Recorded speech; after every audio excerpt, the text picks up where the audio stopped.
Hi everybody, Renegade 67 and or 68 here with some more Let's Play Stream Fate Stay Night Unlimited Bladeworks Blind. I guess I'll just keep throwing that in there. Am I going to change the YouTube video title too? Probably. Am I going to get a new thumbnail? A new generic thumbnail because it's a new...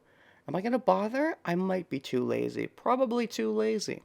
But anyways, with some more of this second pathway thing, we're still recapping, but that's okay because my memory of these events, it's coming back actually. It was pretty fuzzy before I did yesterday's stream, but after yesterday's stream, a lot of the stuff actually sort of has come back, but just make it orange. I understand the joke, but that doesn't really work because the background of Unlimited Blade Works is actually, like when you load it up, it's more red. Because the initial one was more blue, this one's more red. And I think my thumbnail right now is more green. No, my YouTube thumbnail is green, my Twitch thumbnail is black. Whatever, I'm probably not going to change it. Too lazy. February 1st, let's go. My awakening is dark. Perhaps I just don't dream much, but unless something really special happens, I always seem to have the same dream. Something really special. Super special, awesome. Well, how special is really special? What kind of really special dreams do you have? I tend to have a lot of dreams. I'm a big dreamer. I dream a lot. And, you know, there's probably some stuff I dream that I don't... Like, you know, you don't always remember the dreams very well, but I remember rough details. I usually don't remember, you know... Or arguably I remember everything. That's the other debate with dreaming. I don't know how true this is. Maybe I haven't looked into it enough, and maybe I'm speaking out my butt. Maybe the reason that you have a hard time remembering exactly what happened is because that's all that did happen. It just felt normal at the time because you were in a dream. And then when you wake up afterwards, you're like, what am I forgetting? That doesn't make sense. Maybe you're not forgetting anything. Hopefully none of the other pathways, if they exist, are green. But we know when something special happens, he just flashes to the fire, you know. I mean, even when something special doesn't happen, he flashes to the fire, so... Oh, never mind. Oh, he normally dreams of swords. Okay. Right. He's got that sword fetish. Makes sense he'd be drawn to the saber class. I don't know why it is. This is the only thing that comes to my mind. So, normally you get swords. When it's special, you get fire. Understand. There's no meaning or reason to it. I mean, the fact that you think that... What's my follow-up statement? I don't know. You're wrong. It may just be one of the aspects making up Amiyashiro. There are no dreams to dream. The only things I recall from sleep are things I was taught a long time ago. No dreams to dream? You think you don't deserve to dream? You think you don't deserve... Okay. Fire is usually involved with the smithing of a sword. That's true. It's like in the fire, his new version of himself was born. His new version was forged. It was a shitty forging job, though. Or it was like a good forge, but it was hidden. I don't know if this analogy works at all. It was like a good forge, but the sword only gets sharp when it gets whittled down and it starts blunt. That makes no sense. Is that how swords... Can swords work that way? What? Only thing I recall from sleep are things I was taught long ago. For example, about magi. Even if I'm an amateur, I'm a magus, so it's only natural for me to understand this kind of world I live in. Frankly speaking, a magus is an exception who deviates from modern society, but even exceptions must band together to survive. Father told me that the group of magi is called the Magic Association. He also said that I shouldn't associate with them because they're douches. Don't associate with the association. It's a good sword, but he had no wielder. Saber wielded him? Oh, that's kind of cute, because Saber is a sword class, but it's weird because he's the master. He's supposed to wield her. Oh, but no, but Shiro is the man, which means she's got the penis, so she wields his The Magic Association hides magic in order... I joke, but, you know, it could be intentional given how their relationship goes. They basically keep watch to see that magic do not affect society with magic, but the strange part is that they do not prohibit misuses of magic. Shiro, best girl! Good morning! According to Kiritsugu, the Magic Association is only interested in the concealment of magic. Floof? Is Shiro Best Girl also Floof? Do they have another name? Or am I missing something? Magic Association is only interested in the concealment. Right, I remember this now. They're a bunch of jerks. That's why they're douches. It's like, oh, if Muggle finds out, we'll kill them. Otherwise, we don't fucking care. Magus carries out his research in the expensive lives of many ordinary magic will not care. Will not punish him. Their priority is that magic should not become public, so they do not have magic. So they're crazy people who think you can do anything so long as you don't get caught. I mean, it's not even getting... I mean, they're the police. You theoretically have to not get caught by. It's just don't get caught by the muggles that you're killing. Surveillance of the Magic Association is thorough. Most magical research would cost the lives of ordinary people, and as a result, the existence of magic would become public. So the association does not allow research that would harm society. So Magi stay at home and research quietly while normal workers are die. Unmolested? Hence, Magi only try to hide themselves to escape the Wait. Why does my brain go to weird places? I want to check something. English to Japanese.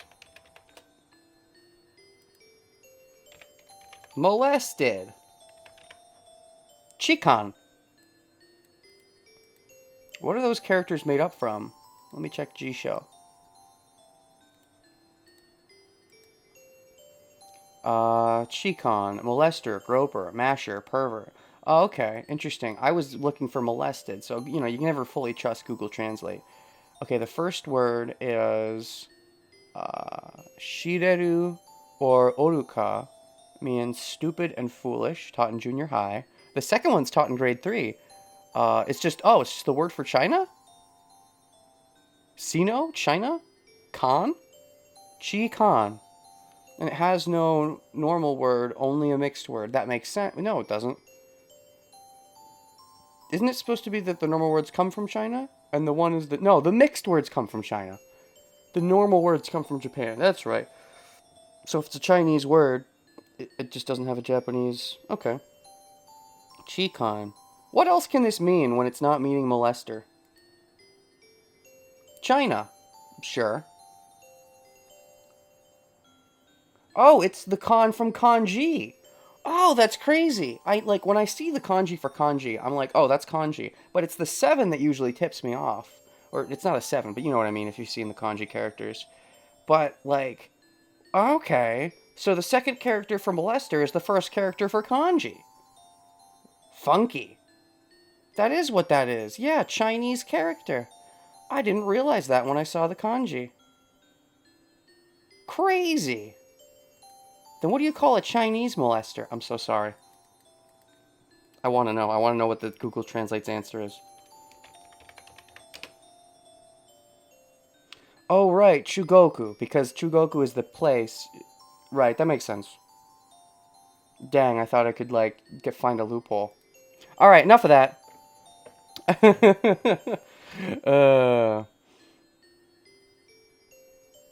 What do you want about now? He's talking about Chinese molesters. It's simply the learning Japanese with the Renegade section of the stream. I don't know. I see these words, and I know that this game is, fan translated from Japanese, and I'm like, what word did they use in Japanese? I don't know. My mind goes to weird places. Okay, Magi only try to hide themselves to escape the association. So perhaps I just don't know it, and a Magus lives in this town. I hear Fuyuki City. Oh yeah, Magus does live in this town. It's Rin. Here Fuyuki spiritually excellent area. Such an area always has a distinguished Magus with a history. They are called the second owner, an elite, and the association entrusts the area to them.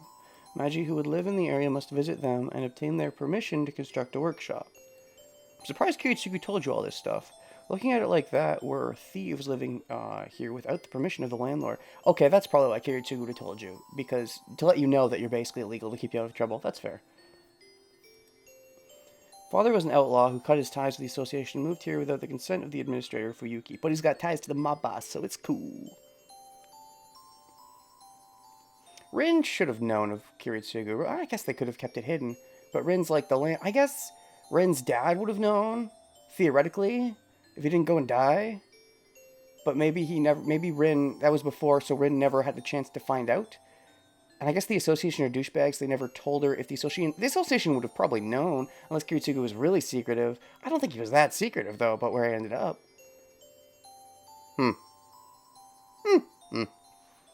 Anyways. The owner doesn't know that ANEW Kiritsugu is a magus. Damn you, Kiritsugu. We could have had childhood friend Ren Tosaka. Would that be better or worse, though? I mean, like, if we had childhood friend, that would arguably make the fallout worse, because Kiritsugu... I mean, it's all about, butterfly effect, but if Kiritsugu and Ren's father had to fight, it would have been weird. The after effects would have been weird, especially if Ren knew. I don't know. The owner doesn't know that Emiya Kiritsugu is a magus. With reasoning like that, I think our position is ambiguous. Father, the real magus, has passed away, and I, his son and pupil, don't know the Magic Association, have not the skill to become a magus. From the association's point of view, they would want to catch an amateur like me doing things, but I've seen no movement yet. No, I've heard that Japan is relatively hidden from the eyes of the association, so I think it's just... Oh, okay, they pointed out. Japan is relatively hidden, so the association is more like American Europe, for the most part, and Japan's lowbrow. That's a fair line, because I was thinking that seemed weird, and you cleared it up. Good job, game. That doesn't mean I can let my guard down. People say that the eyes of the association are everywhere. On top of that, if you commit a crime with magic, the heretic hunters of the church will come after you. That just means that whatever you use magic for, lack of care will create enemies. I am Yashiro, studying independently, taking that into account.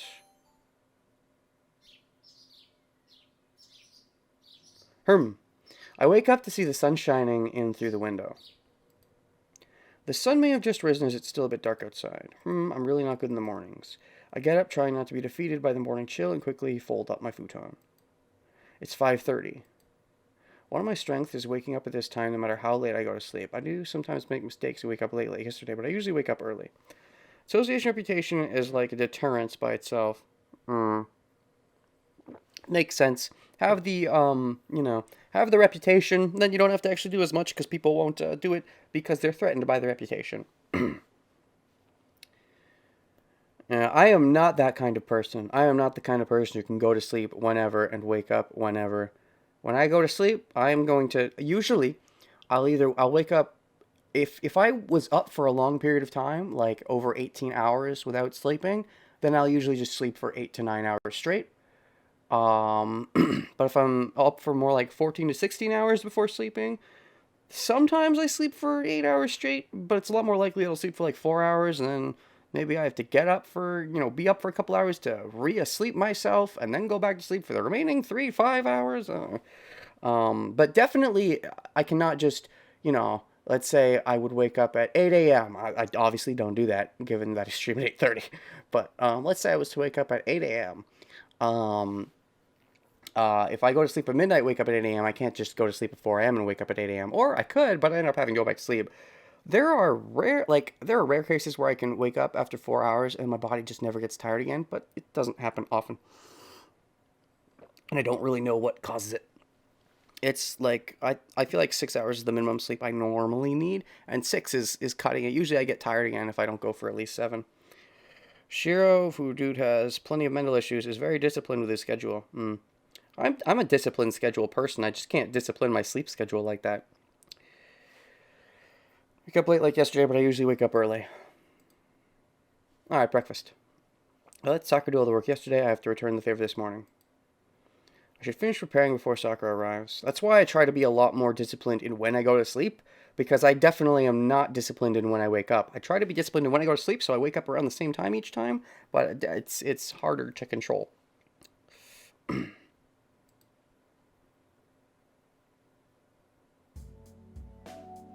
I cook rice and make some miso soup.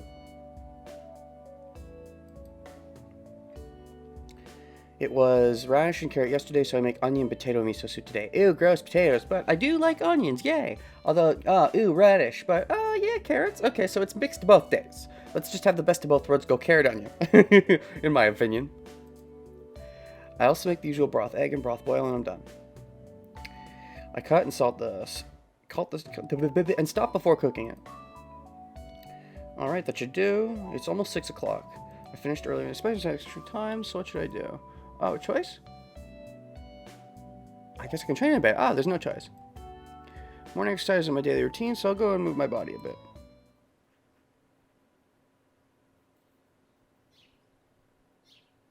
Imagine having rice for breakfast. Yeah, it is.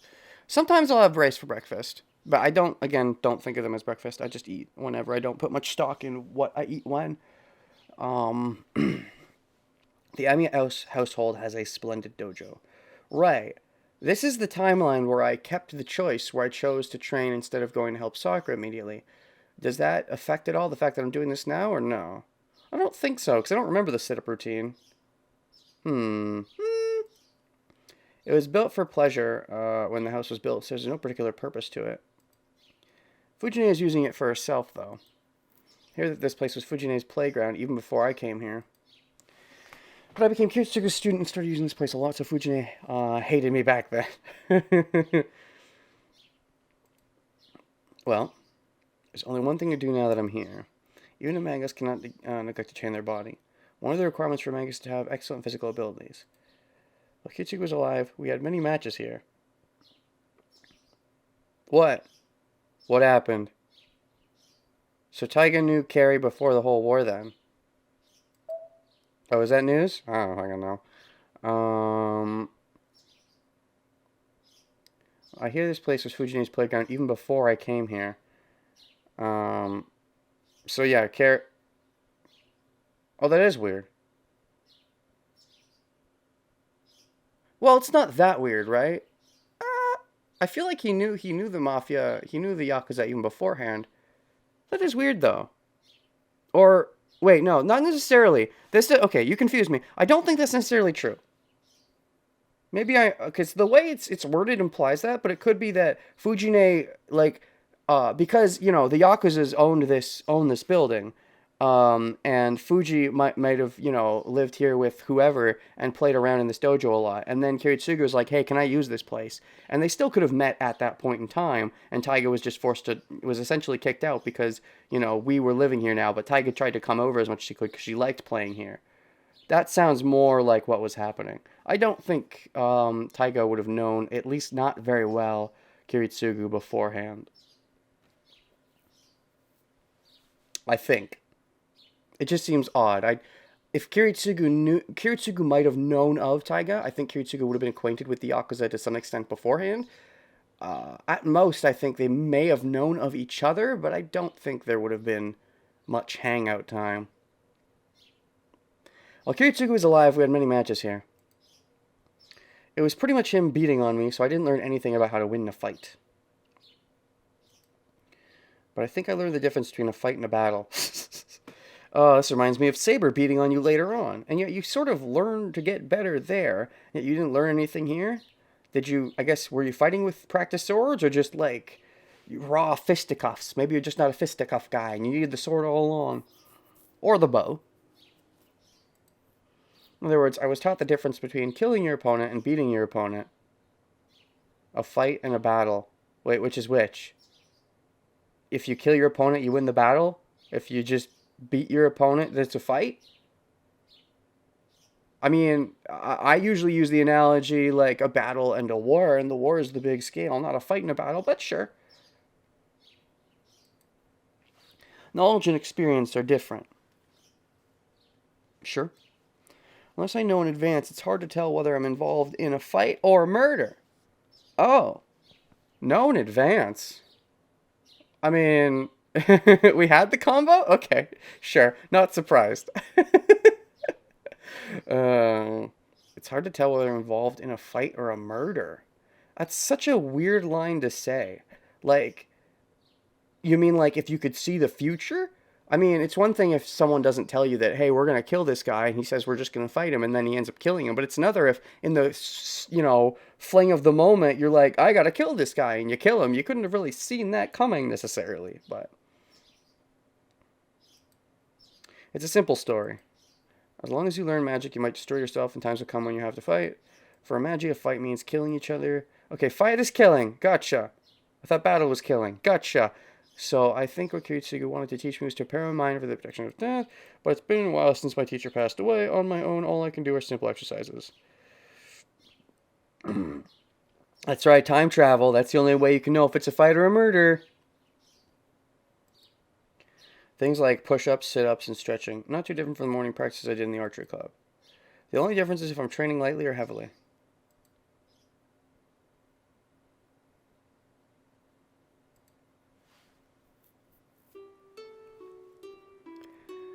Morning, Senpai, if you finished up. Okay, yeah, so we had some talky talk there, but there was no actual doing sit-ups. I didn't remember the doing of the sit-ups, so yeah. Finished preparing breakfast already. Yeah, breakfast is done. All that's left is setting up the table and cooking the fish. I'll help, then I'll prepare the dishes. Sakura is cheerful. And behind that admirable junior... Oh, this is the smell of Shiro's omelet. I see. You're making breakfast this morning. Fujine moves slowly to the table. She's happy. Is she especially happy? Sakura is cheerful. Is this like normal cheerful? I feel like she's always cheerful when she's with you. And yet the fact that you're thinking of it, does that mean she's more cheerful than normal? More cheerful than normal to escape Shinji because Shinji did extra double trouble this time? Or, you only get the juicy man service of Shiro without a shirt doing exercises in the anime. That aside, I have to get the fish I prepared. Sakura can use the dishes in the middle. That'll make it look better. This one with bumps? Yeah, that. You have to think about the plates too, or it's an oversight. Oh, and the radish is already grated. Sakura takes her dish from the back. This is dish. I think I saw... Oh, I remember this now. Yeah, this is the point where it's like, oh, fuck, did Shinji fuck you? Maybe that is why she looked especially cheerful. Maybe he did actually notice her looking more cheerful than normal because she feels more safe after just getting some kind of beating. Actually being with Shiro puts her in a better mood than she normally would be because she just came from something so traumatic. So he's reading that she's more cheerful than normal, but not reading into the trauma necessarily. Well, not until he sees the bruise and is forced to confront it. And even then he sidesteps it, but... Hold on, Sakura. Yes, what is it, senpai? What's that mark on your wrist? Oh. She looks away awkwardly. And that tells me who caused that bruise, but yeah. Shinji again, huh? What does he think he's doing, beating on his sister? He's so casual about it. I know because I guess he doesn't, he's trying to contain his anger issues or something, or he thinks he doesn't deserve to get mad at someone else for their morals because he thinks he doesn't deserve to be morally high or something, but man. That's not it, senpai. Well, I fell and hurt myself. I'm a bit slow, you know? So I fall and get hurt a lot. You are not that slow. You're not that kind of a klutzy character. I know the klutzy kind. You're not that kind of character. Especially someone who's that klutzy probably wouldn't be as good at cooking because they'd probably be dropping dishes by accident. And then they could never get anything made. Don't be stupid. How can you get a bruise like that from falling over? It seems Shinji isn't tired of getting beat up yet. No, Senpai, this doesn't have anything to do with Nissan. I really did this myself, so you can't get mad. The girl who double checks the gas, yeah. And double checks locks. Very clumsy. Dash, dash. Sakura falls silent. FYI, I usually am not a fan of the clumsy types. I know the type, and I usually don't care for them much as characters, but Sakura's not one of those kinds. Sakura looks calm, but she's pretty obstinate. It's useless saying anything to her now. Alright, if you say so, leave it at that. Oh, man. And again, not following up.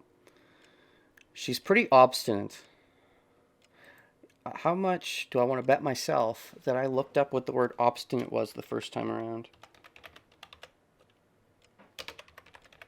Obstinate definition? Right. I knew it was something like stubborn. Stubbornly refusing to change one opinions. Gotcha, gotcha, gotcha.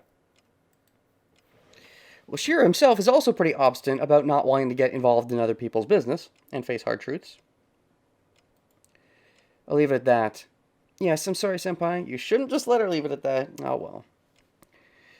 If Sakura said she was beaten, Shiro would have went a little berserk. But Shiro's trying to avoid that possibility as much as possible. Even if he thinks it's true, he's like, if she says it's not true, I should just believe it.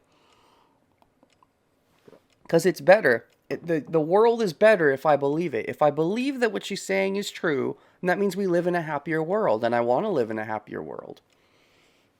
And it's nice to want to live in a happier world, but don't ignore what could be true just because it would be nice if it wasn't.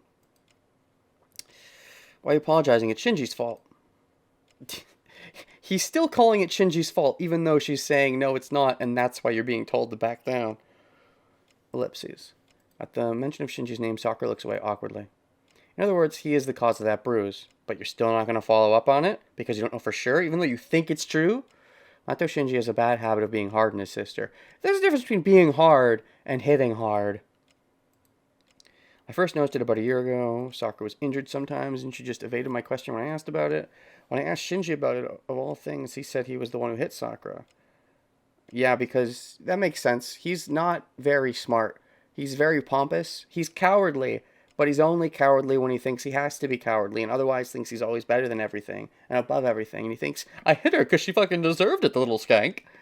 But then after Shiro kicked his ass, he started to been like, I mean, he hates Shiro, but he still has at least somewhere in there that fear. That fear starts to subside once the Grail War comes around, though, because he's like, I'm going to get a servant, and this Shiro's just going to be a whoever. But then he ends up with a servant, too, and so he's like, what the fuck? When I asked him why he hit her, he said that he just hit her because he felt like it. After that, I got pissed and did to Shinji what he did to Sakura. Since then, we've been estranged.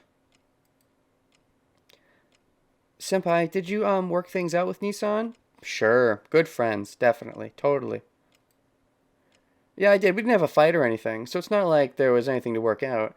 I mean, you had some smack talk towards each other, especially from his side. From your side, too, but you probably didn't think of it as smack talk. He definitely did. It might be like that for you, but Nissan thinks you guys got in a fight, so, well, please be careful. Of course he does. It's always an ego contest for him. Sakura says strange things sometimes. Be careful. You mean of Shinji? Yes, I think Nissan thinks of you as an enemy. And he thinks that you quit the club because of him. Well, Shiro definitely quit the club because of him. Is Shiro doing his whole be a good friend to Shinji just for Sakura's sake? Could also be for his own sake because he likes the good world view.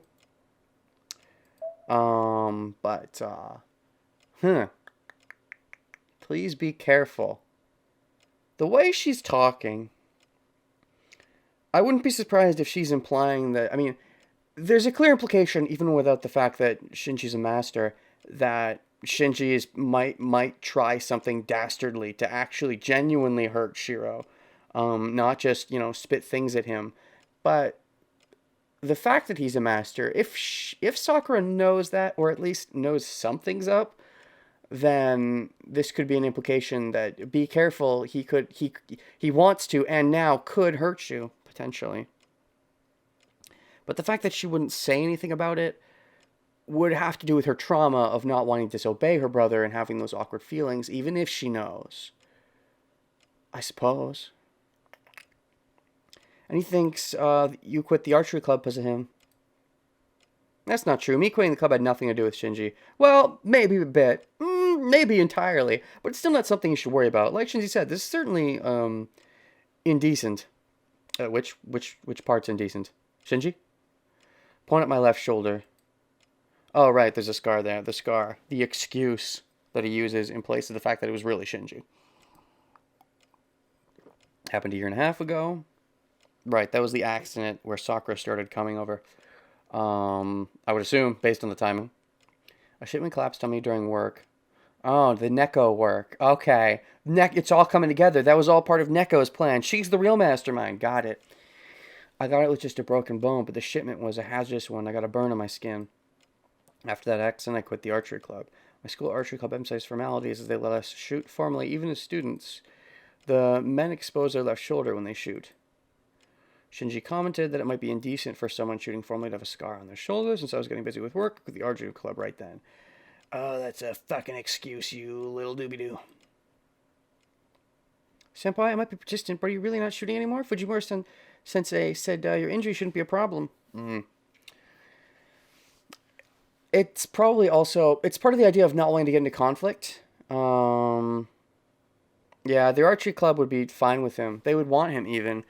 I think he was using that to, avoid conflict, avoid getting overly aggressive with Shinji. But it might also have been because of Sakura, because that was around the time Sakura started taking care of him. And he might have felt awkward being around her as much, especially if his feelings are maybe even, at least blossoming to some extent even way back then, possibly. At least the buddings of them when she started coming over. What are you saying? Fujine wouldn't think it's a problem, even if I broke every bone in my body. Senpai, I'm being serious. I should answer seriously too, but I can't give her the answer she wants. Uh-oh. Self-awareness. I don't have time to do club activities for now. I like archery, but it's not something I prioritize, so I'm taking some time off from it. Ominous. I should answer seriously, but I must lie. How long is some time? I guess until I feel like it. Well, I'll try to make it back before you graduate. Welcome me then, Sakura. What does he mean by that? I'll try to make it back before you graduate. Is that just a straight up lie? That he's just never going to go back because he thinks it's awkward? Or maybe he's like, truthfully, okay, I'll come back, but he doesn't actually know if he means it, and it probably will end up being he doesn't mean it if he doesn't properly character develop. I pat Sakura's shoulder. Oh yes, I'll be waiting. You're stringing her on. And she nods so powerfully that it seems she might drop the plate she's holding. But she doesn't, because she's not the klutzy type.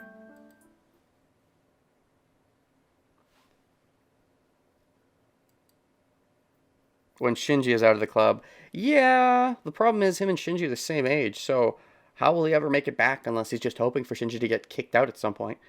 It's almost 7:30. Sakura and Fujine have already left for their morning club practice. I went to school early yesterday because Issei wanted me to, but I leave my house at the usual time today.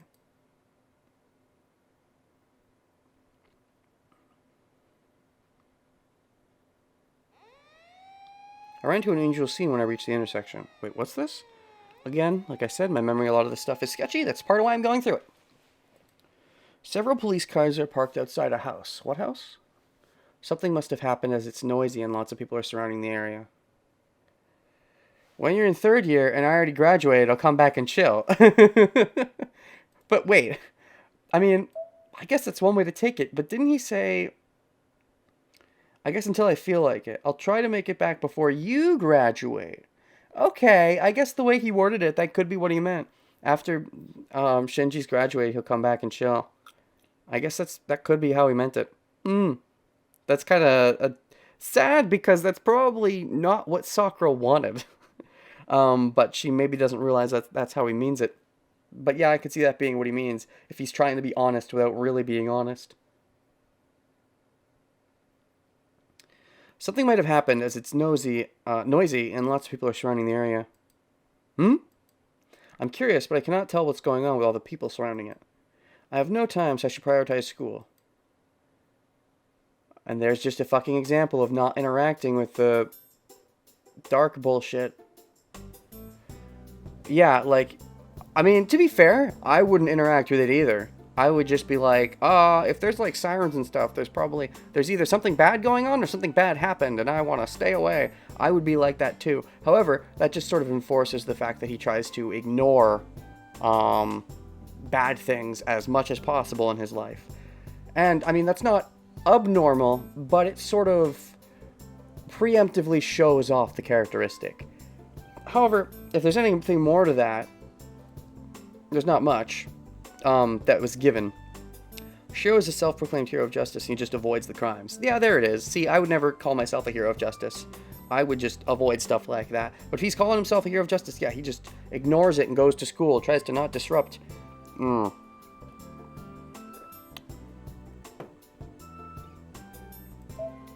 And the fact that he's acting like this now, all the way up until the third day, suggests even further that if there is some timey-wimey stuff going on in the second timeline, because he seems to be post-character development from the first timeline, that the Grail is doing it because the war doesn't start until Saber is summoned, so it suggests that his connection with Saber, his connection with the Grail, the timey-wimey travel, if it happens there because of that, which is why these first 3 days, they won't change, and they'll still always be pre-first timeline development Shiro, where he acts, a way that I'm not a fan of. I mean, now that I understand why, it's more enjoyable to see in hindsight. But it definitely is a switch when you get to day 3, when the war actually starts. I have no time, so I should prioritize school. I reach school 10 minutes before the bell. I wonder if there is anything more going on with that scene of someone getting attacked, or if it's just a random attack to show off Shiro's quirk of avoiding the danger. I feel like if there was something more, we would have gotten more details. Because I don't remember that scene at all from the first time through, so I don't think there's anything more to that scene. I enter the main gate as usual.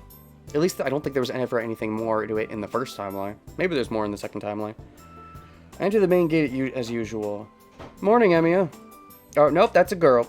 I didn't remember. I bump into a familiar female student. This is, right, okay. Fujimura. Uh-huh. I don't remember Shiro's interactions with her from the first timeline at all, not gonna lie. Don't remember at all. I remember liking her, and I liked their chemistry, even before the second timeline. But I don't remember how this plays out at all. You're not changed yet, Mitsuzuri? It's almost homeroom. You shouldn't have time to say hello to me. First timeline Shiro was super awkward with Saber in the first day, and probs when he just let her cut down an archer.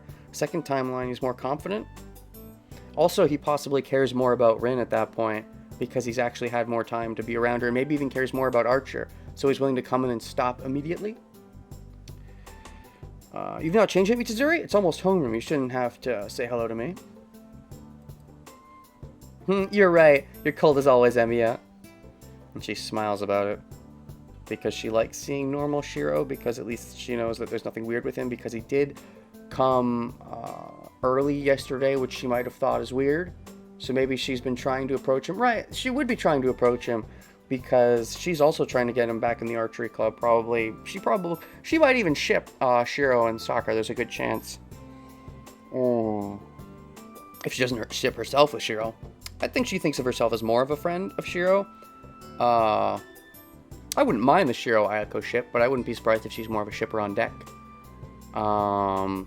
Is that how the trope is called? Anyways. Cold as always, Emiya. She laughs as if something is really funny. Mitsuzuri Ayako. She was my classmate in first year, and she's now the captain of the archery dojo club thing. She's very insightful, and everyone expected her to become captain since the first year. Well, in other words, her mental age is older than her real age, so she's been the older sister type everyone counts on since she was a first year. Though she gets mad when people say that. According to her, she's not that old. I could see that. You're just thinking badly of me. Very insightful. She is indeed, and Shiro knows that, because he's not as dumb as he lets on. I wouldn't dream of it. I was just thinking objectively about the truth, though it's up to you if you want to feel angry about it. You don't say. That's good. You answered honestly. Never reveal what you were thinking about. Shiro's good at that. He's very good at dodging the questions. And you're good at reading that, Ayako. And yet, you still were never quite able to pierce his shield the way Saber was, for example, in the first timeline. I guess because you felt awkward about it. Maybe because you did think of him as a good friend. You were worried about getting too close and him breaking if you didn't approach it in the right way.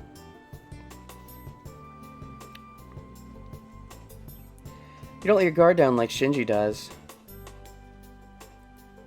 Shinji? What does he have to do with this? Well, given how much he's around Shinji with them both being part of the club. Because you guys are friends? Sure. You're the only male friend he has, right? With male friends like these. You might have forgotten, but I'm the captain of the archery club. Don't you think it's only natural for me to connect the current problem student and the problem student that quit? I mean, aren't I only a problem student because I quit? How much of a problem was I really? Isn't that what makes me the problem student? Because I quit and that's a problem for you? That's certainly natural. The Archery Club has nothing to do with it, but I certainly do have an unsavory and inseparable relationship with him. At least you admit it's unsavory now to Ayako, because you know you can't hide the truth from her, maybe? But you think of him even as a good friend in your subconscious. That tells me more that when he's, like, with Sakura, he's more... He knows it's not true, but he's telling himself it to reel himself in, because he knows it'll get awkward. But with Ayako, he doesn't have to put on that facade as much, because she knows she's good at reading him anyway. That makes me mad. You get so cold when talking about the Archery Club. You got it nice. You left Shinji behind and just quit. Couldn't you think about those who were left, like me and Sakura? Well, I mean, Sakura's like her brother. Sakura's her brother. Sakura's his sister. So they were bound to interact a lot even without the Archery Club, but... Did Shinji do something again? Always. Duh. A day doesn't pass when he doesn't do something. Yeah, exactly. Still, yesterday was a bit too much. He made a guy from the first year quit. Uh-huh. That was probably him venting his anger as a combination of both his interaction with Shiro being unsavory and his interaction with Rin, both not being very favorable. Mitsuzuri sighs seriously. It's rare for her to make a face like this, but even more than that, I can't ignore what you just said. What's that? A student quit? Why? I mean, you quit because of Shinji too. Why are you so surprised? Shinji took his anger out on him. He got loads of female students around and made the kid who was barely started handling a bow shoot. He laughed at him until he hit the hard target. Everyone laughed at the noob. At a time like that, the senpai should be supporting him like, it's okay if you get laughed at the start. Doesn't matter, just wash off the laughs. I mean, you can laugh at it too, right? The fact that the target arrow is missing, it doesn't matter. You gotta help him with the self-confidence if he's got self-confidence issues. Just because he's got self-confidence issues doesn't mean he's a bad archerer. Doesn't mean he will be a bad archerer. And you let that happen? Maybe Ayako let it happen, or maybe she's even lying. Probably not. Maybe, to some extent, to get Shiro to try to coax him to rejoin the club. It could be a lie. It's a believable lie if it is. Of course I didn't, but a captain's busy, you know? I can't always be in the dojo, you know that. Right, of course you're not there. Makes sense. It could be a believable lie. I don't think it would be, though, because Shinji probably did do something scummy. It wouldn't surprise me, so it'd be weird if she says one scummy thing when it was actually another. So the fact that it's not a lie makes it better? Question mark. That's true, but what the hell was Shinji thinking? He does teach very harshly. Teach? But he's not the type to make fun of people like that. Is that a fucking joke? He tries to be the better person and make fun of everyone below him all the time. At least when they're not praising him. So that sounds normal. Yeah, it could be a lie. No one's talked about it aside from Ayako. It sounds to me like it'd probably be the truth based on the way Shinji was acting. And that's what makes it such a believable lie if it is a lie. Surprised really are like that. What do you mean by that? Were you just thinking badly of me? Yeah. The fact that you acted like Shinji isn't actually that bad of a person to avoid the conflict. She was good at reading him all the way back then, but it's been so long that I kind of forgot. Until the second timeline thing. I was just thinking objectively about the truth, so it's up to you if you want to feel angry about it. They have such good chemistry. I wouldn't mind shipping them, but I also wouldn't be surprised if she kind of ships the Shiro Sakura, because with how insightful she is, she almost certainly knows it's there. She might even back off on purpose because she knows it's there and wants to let it happen and not get in the way.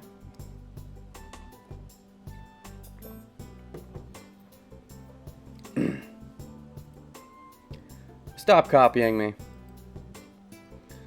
Fine, but what about Shinji? Why did he act like that? From what I heard, it was something like getting turned down harshly by Tosaka. Oh, your interactions with Shiro's interactions probably didn't help matters either. But, yeah, look at how he's just like, after Ayako says that, she was just like, okay, fine, you're right. And then just ignores what she was actually thinking. Because he doesn't want to confront the fact that, yeah, she's right. Huh? You mean that Tosaka? There's no other Tosaka at our school. I'm talking about the honor student in Class 2A, Miss Perfect Tosaka Ren. I think the only reason Ayako and Shiro isn't a thing is because Ayako, from what we know, doesn't have enough issues. I don't know if that's true. I mean, I don't want to say that she's, Oh, that's what you mean. Oh, that's what you mean by that. I was thinking from Ayako's perspective. Oh, yeah. From Shiro's perspective, yeah, he wants to fix and protect. I suppose that all is, the saving aspect, that's fair. That's very fair, is that there's not enough to be the knight in shining armor towards. I was more thinking from Ayako's perspective. And I think it would be more because of the soccer thing getting in the way, or I think it's the soccer thing getting in the way, if I'm going to be honest. I think that's why she would be holding back at this point. Or she just thinks of him as a good friend first, depending on how many other friends she has. If she doesn't have any more other friends, Shiro could just be a good friend first. And then, like, if she had, she's got Rin, but I think Rin and Rin herself doesn't have many friends besides Ayako. So, whether or not the feeling goes in reverse with Ayako not having many friends besides maybe Sakura, Rin, Shiro, debatable. That's already a decent number, but arguably what the order was. Like, I don't know if she became friends with Shiro before or after Rin. They were saying here, actually, Shiro in his inner monologue, I think, said that they became friends, like, as soon as the first year started. Now, I don't know if Ayako and Rin were friends all the way from middle school. I don't remember their conversation exactly, but if she knows about Sakura's abusive situation, if she does have romantic feelings, she'll just push it down so Sakura still has hope. Yeah. That's what I'm thinking is the reason that she's holding back. Because otherwise, because she was talking to, Rin about finding a guy and stuff. And I feel like this is the guy that she would like, based on how well she knows him and the way that they interact. But she holds back because she sees the potential Sakura and wants to be a good friend. But of course, the Sakura thing only would have started a year and a half ago. But still, a year and a half is a long time, so they might not have been quite as chemistried before that. Then again, a year and a half is when he actually roughly left the school, because that would have been when the accident happened. So they probably knew each other pretty well even before that. Heck, maybe that incident actually, when he started not coming to the club for a bit because of his injury, maybe that actually spurred something on in Ayako. Or maybe that's when she started learning a bit more about him. Things to think. Miss Perfect Osaka Ren.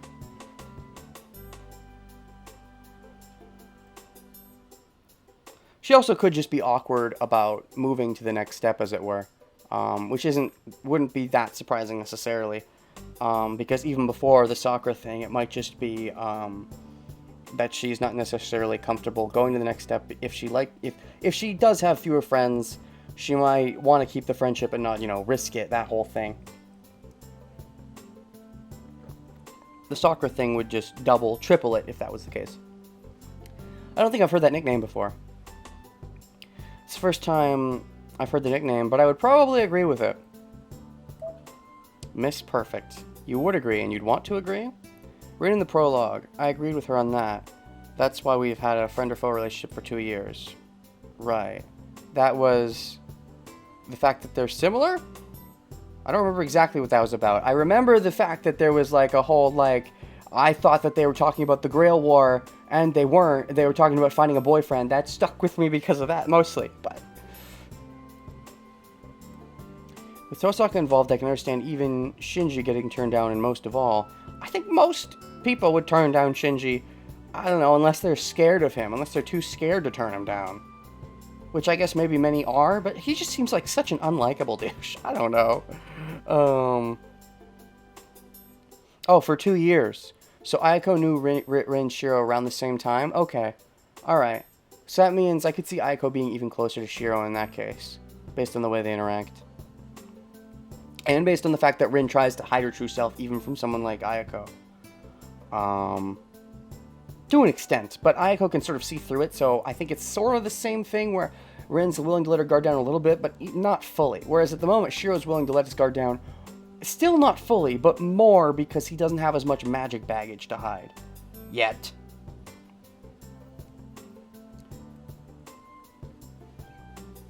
If it was Tosaka, I can see her refusing him mercilessly. From what we know, Shinji is pretty popular, but it might just be because he's rich. Oh, so we got a bunch of gold-digging ladies? It's weird for him to be popular. He seems like such an unlikable douche. Again, we've only really seen him interact mostly with the guys. I guess he was kind of nice to Tosaka until she turned him down. Okay, that's fair. I suppose it's fair that maybe he's nice to girls until they turn him down, so as long as the girls don't turn him down, he continues being nice. I guess that's a fair perspective.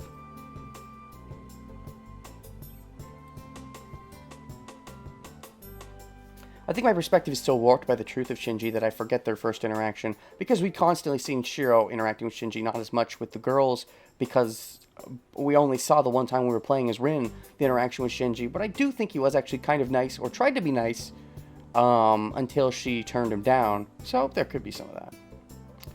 Shinji's been like this since yesterday. That's why I've had to keep an eye on the dojo until now today. Shinji loses his temper sometimes. I know it's hard, but keep up the hard work, Mitsuzuri.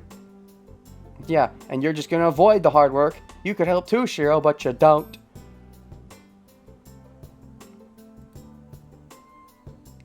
Okay, but Shinji never knows when to stop, you know. Shiro's basically Shinji's nemesis. Yeah, but also it's kind of opposites in that Shiro's kind of rough with people when he first meets them. He's just a blunt person, and he's better when you get to know him, and you get to learn his quirks. Whereas Shinji, you know, he seems nice on the surface, maybe at least with females, but then he becomes, you know, you just find him a douche if you dig a little deeper. But Shinji never knows when to stop, you know. I feel like he'll do something really bad if he asks her out again and gets turned down again. Even Shinji wouldn't approach someone who turned him down. He's pretty good about that kind of thing. I don't think he is. He can't help it if the person who turned him down comes near him. I don't know why, but Tosaka comes and visits the dojo pretty often. You quits, you wouldn't know. Comes and visits the dojo pretty often. Probably relation to her being friends with Sakura, and also relation to her being friends with you and wanting to be around. That's probably why. She wants to be around the two of you as much as possible.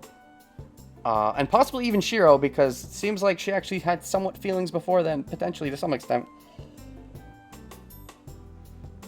And that's why she would show up all the time, because, you know, she doesn't like her magical life, wants to escape it as much as she does that, you know, and you're the closest friend that she's able to let up some of the barrier as much as possible around Ayako. So it makes sense.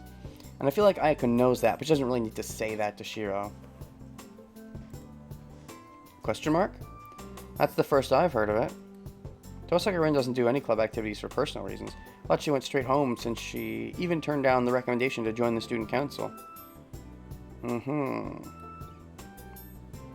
That sort of thing is good every now and then. He has a haughty attitude, so it might be good for him to have a hard time for once.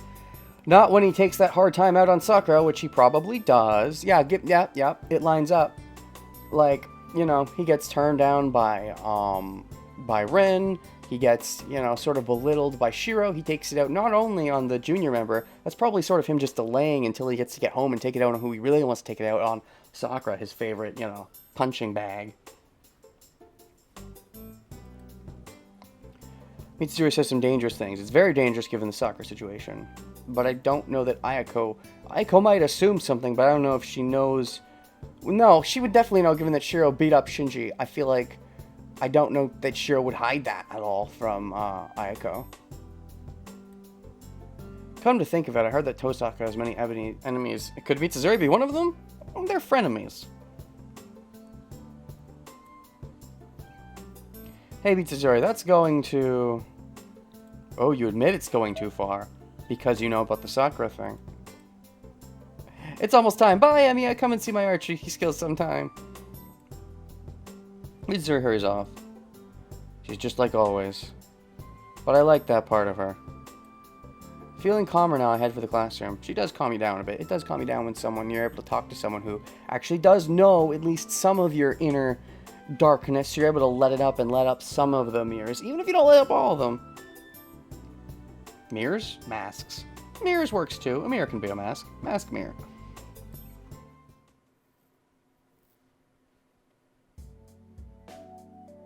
It's lunchtime. Our school has a splendid cafeteria. Most students eat there, but there are some old-fashioned students who bring their own lunches. Two of them happen to be me and the student council president in front of me. Amiya, could you give me some of that fried chicken? My lunch is desperately lacking in meat. Sure, but why is your lunch so plain? You live in a temple, but there aren't any teachings prohibiting meal or alcohol, correct? Such an anarchism. It's just my father's way.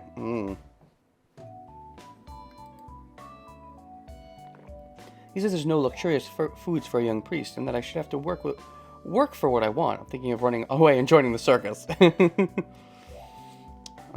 I see. So, like, you only get basic foods until you start working for your own shit. That's a hard life, but at least it'll make the good food better when you can actually afford it.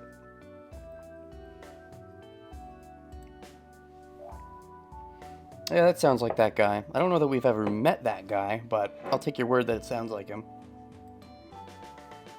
Isei's father is the priest of the Ryudo Temple, and a bold guy who's old friends with the old man at Fujine's place. Oh, okay, yeah, so he's got some ties with the mafia, it seems. Interesting.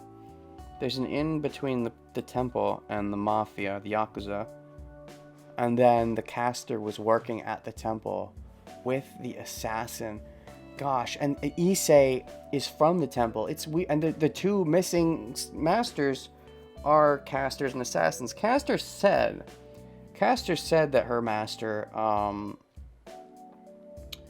Caster said that her master died, that she was killed by him. And if that was the case, I think we saw Issei enough that Issei's probably not the master in question. I suppose he could theoretically be Assassin's master, but that just seems so off-brand. I don't think Issei is one of their masters. I don't think he's going to be a plot twist master, really. But it's still kind of weird that it feels like he's in the area where there's shenanigans going on, but he doesn't really fit the puzzle. It could be, but I think it'd be a pretty big twist in that case. It would almost be like it would make perfect sense because he's at a temple. It would almost be the perfect twist in that case. It makes perfect sense because he's at the temple, but it really just doesn't fit with the way he acts. So they'd have to do some explaining.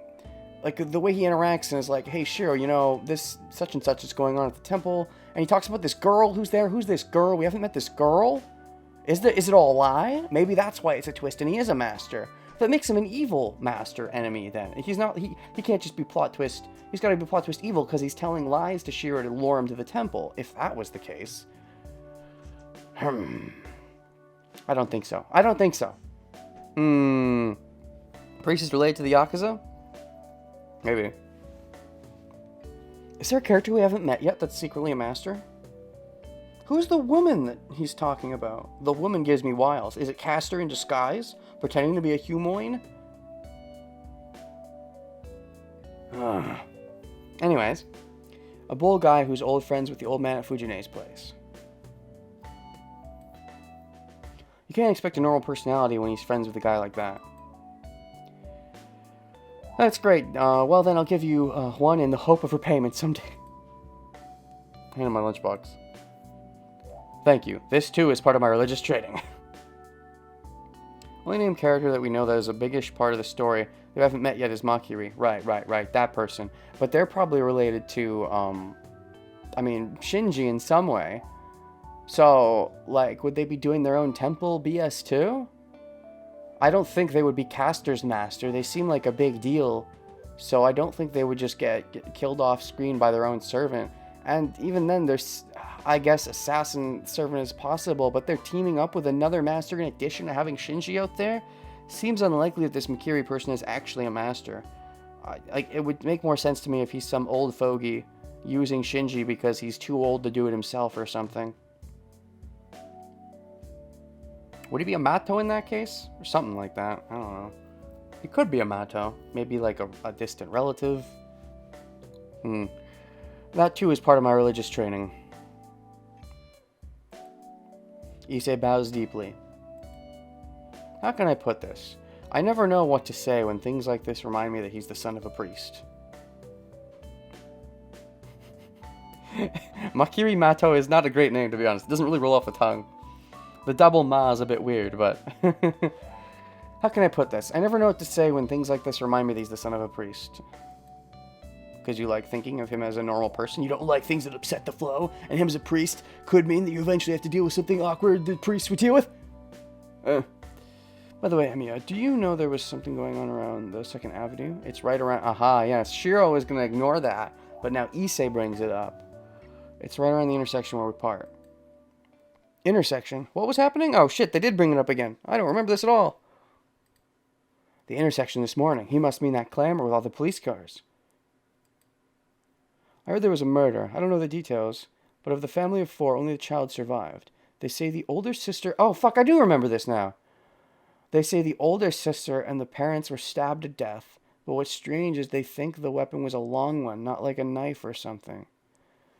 A long one. Let me double check my characters. How do I do that? What am I looking for? Save, load, auto read, go to next. Oh, I don't have weapons and shit yet? At this part of the game, they don't give it to me? Huh. Okay. I don't remember. I guess I'll have to look into that later.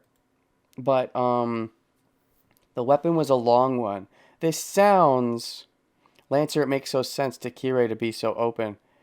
Yeah, like, it sounds like this is related to the Grail War. I remember thinking about this forever ago, that's right. I remember thinking that the only survivor... Now I'm remembering, the only survivor, the younger sister, was a master. That's what I remember thinking. And they were using their servant to kill the rest of their family because maybe they don't like their family, or as a testing ground, and that's why there was only one survivor. And it sounds like, you know, a long one. That sounds like a Lancer, but it would be weird for it to be Kirei, unless it was Lancer's original master. I don't remember the timeline on when Lancer got stolen, but we know that Lancer had an original master, and that was supposed to be a woman, I think. Didn't they say that? I want to say they said that. But I don't know if it necessarily makes sense for it to be even that person, because I think they said they were a foreigner, and this seems like a normal family of 4, and this is a child. I guess it's possible, but it would be like Lancer Master would be doing this only for them to get set up to be taken out by Kiritsugu, which would imply that for this to be important, Kiritsugu would have to not take them out in another timeline, and they'd have to allow to keep Lancer. Otherwise, there's not real point to give this information. So Assassin seems more likely based on the masters that, because we don't know Assassin's master. Like, thinking of the masters we do know. We know Kiritsugu is one of them, but there was an OG. We know Shiro, we know Rin. It wouldn't be Rin, because we know Rin. Ilya is not from around here. And it's not Shinji. So, like, there's 2 blank spots, unless it's... So, it should theoretically be the blank spot. Assuming that the child that survived is a master, then it should be Assassin's master, I guess. Because Caster... I guess Caster could use a weapon, but we don't know. We haven't seen the Caster using... We know that she has, like, a fancy knife, but I don't think we ever saw her using a long weapon. This sounds like an assassin kill if it's going to be anyone. So, Assassin's Master sounds like they're not the nicest of person. Maybe they teamed up with Caster because they themselves were a youngin' and weren't that experienced, and then they got taken advantage of and got killed off screen, because apparently Assassin got taken out off screen.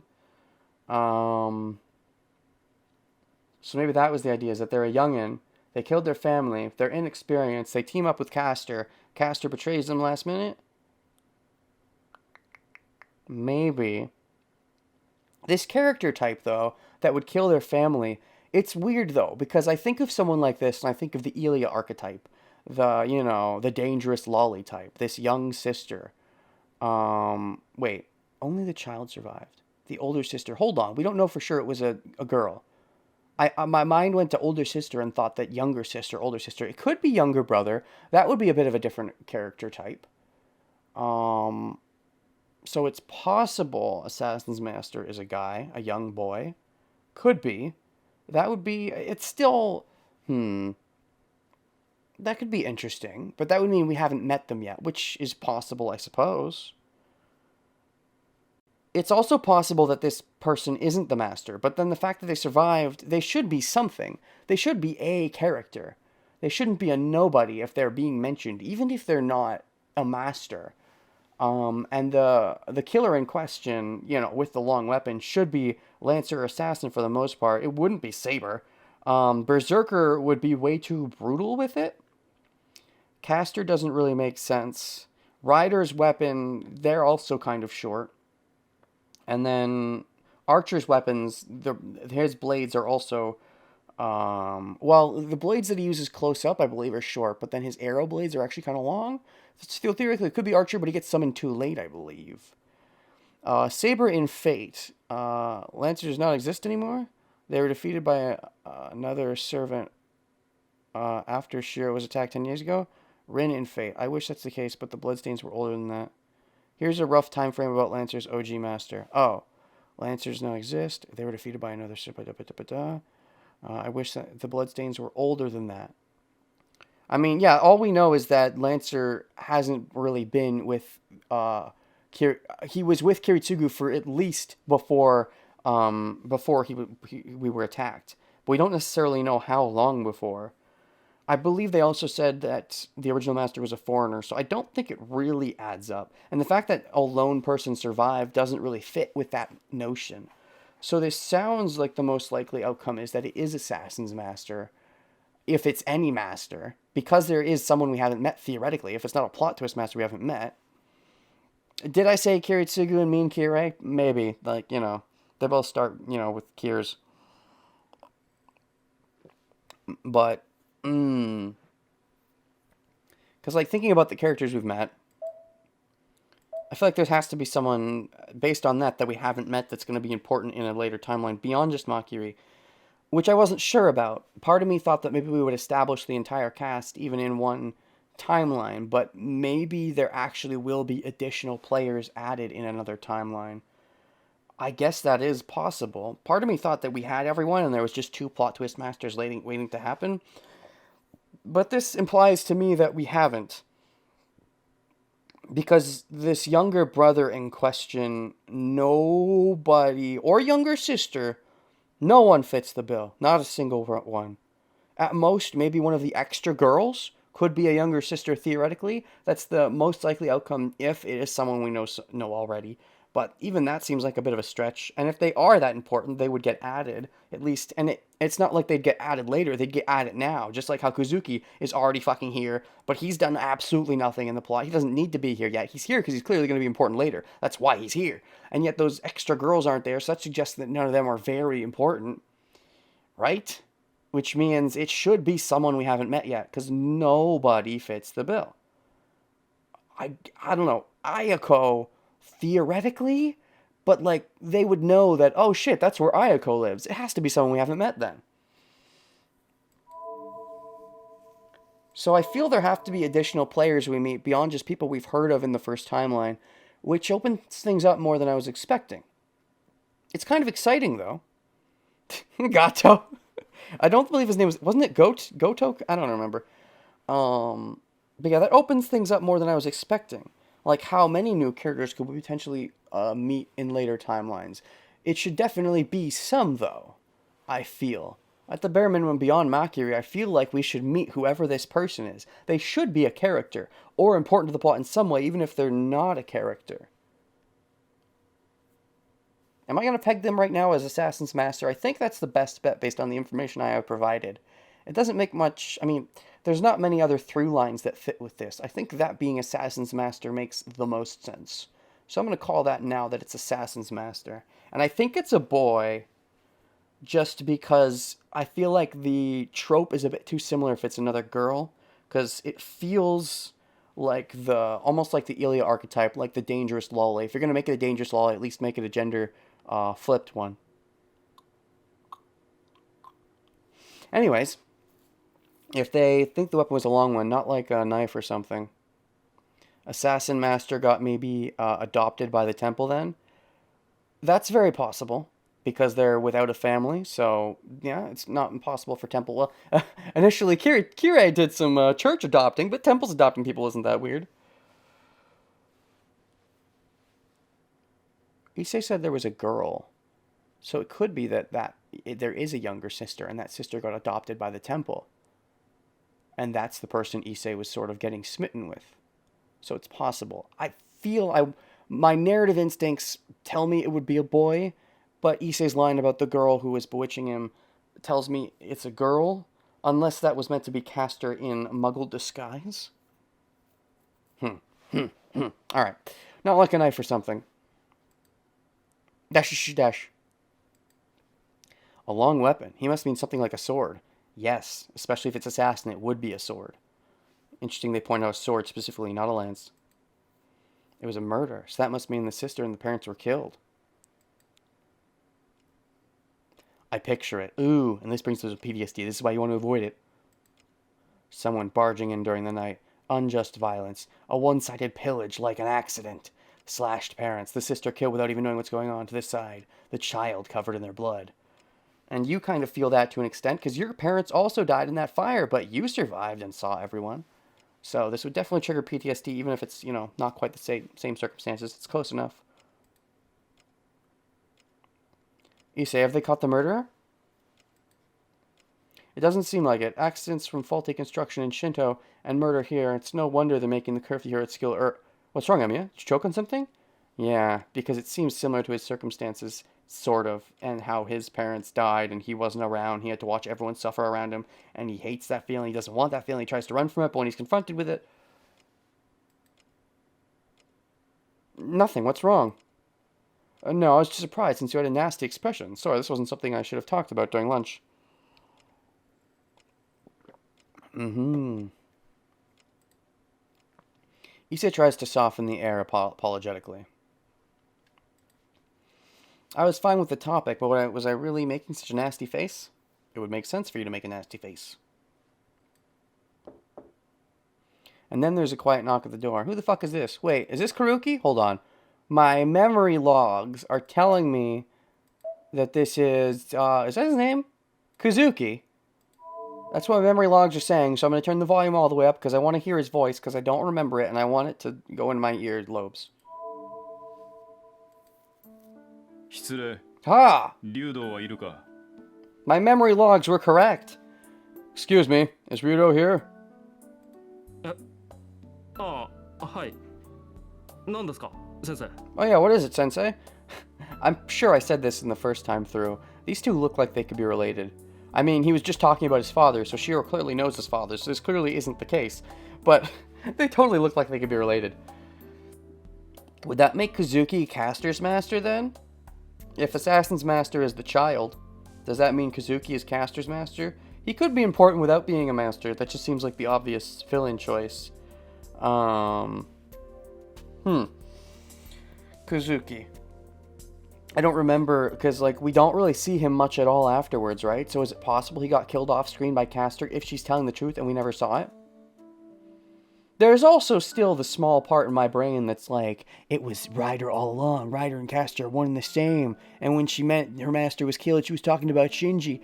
That part of my brain has not necessarily left. It's just, I'm willing to buy it for now until I see more reasoning to believe that they are in fact the same person, that there's a secret seventh servant we don't know about.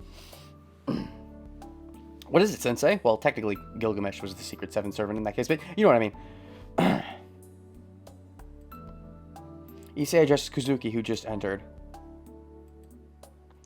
It must be a simple talk about the student council, as Issei seems pretty relaxed. Wow. That's not something you see every day. Despite his appearance, Issei is very shy. The guy who draws a line against his classmates, even his teachers, is letting his guard down with Kazuki. Maybe they are relatives. Maybe Kazuki is like his uncle? Maybe they get along because they're both so serious. Kazuki's Soichiro. The teacher in charge of Class 2A is serious and stubborn. Soichiro. That is the same spelling for Yagami, correct? Let me remind myself.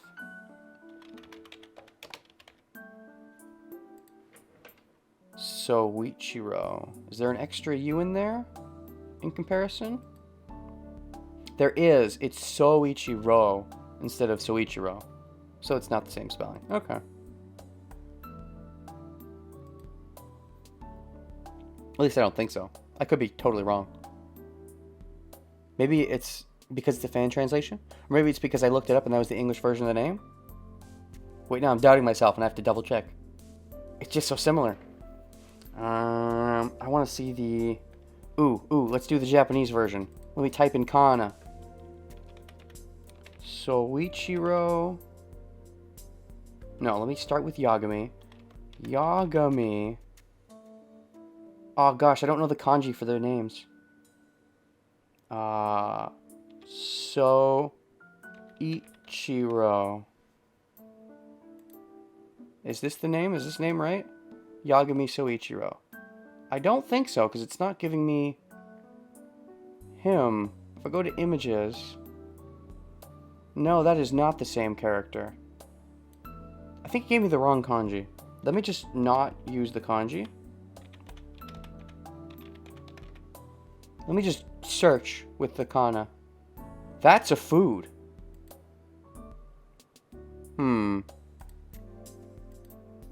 Oh, that's right. Light's name is spelled weird, but that's Light. That's not Yagami.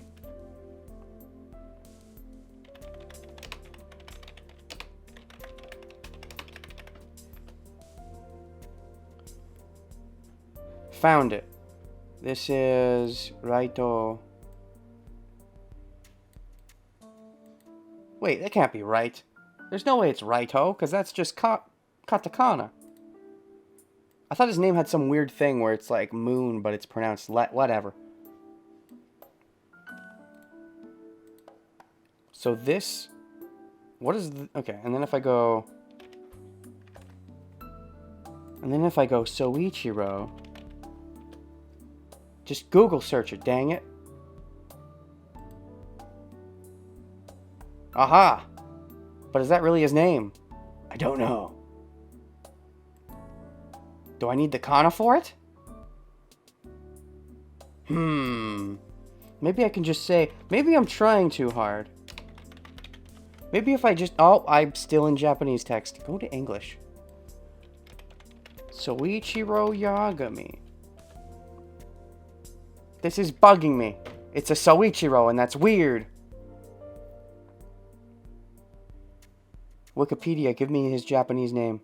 Oh, it's right there. I should have used this all along. I'm stupid. I should have trusted the wiki. Okay, now give me Jisho. Trust the wiki. I normally don't trust wikis.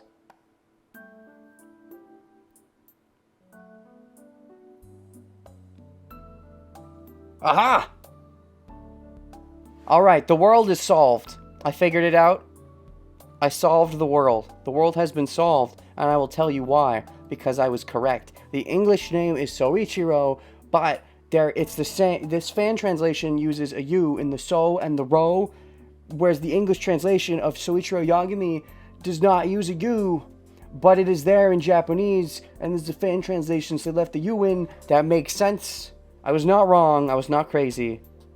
Their name is spelled the same. I'm not crazy. You're crazy. Is serious and stubborn. Probably that aspect helps him get along with Issei, who prizes order and discipline. Ashtash. The two continue to talk. All the while, I can't get the story of the murder out of my head. And yet, we never come back to this in Timeline 1.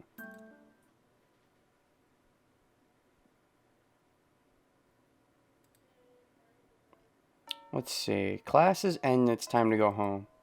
I cannot go anywhere as I have work today. I should leave school and go straight to the neighboring town, but... That's a short scene.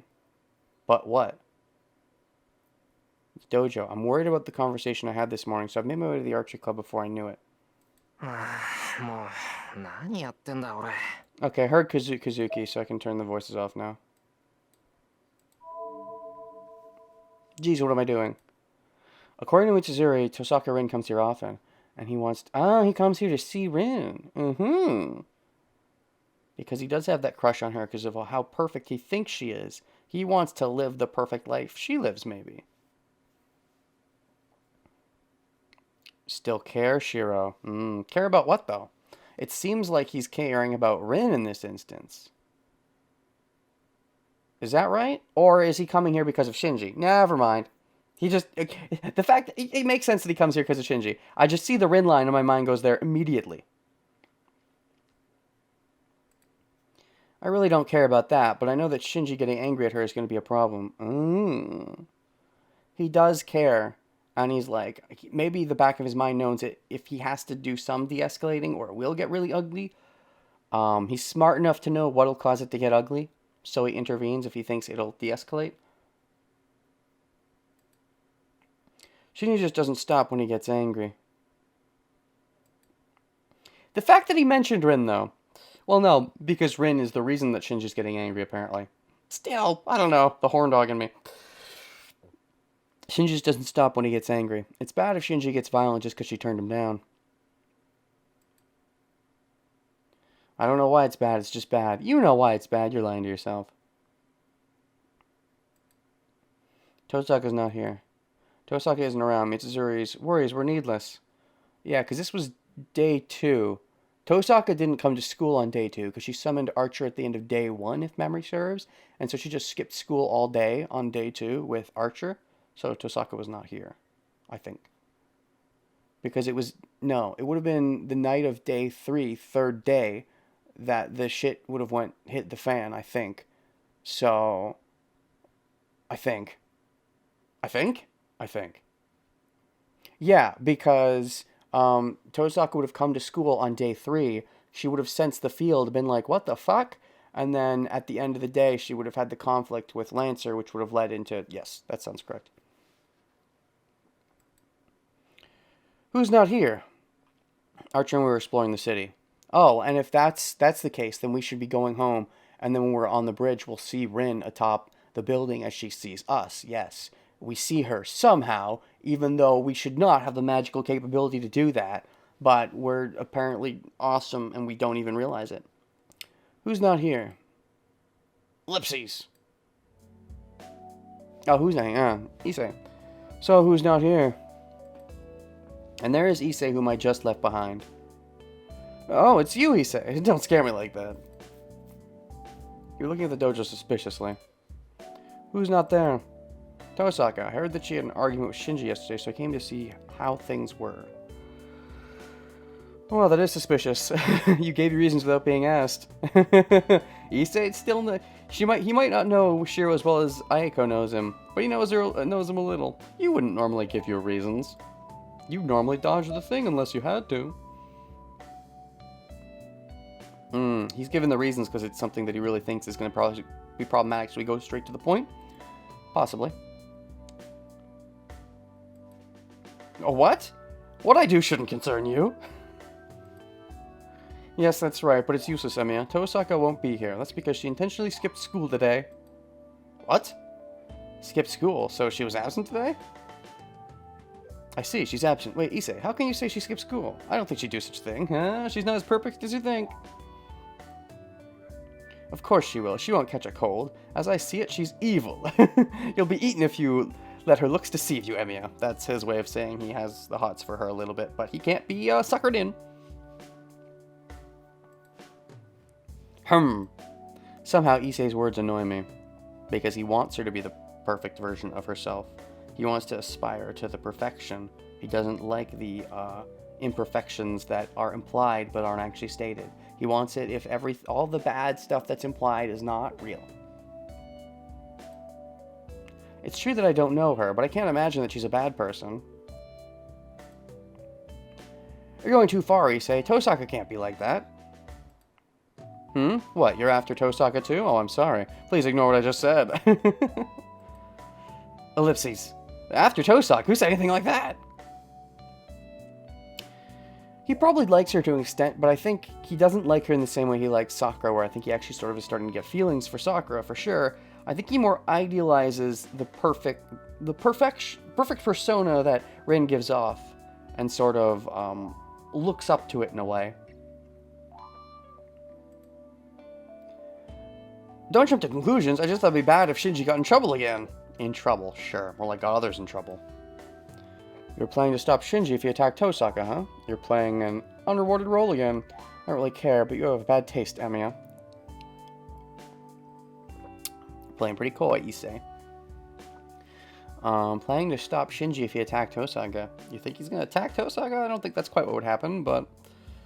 Also, unrewarded role. You act like he's all about that, but, I mean... The real unrewarded roles of gratitude and stuff he tends to avoid. It's more stuff like this worky stuff. It's only when he's forced to confront it. This is a rare case where I think he's not forced to and still does it, probably because of the Sakura connection, because he knows that it would get bad for Sakura, and that's the thing anchoring him, the thing that's making him maybe have to look at the disgusting possibilities, because he really doesn't want them to be true, because he likes his relationship with Sakura, and likes Sakura. His attitude towards Rin kind of makes him... his like of Saber make more sense, because they're so similar he's able to accept the flaws of Saber more readily. Oh, the idea that they don't want love, so they pretend like they dislike the other person, and that's similar to Saber? I can see that a little, I guess. They have to be super honorable and ignore the pleasures that they do want, but they know that they're not allowed to want, or they shouldn't want, yeah. Then again, Rin is actually kind of can be sort of explained in that way too from a certain perspective. It's different, but it's not unrewarded since I haven't done it. But Issei, didn't you say something strange? Huh? You meant that going after Tosaka is in bad taste? Yeah, Tosaka's really popular. I haven't heard any bad rumors about her. Shiro and Saber more similar. Oh, I thought you meant Issei and Saber, but I mean, same difference, I guess. I haven't heard any bad rumors about her.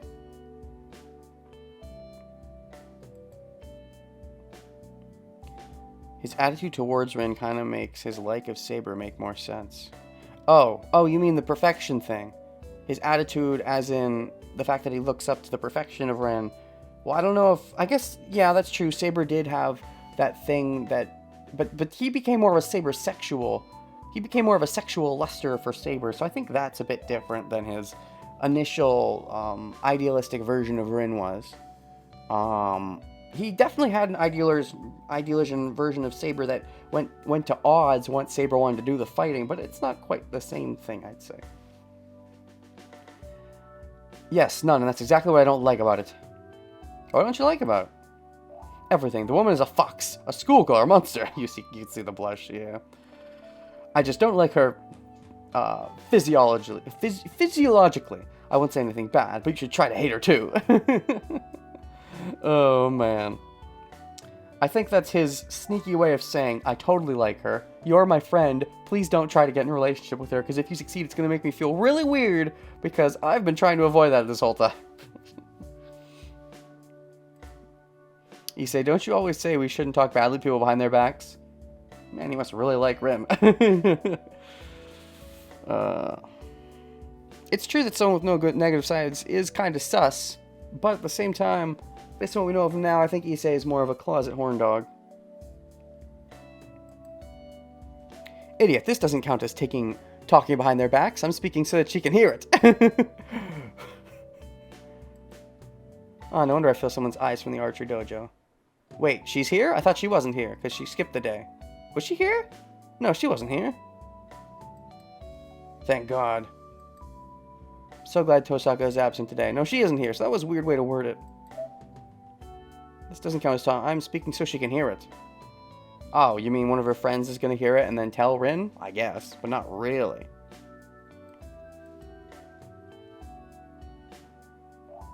Please, Issei, please restrict yourself to talking behind... Wait, please, Issei, please restrict yourself to talking behind people's backs. Oh, I see. So you don't start fights. Alright, if you say so. I wasn't insulting her at all. I was only saying that I'm on guard against her. That should be within my rights. You were saying things like monster and fox. Yeah, he was going overboard because he likes her. I think the term schoolgirl is discrimination. No, that was just praise. There are good foxes and monsters too. I guess? What? I only applied the terms to describe Tosaka. Katsu. Right. Katsu, of course. I remember what that means. Jisho, what does that mean? Jisho, what does that mean? It's a monk thing. I remember. That's what Deidara says in Naruto. To win, to gain victory. Why would you say it in this circumstance?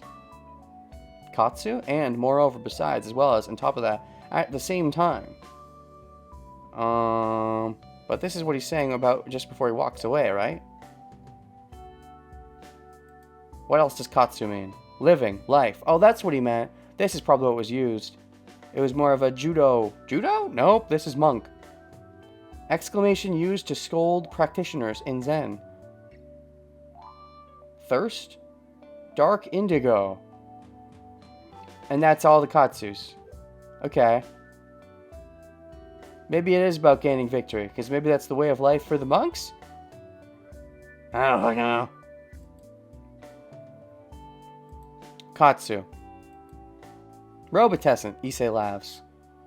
Oh, he's laughing because that's the mantra of monks is to gain victory? And he's laughing because that's overboard? Well, I'll be going. I'm going back to the student council room, but you're going to work, right? You shouldn't have time to play around like this. He must feel refreshed now that he said everything he wanted as he leaves calmly. I've known him for 2 years now, but I still don't understand his personality. Interesting that he came to the dojo, though.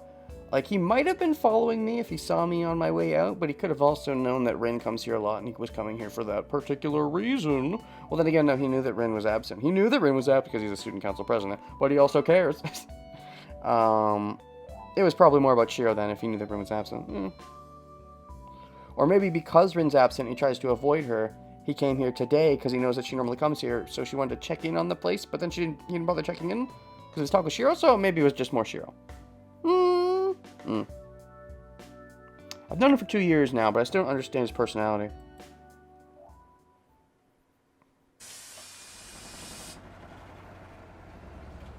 Interesting. So he went to maybe confront Sakura or something, but if he did, it was off screen, or confront Shinji. I guess because Rin didn't show up. Again, he tries to avoid as much as possible.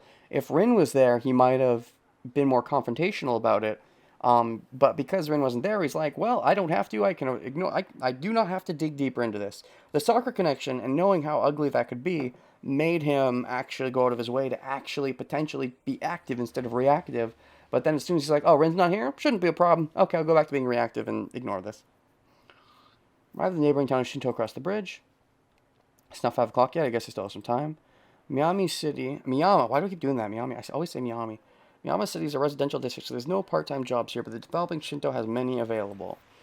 The school approves of students having part-time jobs, so I work a few easy ones. Oh, I thought it was just the one with Neko. How many do you work? I prefer hard physical labor that ends as quickly as possible. I can see that. I can totally understand that. I can understand the mindset of wanting to do something that maybe is kind of, effort-filled, but kind of easy and doesn't take much thought over. Makes sense to me. It's killing 2 birds with 1 stone as it builds my body while I get paid for it. And it ends as quickly as possible so you don't have to overexert yourself. Makes sense. Scene transition. So I guess it's not quite dark enough yet for the scene where we stare down Rin. Today's job is a simple loading job from 5 to 8 o'clock. Even though it's only 3 hours, there's 6 hours worth of work to do. They make you run around without a minute's rest.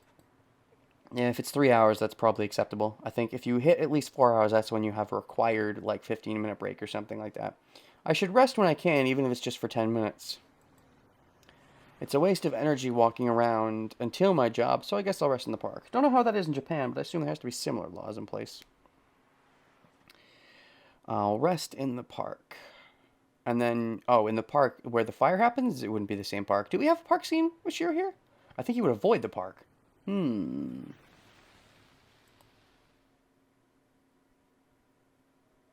no, it is the park. Wow. The park among the buildings is like a big field. He's drawn to it. The PTSD draws him here.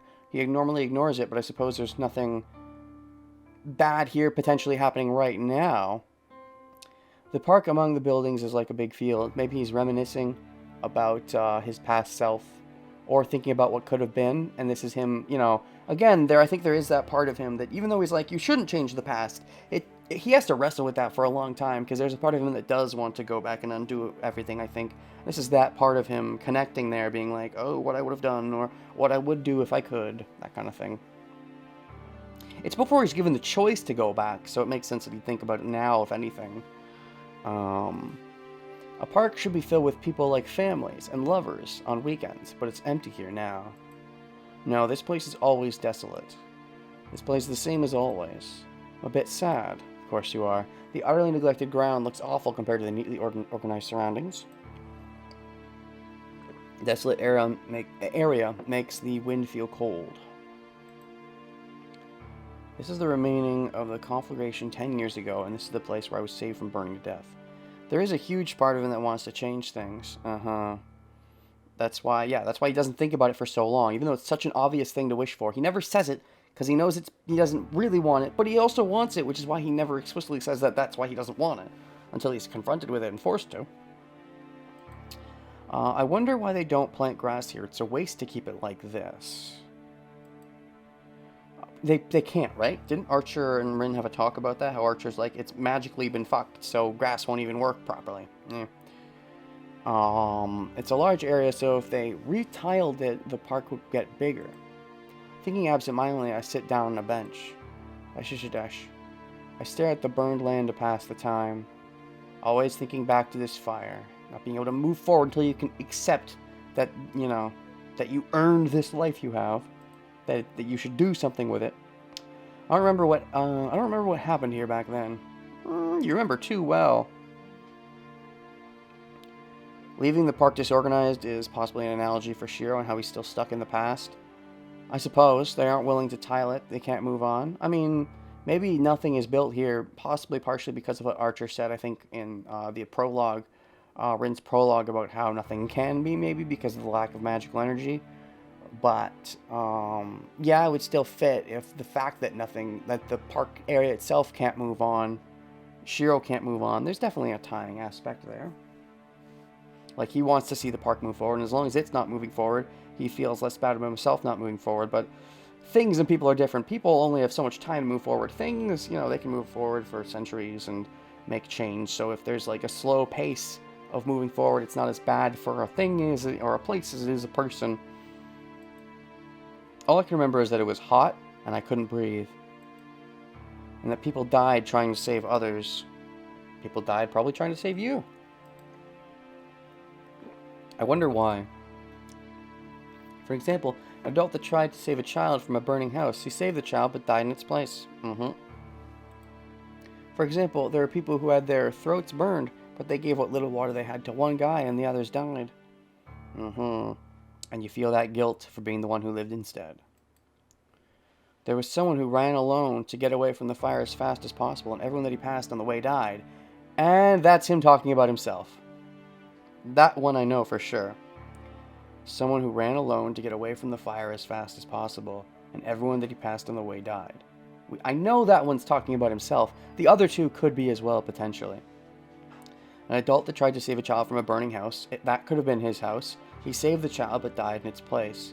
There were people who had their throats burned out, gave what little they had to one guy. That could have been you. The third one I know is referring to himself. The first two could have been referring to himself as well, and it's all just like trying to pretend like it happened to someone else, saying that I don't remember it very well, but here's all these examples that I remember fairly well from, specifically myself. And that would make the trauma even more real when you realize that all this happened, and he knows it all happened, and he feels bad for all of the other people. So it makes the most sense, I guess, if they are meant to be all him, but he's trying to avoid that, And, for example, people who died because they gave away something that was saving them, only to save others they didn't even know. People who died because they gave away something that was saving them, only to save others they didn't even know. Is this a sort of foreshadowing for Kiritsugu giving the shield to Shiro? Yeah, because that was the whole thing, is that Shiro was gonna die, right? And then the shield is what had to save him. I think those actions was the initial seed for the Hero of Justice dream. Yeah, probably. He would have wanted to save those people. Instead of, let everybody die except for him, he would have wanted them to be saved too. And then Kiritsugu immediately calls it a pipe dream. So, it creates a very awkward situation in his mind, for sure. Only to save others they didn't even know. Gave away something that was saving them. Okay, I think this is definitely the whole. I think every example here is about Shiro, and I think this one specifically is actually a small bit of foreshadowing for Kiritsugu giving the shield to Shiro. And without it, maybe he would have lived longer. That's possible, I suppose. Those people sacrificing everything to save him, and what, he wants to do that himself because that'll let him die peacefully? I guess that's true. I guess that if he died for someone else, that would mean he actually... it would mean they essentially could have saved someone else instead. Whoever he saves dying could save someone else instead. Or he could save someone, and it would have been like they saved that person, and then he doesn't have to have the burden of being the, the survivor guilt anymore. There's that possibility. Ellipses. I didn't like things like that, even though you're the one who was saved in all those examples. It makes me mad that those who tried hard were sacrificed. Uh-huh. Am I greedy to want an ending where everybody is safe and happy? That's not greedy, but it's usually unrealistic. All I wanted was to see people relax peacefully, so why couldn't I manage such a simple thing? But this is more getting to what I was saying about wanting to save all the people around him and failing, and that also sort of leads into the hero complex. They're both sort of there, but one of them's darker.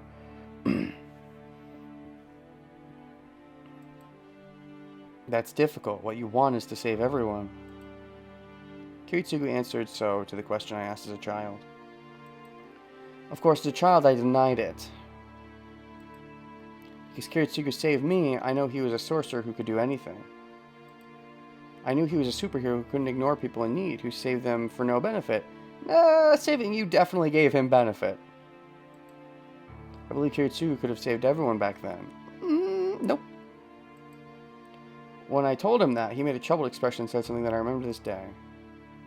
Saving one person means not saving another. A superhero can only save the people that he has saved. It's obvious, but that's the definition of a superhero. I understood that. And that's the part that, pisses him off so much, I guess. Makes the whole thing feel pointless. It's obvious now that he said it. Let's say there's a robber and some hostages, and the robber intends to kill the hostages. Normal methods, most of the hostages will be killed. Even if you use a miraculous method to save all the hostages, there'll still be one person who isn't saved. The fucking robber? Wow, that's such... the robber whose hostages were rescued. That's such a idealistic outlook that, definitely goes against his darker mentality later on. But it also shows how low he thinks of himself after being saved by everyone there. That he thinks what he did, all the things he did just to let them save him, was not worth it. Like, now that he's been saved. Like, he was willing to let them all die for him just so he could live, and he thinks he didn't deserve it now. And so, even in this scenario, like with the robber, he's like, even the robber deserves to live more than I did in that scenario. That's how selfish I was there. That's the real dark truth behind this, not the idealistic version that's currently being shown that you think it is until it becomes more clear later on that he's got the dark thoughts. The people a superhero saves are only those he decides to save. That's why even God cannot save everyone. All the more so if it's a natural disaster. No one could have saved everyone. It wasn't quite a natural disaster, but sure. The fire 10 years ago was like that. It's not something I, who was miraculously saved from it, can talk about now. But I don't want that. I don't want such a thing.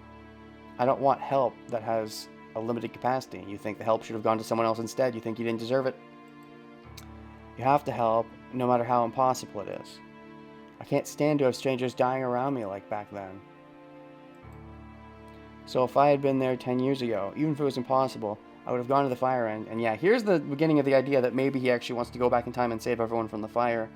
And if he was actually an idealistic type of person, that might have been his real wish. But this is more hiding the dark truth that he just feels so guilty about being saved after being so selfish and not caring about others, that after the fact, I would have gone into the fire and killed myself, made it so that I died instead, is really what he's saying, so that they would have all gotten a chance to live, or, instead of him, who he thinks doesn't deserve it now, which is kind of a gross wish, and why it's harder for him to say it out loud when told that he can have a wish, because it's not what he's pretending what he really wants.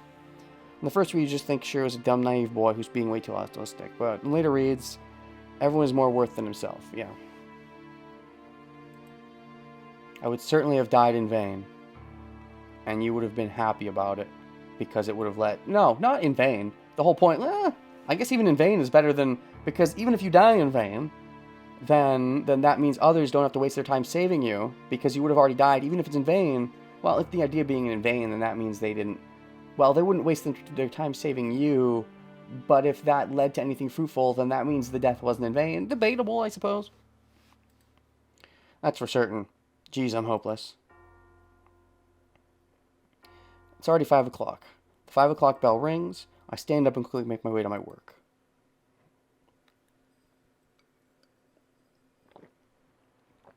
My job's done. This one is already set. All right, now we're coming up on the star-crossed lovers. What?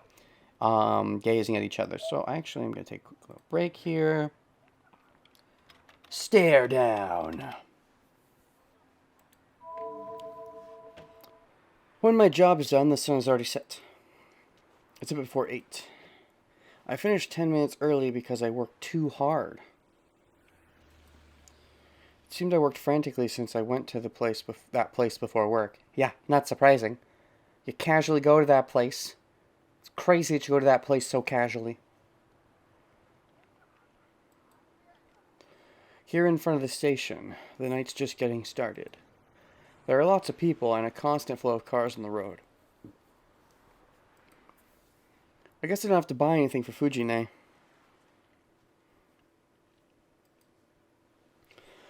I walk while looking up at the lighted building. It's the biggest building in Shinto, so I can't see the top clearly. I just gaze up at the building, just enjoying the night scenery. I think I see something out of place. Yeah, there's no way she'll be able to see that. There's some magical metachlorian bullshit going on with Shiro for sure. Even before Saber is summoned. What was that? I stop and stare at the rooftop. I focus my eyes looking at the thing as small as a grain of rice.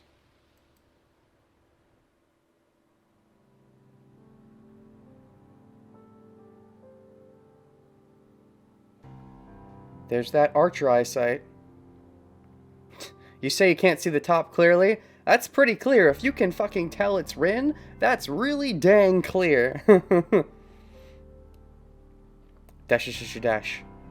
There's that archer eyesight crazy focus, which comes, yeah, it comes into play when we saw that Archer was planning to kill Saber and Berserker at the same time, right? Because he sees Archer from far away doing that? Is that the idea?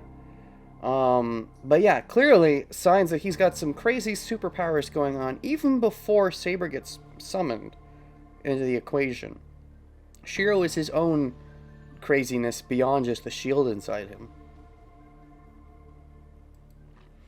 It looks like someone I know. Yeah, there's no way you can normally know that. He is magically, subconsciously focusing. Yeah, he saw Archer and he saw he was smiling before shooting. Yeah, seeing the fucking smile, even seeing Archer from that far away is crazy. Making out specifically that he's smiling is ridiculous. So this is sort of coming up in Timeline 2 now. Timeline 1, his crazy magic eyesight wasn't touched on as much, I don't think. But, looks like someone I know. Why is she there? What would she be doing there?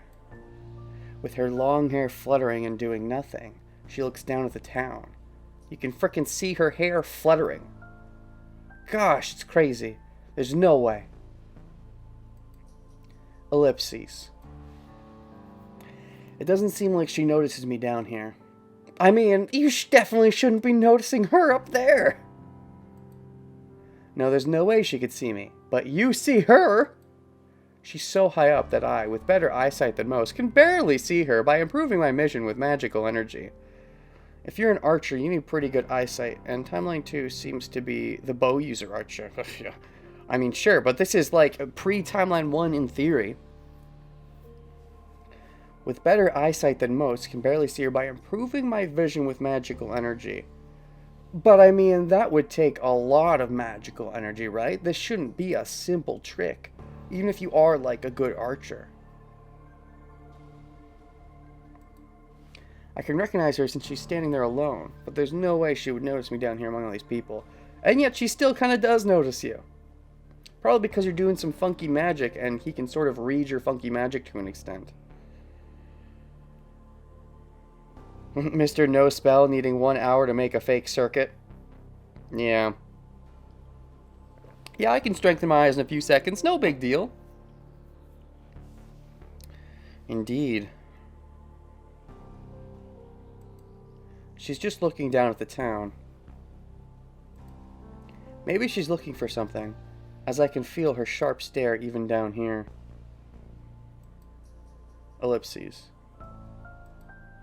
I forget about time and keep looking up at the girl standing in the sky. She's on top of a tall tower. Someone remind me, because we're not going to be going back down the saber route again. Was there ever an important moment where even strategically he used his eyesight like how he used it in Timeline 2 when he noticed Archer smiling? In Timeline 1, beyond this, when we actually get to the split where the saber timeline happens, was there ever an important moment he used that magical eyesight again? Maybe like a minor moment, but never one that was really called out upon. I'm not thinking one off the top of my head, so I'm just wondering if there is one that I'm forgetting, because we're not going to be re-going over that. She's on top of a tall tower. She's like a witch, looking down at the earth with the moon behind her. The only magical eyesight moment was in the basement? Oh, yeah. Right, it was fully dark, but he saw. Yeah, there is... Okay, there's some magical eyesight stuff there. That's true. It was fully dark, but he saw somehow. Which feeds into the... Alright. Fair. So they touched on it a little bit towards the end of the playthrough, which I think makes the most sense if this is meant to come afterwards, which, you know, is heavily implied based on the way Shiro's acting. So it makes sense to tease that at the end of the playthrough, only to go more into that at the start of this one. Alright. She's like a witch looking down at the earth with the moon behind her.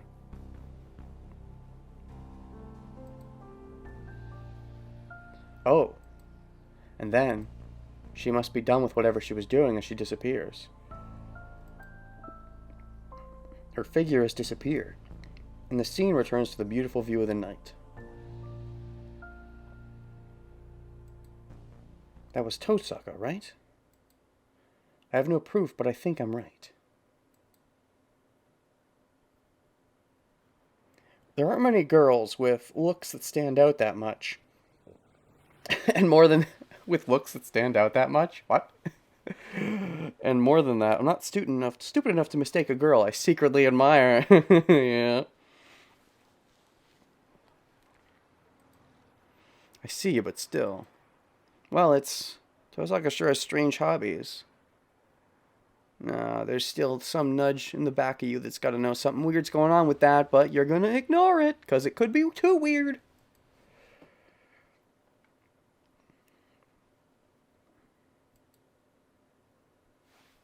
Unlike Shinto, there's no one in Miyami City. Miyama, why do I keep doing that?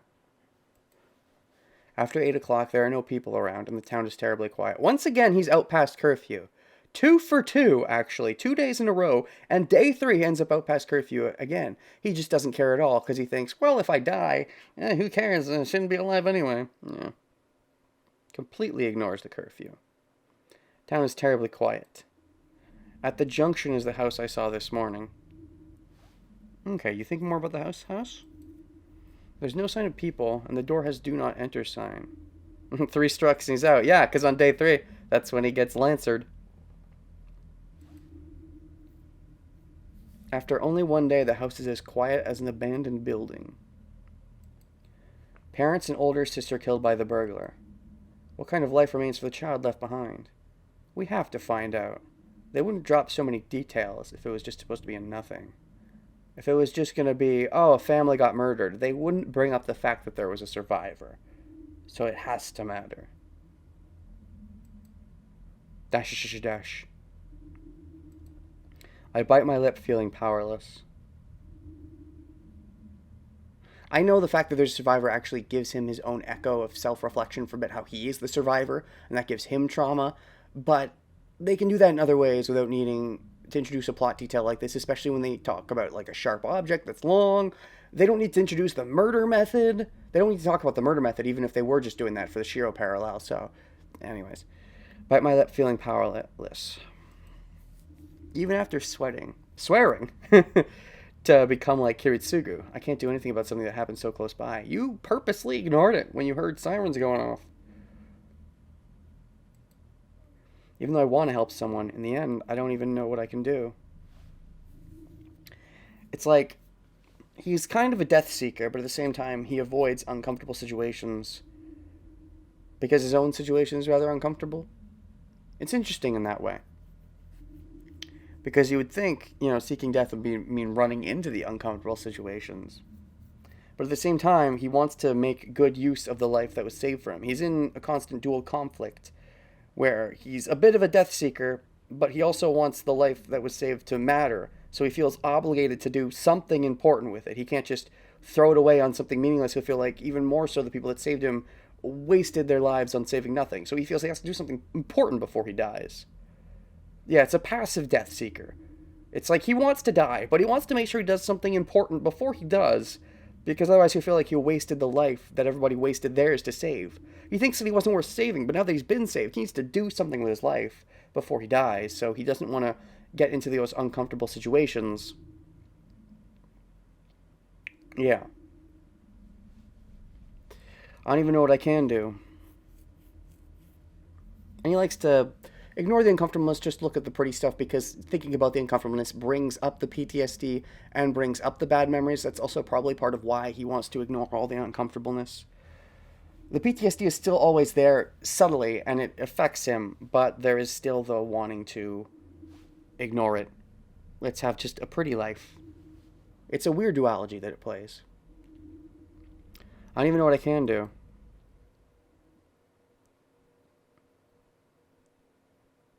I climb the hill and reach the Emiya house. The lights are still on, so Sakura or Fujine must still be there.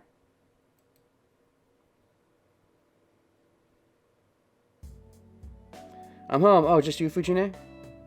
Oh, welcome home, Shiro. Fujine turns around, munching on a rice cracker. TV show's a loud variety show. Loud variety of shows. Coming home at a time like this again. I told you to come home early. I am home early. I'm taking part-time jobs that finish at 8, so don't be so unreasonable. There's a curfew, dang it, Shiro. Shiro, you're the one who shouldn't be so unreasonable by taking part. You should try to find other jobs that can, maybe not have you do the explicit thing that will get you potentially in trouble. Where's Sakura? Looks like dinner's ready, but... Sakura-chan went home early. She said she had something to do today. Just cooked dinner and left. What the fuck did she have to do today? What the fuck did she have to do today? Is it related to the Grail War? I don't think we ever learned in Timeline 1 whatever it was she had to do today. It just seems weird she wouldn't want to stay and ride Shiro's dick as often as possible. It seems like this might be the start. Yeah, curfew suggestion, exactly. This seems like this is probably the start of whatever Sakura's being, a big plot twist, whatever it ends up being. It's definitely going to happen. Maybe this is starting cue for it. Was the day Rin saw Sakura talking to Goldie. Oh, was it? Is it? I don't remember, but I would believe it. Right, yeah, that sounds about right. Because Rin was walking around town. Yeah. On her way home, she saw Sakura talking to... Yeah, that sounds correct. Okay. So Sakura was doing something sketchy. Was the sketching thing related to him, though? Was it specifically related to Gilgamesh? Or did she just happen to run into him while she was doing something else? I don't believe Rin overheard much of their conversation. If Rin is in it, if Sakura is to some extent in it with Gilgamesh, that would be weird because she never comes up in the big, Kirei final bout. Maybe Sakura senses Gilgamesh's presence, though. Maybe he first comes to town today, and Sakura is somehow able to sense that because of her magical blabdoo, and goes to confront him to find out, oh no, who is this presence that could endanger Shiro? I don't know, maybe? We don't know what they were talking about. There should be some connection, otherwise why show them talking? This should definitely be related to Sakura's big plot twist, but I don't know if Gilgamesh plays in specifically, or he's more of a secondary thing where they were both doing similar things in the area. They were doing things in the area, but they weren't necessarily related, and they just happened to cross paths, which might ended up leading to something down the road, potentially in some timeline, but wasn't necessarily that she did that, or either of them did that on purpose. I feel like if there was on-purposeness to it, we probably would have seen Sakura at some point during the big Kirei finale. I don't think there was purposeness to it. I think it was accidental. They were both doing their own thing and then happened to cross paths. If not, just Sakura sensed his presence in general, but that seems even like a bit of a reach. Unless she's really powerful. Because it's not like Rin knew that. Rin didn't, know. Rin felt something was off about Gilgamesh, but she couldn't, place instantly that, oh, that's a servant. There was no recognition. So Sakura would have to have some weird amount. Yeah, Gil never mentions Sakura ever in the Fate route. Sakura would need some weird amount of magical sensory, if that is what happened, and she just sensed Gilly in the area and went to confront him. A crazy amount, which would suggest she knows certain things about the war, which really suggests she's not letting on certain things that she knows. Which seems less likely given how she seems to be so passive around Shinji. Gil isn't technically a servant, just a really powerful human, So I think it's more likely they were both doing sus things in the area, and they just happened to cross paths. Probably. Or Sakura was doing a specific sus thing, and Gilly is the one who sought her out because it's like, oh, what's this interesting thing she's doing? Because he found it interesting. A way to cure his ever-incurable boredom. So maybe Sakura was the impetus, and Gilgamesh went to her to be like, what's this fun thing you're doing? Maybe. And then he moved on because he didn't care anymore? Maybe. Okay, Sheila just cooked dinner and left. Fujine said so happily. As far as she's concerned, anyone who cooks for her is a good person. That would be a good idea for a while. It's been dangerous recently, so maybe I should cook dinner myself until next term. Sakura wouldn't be happy about that. She wants to ride your dick as often as possible. Sakura is real boring to Gil. Way too passive. Right. He likes, he has everything, so I want something that doesn't want to be wanted. Which works better with Saber's more brash personality. That's fair, but if Sakura is secretly doing some crazy craze, even if Gil doesn't necessarily need to have any romantic interest in Sakura. If Sakura was just doing something interesting, that could have potentially cured his temporarily cured his temporary boredom. No, temporarily cured his permanent boredom. And anything that's different could at least be a cute little distraction before he just moves on with things. I protest. You come home so late, Shiro. If you don't cook until after that, we won't eat until after 10.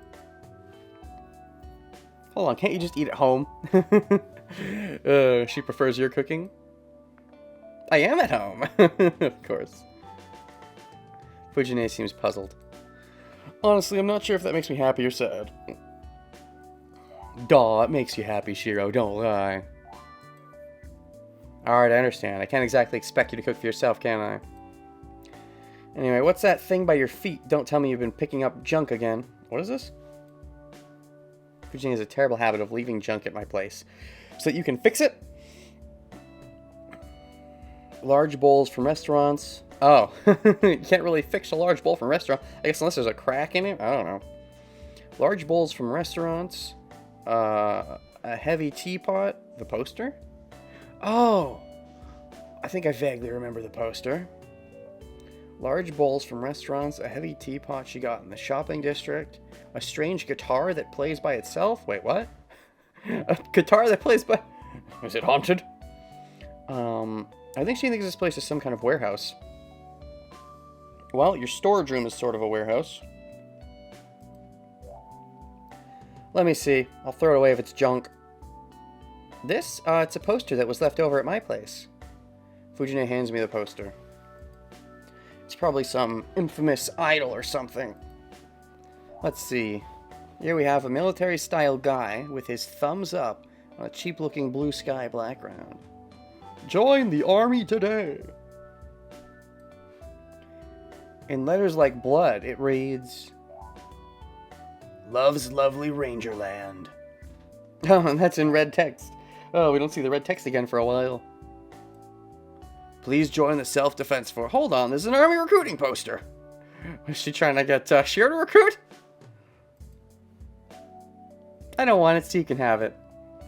Did maybe Tiger realize that his purpose, direction in life isn't going very great, so she's trying to give him inspiration?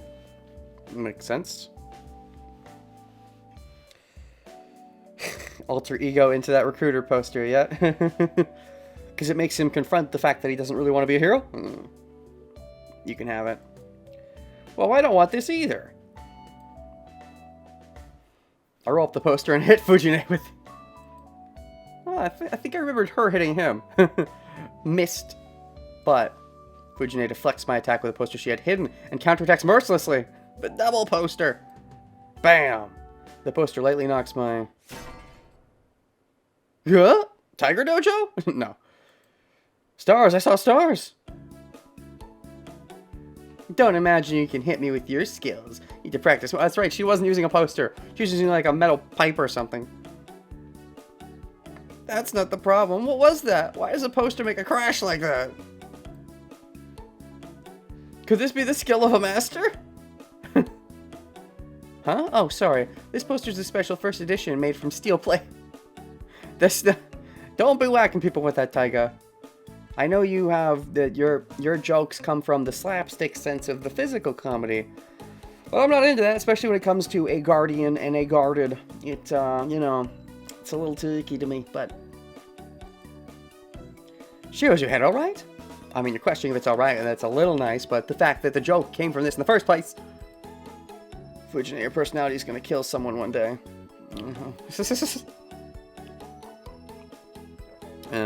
You're lucky he's got, yeah, the shield, but also, she's lucky that he kind of wants to die. So he doesn't mind as much as someone else might. I'm not worried. Shiro would marry me if that happened. Wait, what? What? That's such a weird drop. What, to protect you? You're gonna kill someone one day. Are you sure? What if it kills Shiro? Can't marry him then.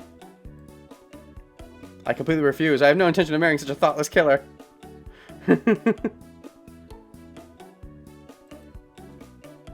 I don't think I'm that dangerous of a person.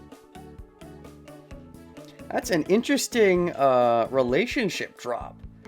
I would think that she thinks of herself as a guardian and a big sister, and I guess she does. But maybe there's spilling hot soup. Yeah, I remember that too. Maybe there's actually, I don't know, there is a separation for sure. But maybe there is a little bit of that in the back of Taiga's mind. Far back, that she pushed way back because of the responsibility from Kiritsuke. Maybe she's a bit of a cougar after. I knew it, so it's true that people never know themselves. Well, yes, that's true, Shiro. That's true about yourself. How true, how true. I'll have to watch out or I'll be killed. Just keep saying that. Anyway, I'm hungry, Shiro. I've waited all this time, so let's have dinner. Relationship is cute. Can easily lead to some big toxicity vibes. Yeah, for sure. in a lot of ways, especially with the, if we're taking the slapstick to, you know, in a realistic sense.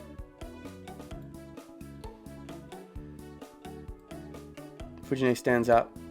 How strange. Fujine is helping out, even if it's only setting up the dishes. She must be really hungry. Maybe she feels a little bad for actually hitting you. Maybe. You can get the dishes out. You can pour rice, right? I can. Hey, Shio, can I use a bowl? I guess so. Sakura isn't here today, so there'll be some left over anyway. Alright, I'll use the same for you then. Fujine pours rice into 2 bowls. Where would you normally pour the rice? I mean, if you pour it on... I guess you could pour it on a plate, but it's easier to spill. You could pour it into a, like... a... whatchamacallit thing? Not a pan, but a pot. A pot, that's the thing. But, like, you can't really eat from the pot, so... If the slapstick is set in a realistic setting, Sakura would be a lot more pissed off at Fuji. Yeah. Ellipses. Oh, well, I was going to have seconds anyway, and besides, if I argue with Fujine, she'll take my dinner away. To add, chaotic dinners like this have been common sense for many years now.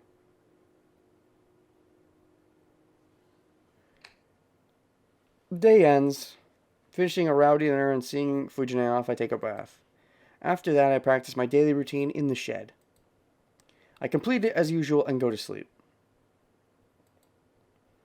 It is 1 in the morning. Oh, okay, so we just skipped the routine.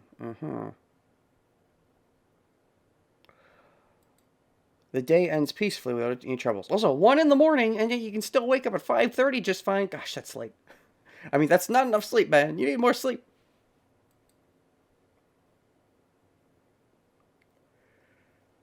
Oh, so that's foreboding. How the day ends peacefully, but this next day doesn't. Long day, long night. Indeed. 1 in the morning without any troubles. You know, except for the bruise you got from the metal frickin' poster. Magazine. Alright, so we actually got through day 2, and we still have a decent amount of time left in today's stream, so let's keep going. And you fucked in the head, Shio. You're running on 4 hours most of the time. Here. Alright. PTSD flashbacks. I'm in a fire. Collapsing buildings and burning people. No matter how far I run, the scenery is always red. This is a vision of 10 years ago. A memory of the distant past I haven't remembered for a while. I run through it as if recreating the scene. There's no escape even though I know it's a dream. Also, you said unless something special happens, you'll have a dream of swords. So you're dreaming of this probably because you spent some time in the field, which inevitably brings up the fire PTSD. So that's why this is here. There's no escape even though I know it's a dream.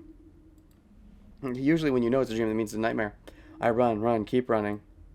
In the end, where I end up is how I'm saved after running out of energy.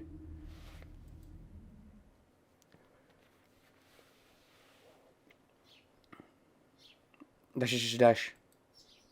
I wake up with a bad feeling. I feel my forehead and find that I'm sweating a lot even though it's winter. It's already this late? It's already past 6 o'clock. I mean, sure, that means you slept... Even then, you only slept a little over 5 hours. Not even 6 hours. I feel like you need a minimum 6 to be healthy constantly. Even 6 is kind of pushing it. You really should have at least 7. They say that 7 to 9 is the healthy average, but... From the kitchen, I can hear the sound of the kitchen knife cutting something. Sakura as early as usual. Did she even show up today? There's no time to be impressed. I have to get ready quickly and go help fix breakfast.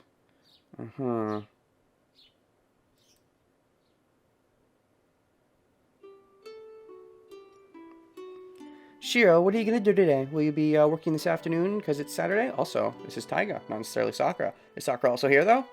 Probably, because we end up having to choose between hanging out with, like, Sakura or Rin at lunchtime, at least once on the Fate path, which would have happened after this, I think. I don't know. I think that would have happened a little before we have to make the choice in the split, where the split happened?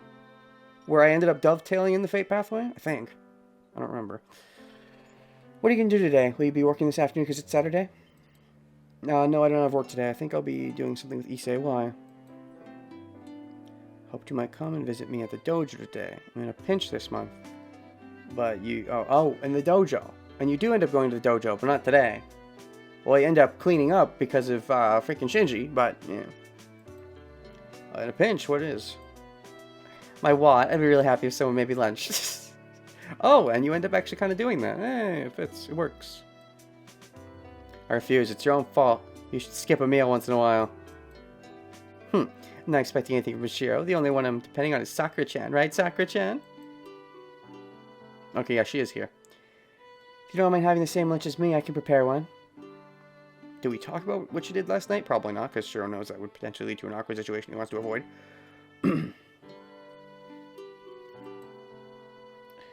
Yep, fine. Let's eat lunch together today, then. Bleh, bleh, bleh, bleh. Ah, spill my words.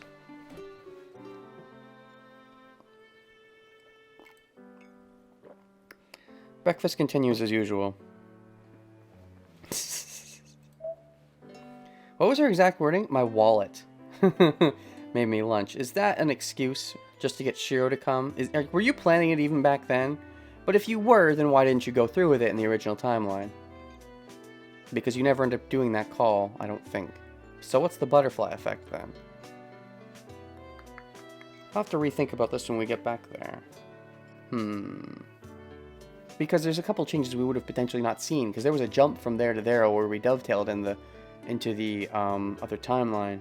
And we know things have to be different. It's weird that the dovetail is possible because of stuff like Shiro already used a command spell. So some other things maybe are different too that could have butterflied into that.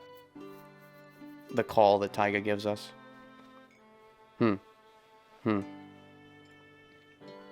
Also, you're a Yakuza's daughter. Is he just tired of spoiling you and been like, make your own money? Maybe. She's already spoiled enough, I guess. Today, along with the usual, there's a simmered lotus root with chicken. I don't think she has to make anything this elaborate for breakfast, but I think she made a lot of it to take for lunch, too. Okay?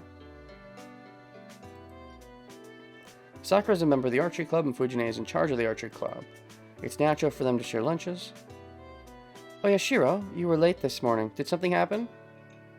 Bad dream. Fujine looks at me, sipping her miso soup. Gee, she's usually slow, but she gets sharp only at times like this. I dream about my past. I just woke up grouchy, that's all. I don't think Taiga is usually slow necessarily. She's just coy about what she knows. And in this case, if you have such a strict schedule of waking up at 5:30, I think she would notice for sure.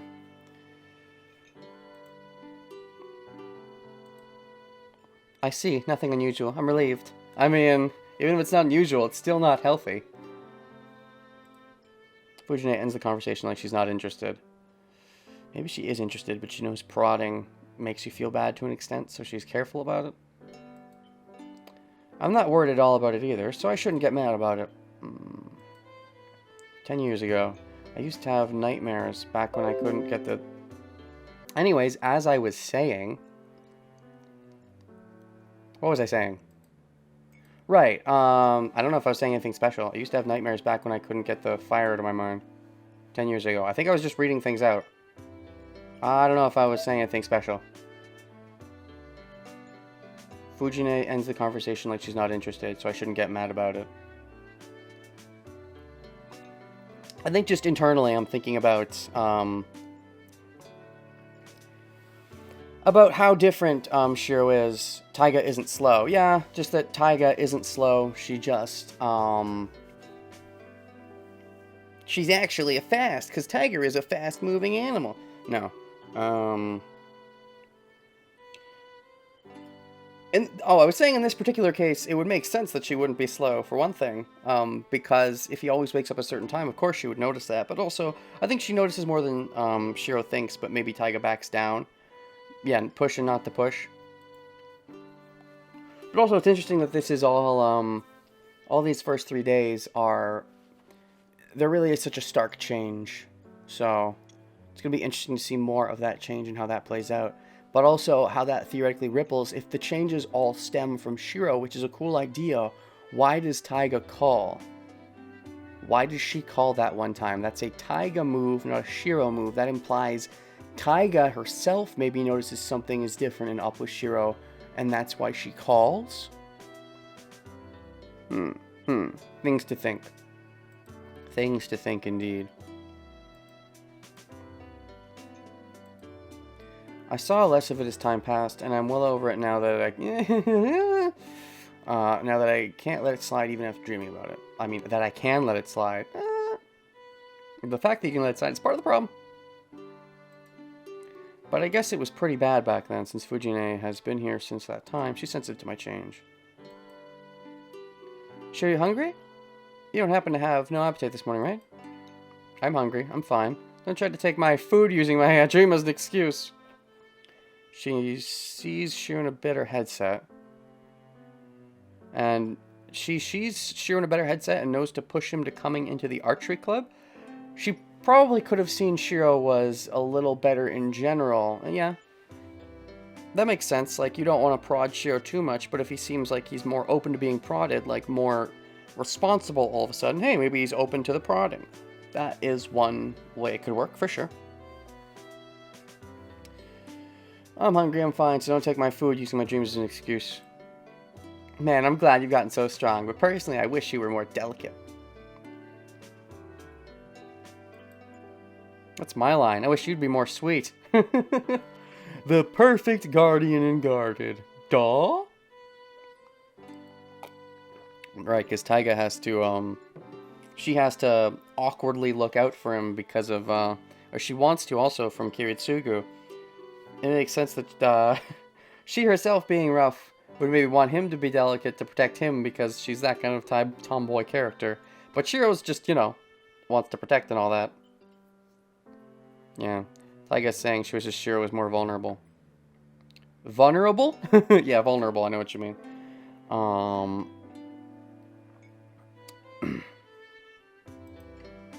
Make fun of each other without looking at each other. Yeah, but there's definitely a hinting there that Tiger really wishes he was easier to take care of because it's kind of hard with how damaged he is.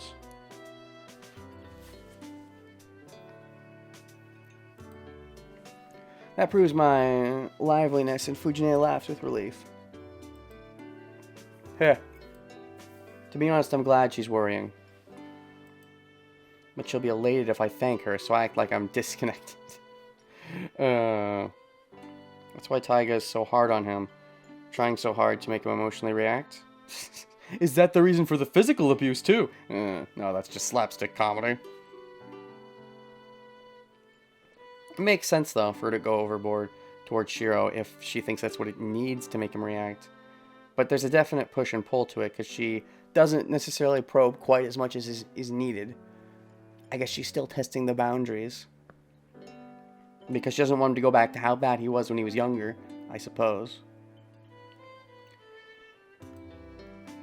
Question mark? Not knowing the circumstances, Sakura looks puzzled at the way we're acting. Does she not know the circumstances, or does she know everything? Sakura's got a cute, puzzled look. Unnatural mark.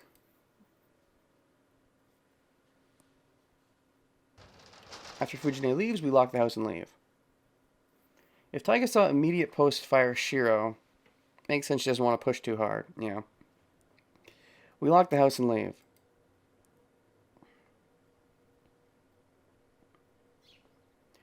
Senpai, I won't be able to come and help out from tonight until Monday. Is that alright?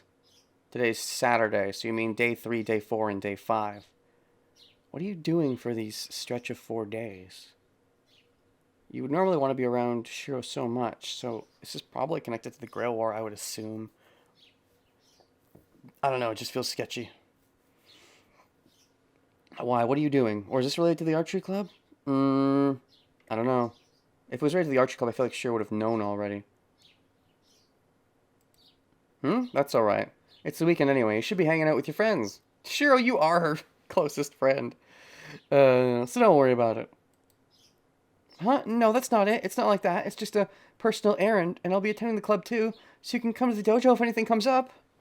She doesn't want to feel like, she doesn't want to feel like, she doesn't want him, to feel like she's losing interest, because she's definitely not. She's got some shenanigans going on, though, for sure.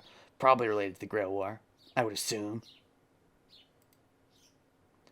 I'm not going off to play because it's the weekend, so please don't misunderstand me.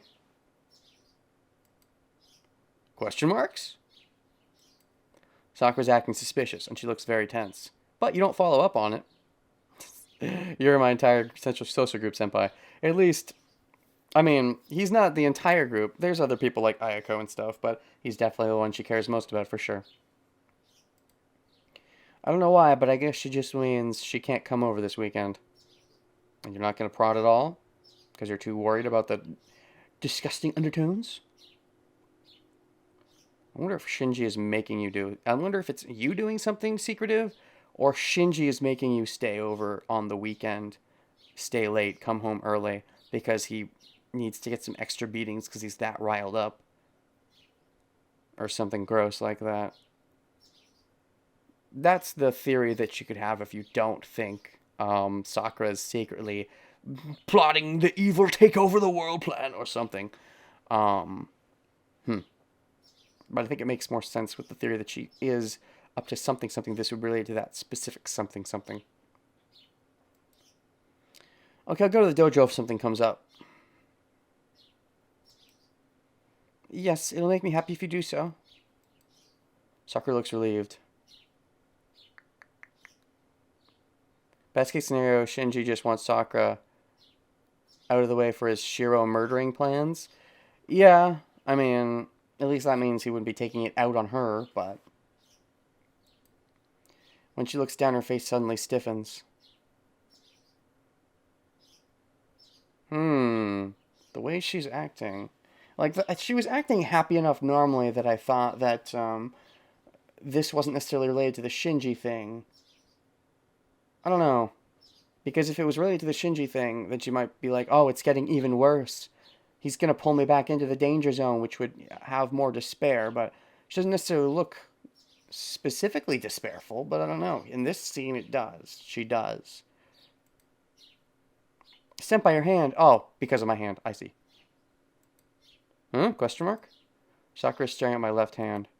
Looking down on it, it's bleeding. Wait, what? Huh? I pull up my sleeve. There is certainly blood there. What's this? Maybe I cut it while fixing something last night. And that's not the command spell? It doesn't hurt at all. There's just a welt on there. Is that the pre-command spell? Is that what that's meant to be? Or is that an actual injury he doesn't feel because the shield protecting him? Or the sheath? The welt goes straight from my shoulder down to my hand. And it looks kind of like a small snake running from my shoulder to my hand. I don't feel any pain, so it should go away quickly. Don't worry, it's nothing. Yeah, the command spell forming. That makes sense. Sakura, if she knows something about the war, she might know what that means. And that might be why she stiffens so much. Maybe. The command spell forming. Even though he wasn't necessarily planned. Well, no, because the Grail chooses its masters. But if they turn down the calling... I guess there could be last-minute substitutes. But the Grail choosing the masters is... Usually it chooses from the magic families, but for leftovers... Alright. I'm just thinking about the fact that he seems to have a circle and he doesn't know why it's there. He also gets this seal out of nowhere, but I don't think they're connected.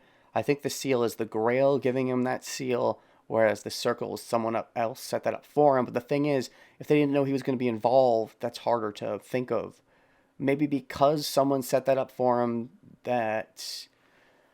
I don't know. Maybe because someone set that up for him. Kirei did mention that the Grail fills the last few slots with just random people. Yeah. But he also fits the bill because he actually does have a relation to this stuff, and he does have some magical powers. But it's weird that if he has this circle set up he didn't know about, someone should have potentially seen him forming and given him that circle. Although the circle was there already, theoretically, but it's such a, like, I don't know, a purposeful circle. If they would have known in advance, they would have had to set something up after finding out. hard to say. It feels like a thing Kirei could have done, but I don't think Kirei expected it. It feels definitely like a thing Kirei could have done, but the way Kirei acted in response to seeing, oh, it's Shiro's part of the war, he seemed very surprised.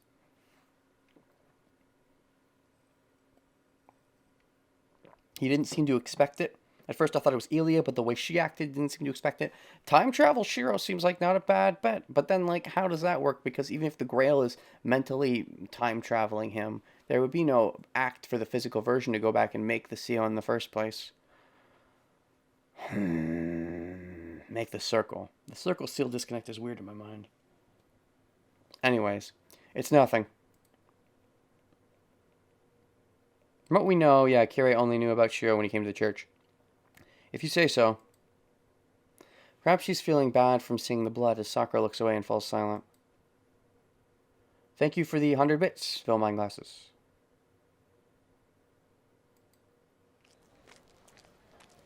I leave Sakura's club activities and head to the school building. A schoolyard is full of spirited students running around. Ellipses. Still, there's something oddly wrong here. The school is like it always is. The students at morning practice are lively, and the new school building is spotless. Ah, there's something oddly wrong here, because this is the same day that Rin sensed the magical disturbance, so you probably are sensing that to an extent as well. Maybe it's just my imagination. It is not. When I close my eyes, the air completely changes. The school building is covered with stains like membranes, and the students running around the schoolyard seem like empty dolls.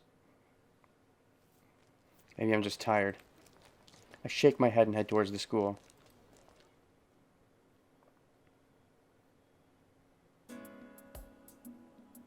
School ends early on Saturdays, classes end before noon, and after I finish helping Issei, the sun is starting to set.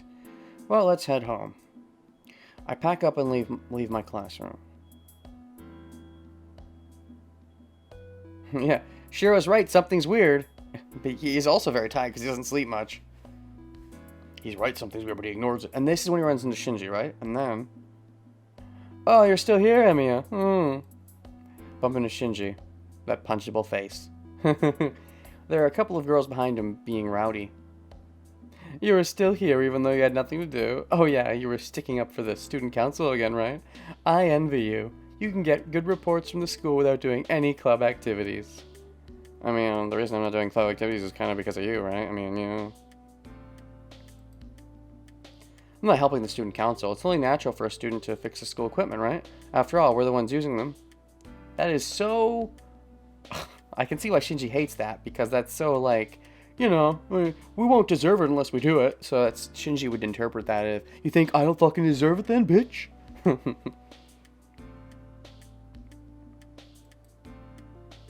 Keep talking like that. For you, everything is natural. Didn't I tell you that I hate how you act like a good kid? Sorry, I don't remember that. I thought that was just the sort of thing you say. I didn't really notice it. It is the sort of thing he says, though, that's for sure. He wants you to bow to his every whim. You didn't notice one of the things he said? You gotta pay attention to everything he says. Ellipses, exclamation point. Fine. Then you're gonna fix everything at this school?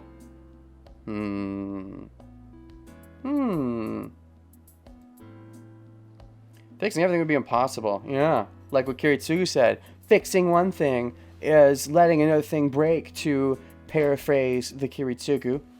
The most I can do is take care of things. Does Shinji kind of think Shiro is just faking the good kid act? It's not really a fake. There is some darkness inside him, but he's definitely not faking being a nice person. Shinji, though, he does seem to think the worst of everyone.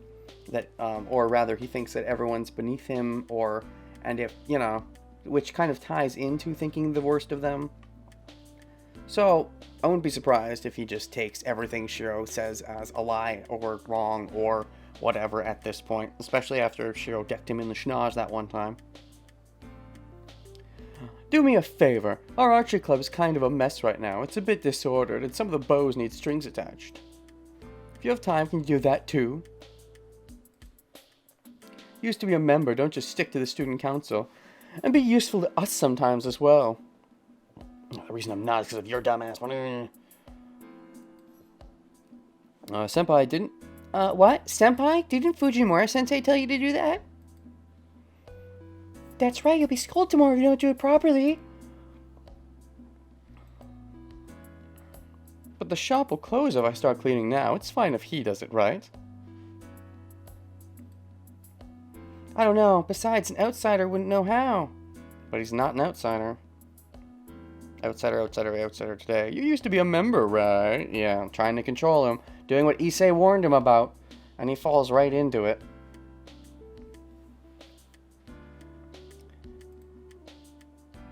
Are you sure? Shinji said he used to be a member in the archery club, so we can let him do it. They're getting rowdy behind Shinji. It seems they're in the archery club, but they must be members that Shinji recruited recently, as I don't know them. Well, you haven't been in the archery club for, like, over a year, so it's not surprised you wouldn't know any of the first years. I'll leave it to you, then. The key's in the usual place, so go ahead. You don't mind, right, Emiya? Of course he doesn't. You know he doesn't, and you hate that he doesn't. Or you're testing him to see if he'd really do it, even for, you, his arch-nemesis, from your perspective. See how long he's willing to keep up the act of being this nice guy who's above it all. No, I have some free time, so this isn't a bad time to do thing to do once in a while. And he just says yes. I mean, the thing he's being asked to do isn't that bad. It's the person asking him. It's the intent behind it. But Sheer doesn't fucking care. Thanks. Let's go, everyone. He says he'll do the boring chore for us. Wait, Senpai. Yes, please take care of the cleaning, Senpai.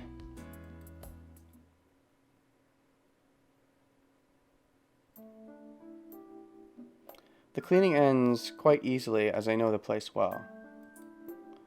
Took a while as it's quite big. Okay, so I guess the entire 3-day dynamic is mostly in my mind at this point. Sakura doing something over the weekend, though. It started with the day before. Is the remaining days related to Gilgamesh? Probably not. Is it related to Shinji? It was fun cleaning the place I used until a year and a half ago. Oh yeah, well, I can understand that. You didn't go here a long time. There's some nostalgia for sure. Picked up a bow thinking it might be okay to shoot just once, but since it wasn't mine, I decided not to. Oh, the hesitation, the trepidation. Thinking you don't deserve it. You're thinking you're muddying the bow someone else uses. You don't ever deserve the bow. If I ever want to, I can just bring my own bow and come here. But you never will. Not in the first timeline. When I look at the clock, it's way past curfew. It always is for you. It's a little after 7 o'clock. The gate should be closed by now, so there's no reason to rush now. Now that it's already too late, might as well say fuck it, right? I mean, that is always the excuse, right? Now that it's too late to get my own homework done in time, might as well not even start, right? The first 3 days seem to be a lot about Sakura and Taiga. Sakura, then Taiga, then Issei, then Shinji. Yeah, some subtext for sure.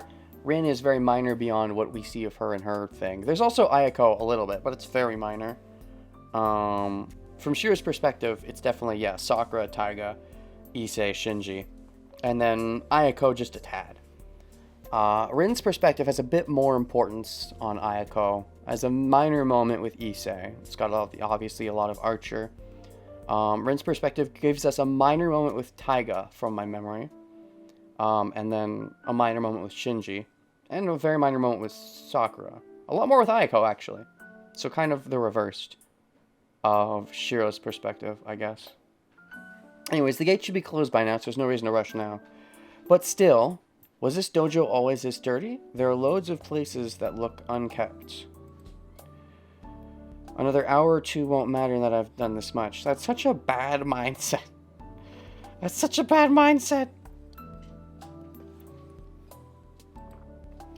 I've started this, so I'll finish the job. I mean, that's not a bad mindset, but just because you're a little past curfew doesn't mean it's okay to stay super late past curfew.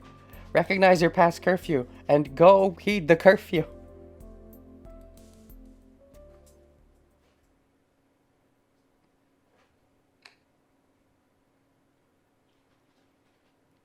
This is what happens when you abandon and run away from things, Shiro. The wind is blowing. It's so cold that my cheeks are getting numb. Fuyuki City isn't usually cold during the winter, but it's cold tonight of all nights. They become unkempt when you abandon and run away from things. Ah. Yes, the dojo was unkempt because he wasn't taking care of it. I guess there's an analogy there. He abandoned it because it was too uncomfortable to face.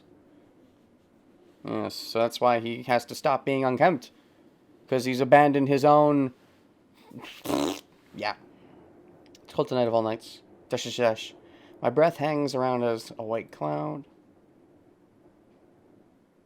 And this is where the boogeyman stuff happens. No wonder it's dark, the moon's behind the clouds. There's no light in the sky when I look up. Because of the strong wind, the clouds are moving fast. It's past curfew and there's no sign of life in the empty school. Except, what a twist, objection. It seems this place is filled only with chill as it's all silent. Ellipses, question mark? Just now. I think I hear something. I do hear something. Is it coming from the school grounds? This night, I must have been curious about the sound that broke the silence. Yeah, because normally he would hear something like this and avoid it and just go home, but something drew him about this. Normally, he's the kind that would hear something like this and be like, that's a battle or something that I should not get involved in. I'm going to avoid it. He would normally be smart enough to know to be ignorant of the situation. But this caught him, probably because there's this... whatever crazy superpowers he has for some reason are probably related in some way to the Grail and the war as a whole, I would think. And so the fact that this fight is related to the Grail War is probably what draws him, I would assume. To investigate, I find myself heading there, even though I somehow know that I mustn't. Yep, you're smart enough to know that you shouldn't, and yet something about this draws you.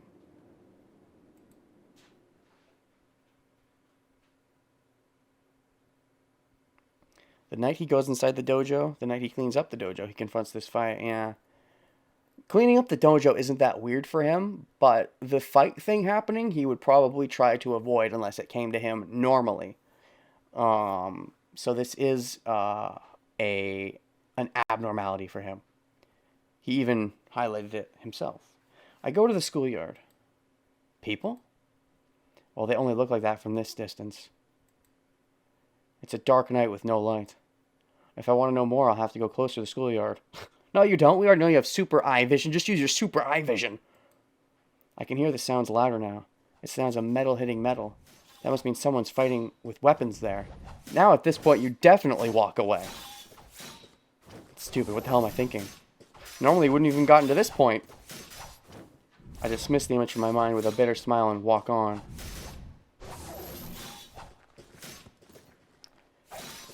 At that time, maybe my instincts noticed the danger as I hid myself as I approached. I don't know if this is fortunate or not. But anyway, when I get by a tree that's big enough to hide myself, I take a closer look at the source of the sound.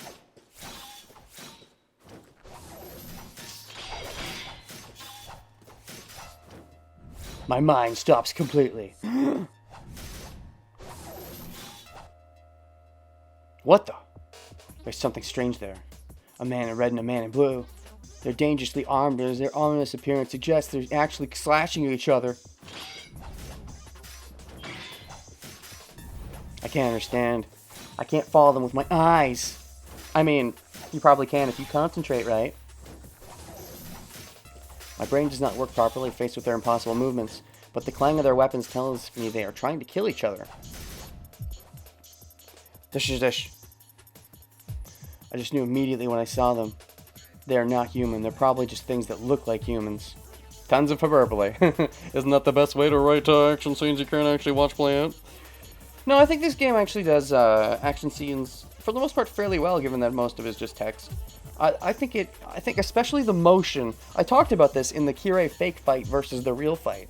The motion they add, the way it's done, is really nice and complements the actual battles. There's a lot of nice aesthetics that make even just the images that are slightly moving, maybe just a bit, work so well for the atmosphere, I feel. Probably just things that look like humans.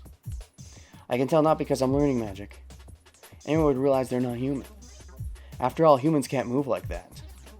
Humans also can't see like the way you did, but... So there's something no one should be associated with. Ugh. Dash, and yet you want to associate, because you think you're one of them or something, maybe? I can feel their murderous intent even from a distance. I'm going to die. My body understands faster than my brain that I'll definitely die if I stay here. That's why my heart is racing so fast. As a living thing like them, I sense that they're living things made only to kill. They're using weapons made only to kill. I remember the murder yesterday. They said the family was killed with some weapon like a sword. Or could it be a lance? Ellipses. I shouldn't watch any longer, and yet you continue to. You're drawn to it. You want to be part of it. Or you already are part of it. Dun dun dun! My body won't follow my commands, and I can't even breathe. Maybe there's some deep part of him. If there is some Holy Grail War spirit secretly sleeping inside of him somehow, maybe they know that this is the Grail doing this. You have to get closer. You must join this fight and win this fight and get a wish. Possibly, if that is somehow a thing that's going on, that's why it draws him. The spirit inside him draws him to the fight. Maybe that's part of the reason maybe why he so stupidly says he should fight in place of Saber for so long. Because he secretly knows all along that, yeah, he can fight. He should be fighting. And that it sort of plays in with his sexism, which is definitely there. But it plays into it because he also deep down knows he can fight. But then sort of gives up on it after only having to accept the fact that sexism and that Saber can fight too, then is when he develops his fighting skills. But my body won't follow my commands and I can't even breathe. My mind wants to run away, but my judgment tells me I'll be seen the moment I run away. More than the conflict within me, my body is just numb. Even though I'm over 40 meters away, I can't breathe properly. It's like I have a spear pointed right at my back. At least it's not right at your heart, not yet. Dash, dash, dash, dash. The sounds stop. The figures separate and stand facing each other. His acceptance was him just saying, I'll fight with you, instead of only him fighting. I suppose, but he still definitely backs off and accepts that she'll be the one doing the brunt of the fighting against other servants, which doesn't fully end up being true. The figures separate and stand facing each other. The moment I feel relief at the end of their battle, I sense an even stronger intention to kill. Ellipses, oh no! They noticed you. I wonder, did they notice you because they're smarticle and great servants, or did they notice you because you were easily noticeable because of your servant presence you give off? Maybe that's why Rin noticed you so easily from atop the building, even though you're so far away. My heart stops. The numbness in my body becomes convulsions, and I clench my teeth to hold my trembling body.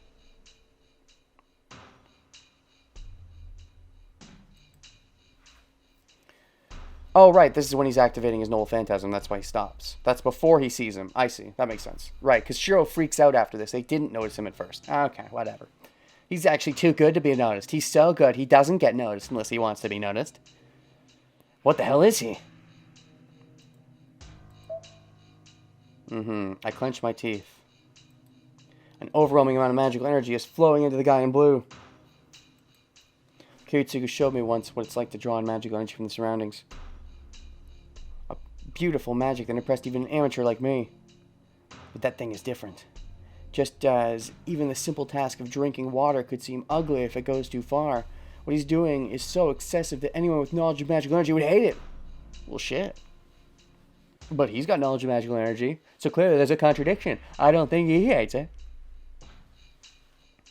Could seem ugly if it goes too far. Huh, that's an interesting way of putting it. You have to drink that much water so you can spit it as an attack. In that analogical sense, does it work? Dash, dash, dash. Speaking of water, and how much I've drank, and how much I maybe have to pee right now. Fantastical break!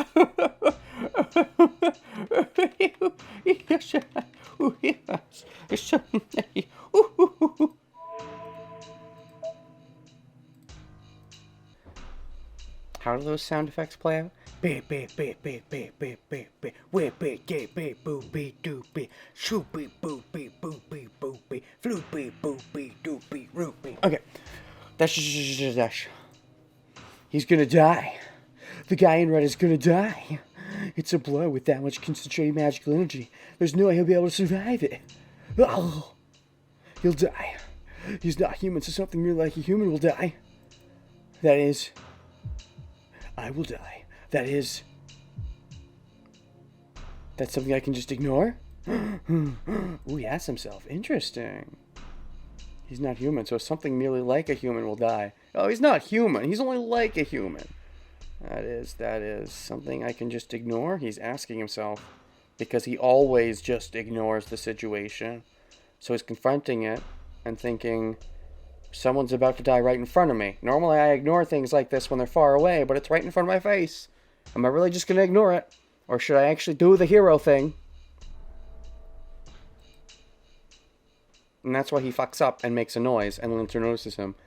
That doubt takes my mind off of them. The binds on my body disappear, and the instant I take a deep breath... Remember the talk here in the first timeline, where it's speculated by you that Shiro here willingly lets himself be caught to save Archer. Oh, did I speculate that? I could see myself speculating that. In this particular case, though, now that I've seen the first timeline, I know the death wish part, and I know the trying to ignore hard truth parts of it, that having to deal with the ramifications of ignoring something right in front of him as much as he fucking wants to, it becomes too much, and I think he just makes the noise without meaning to. That seems more likely what's going on here. He just gets caught up in the moment of, do I do the ignore thing that I normally do? But given how far this inspiration took him to come check out the fight in the first place, it would definitely be weird for him to ignore it now, but it's more like he's come to his senses now that he's seeing the fight, and, you know, the part of him that drew him to the fight in the first place is maybe back to taking a back seat.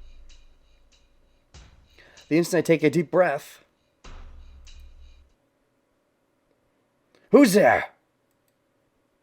The guy in blue stares at me, who's hiding. Ellipses! Exclamation point! The blue guy's body sinks. Just that motion tells me that I'm his target now. Dash. I start running automatically. I finally realize that it is to escape death, and I pull all the energy in my body into running away, which you aren't very practiced at given how much you ignore the dangers. You don't have to run from them normally, you can just walk around them. So running is normally not necessary, so you shouldn't be that good at it, to be honest. Just because you lift sometimes doesn't mean you're fast, necessarily. I don't know how fast I run, but before I know it, I'm in the school building. This Lancer guy is supposed to be super duper fast, right? So, not fast enough, I would assume. Or Lancer just lets you run for a bit to see what your plan is, and only for your plan to be nothing. How stupid of me. Granted, I doubt he thinks you have a plan, but just to be safe, he might be safe as like, is he a master? I regret my actions, panting heavily. I should have rounded town to get away. Rounding to town, yeah. But you ran instead back into the school. Because you would have had to, like, run through them to get back into the town, to be fair. What am I doing fleeing such a deserted place? No, you don't care that much if you die, but... I don't know if you would have noticed Ren in the scuffle if you were so focused. If the spirit part of you made you so focused on the Archer-Lancer scuffle, you might just have completely failed to notice that Rin was there. Or you did notice, and you're like, I don't want to get involved with her or get her involved. No other people get involved, that's fair, because this is a deserted place. If you're out into the street and he follows you, other people might get involved. And he doesn't want anyone else saving him like they saved him back then, so he ran somewhere he knew was deserted. That seems like the best interpretation. I was thinking maybe Rin played a part of it, but it doesn't seem like he focused in on Rin at all. Like, he could have seen her if he really was trying to, but I don't think... I think he was so focused on the fight because of the spirit part of him that was making him focused on the fight that he never even noticed Rin. And he never found out Rin saved him here in the first time, and I don't believe it ever came back up. She just never wanted to say it because she was so humble, I guess. Maybe she herself didn't want to think about how much jewels she wasted on him. But I don't believe, remind me if I'm wrong, I don't believe Shiro ever found out that she saved him the initial time in the first timeline. I think that's something we only know because we saw her perspective in the prologue. Correct me if I'm wrong about that. But from the first timeline, I don't think he ever learned that. But, yeah. So that's something I assume he would find out at some point. But he never found out in the first timeline, and based on this, he doesn't seem to know that she's there. So I think that's something of a revelation for later, which means he wouldn't have noticed. So I think it's the interpretation where he ran in here instead of outside to save more people sounds correct, because he doesn't want anyone else sacrificing themselves for him. Yeah, so it's less about saving them and more about saving his own mental trauma, but fleeing such a deserted place. The school of all things, isn't there some better place to hide than here? And why do I think I'll be killed if I don't escape? You know why, Shiro. Deep down in your balls, you know why. You know what the Grail War is? You're just pretending you're secretly some spirit from the future past. My heart aches from running so much. Turning around, I can sense nothing pursuing me. The only sound in the air is the sound of my footsteps. So I can finally rest. I stop my feet, unable to take another step, send oxygen to my pumping heart, and look up to finally realize that I'm safe. Nice! Man, what was that? I recall the scene from earlier while catching my breath. Anyway, I'm sure that it wasn't something I should have seen. But you'd seen it already, so you done too late for that. Some things like humans were fighting in the school grounds. That's all I can remember. How long does Lancer take to snap you? I guess he was waiting to see if you had a plan for when you reached the end. Unless you really did run here super fast, because the more Super Saiyan powers, even though he should have caught you super quickly. That's weird too. He should have caught you super quickly. You got this far. It's kind of weird. Maybe it does suggest you had some Super Saiyan level speed. Because of your Wolverine Super Saiyan magic spirit powers. Maybe. That's all I can remember. But there was something else I saw out of the corner of my eye. Wasn't there someone else too? Oh, he acknowledges the Rento-saka. But he was so focused on the fight that he didn't actually see exactly who it was. As far as we know. But I can't remember what that figure looked like. Despite being able to see Ren when she was on top of the building, ways away, she didn't see him there when she was probably about as far away from him as the two fighting were, because his focus was purely on the fight. And the members of the spirits that are like his kin? Question mark. To be honest, I didn't have the composure to notice anything other than those two fighting figures, fighting Foodons. Well, anyways, the chase is over, right? Well, yeah, when he's about to stab you in a second. Oh. The voice comes from right in front of me.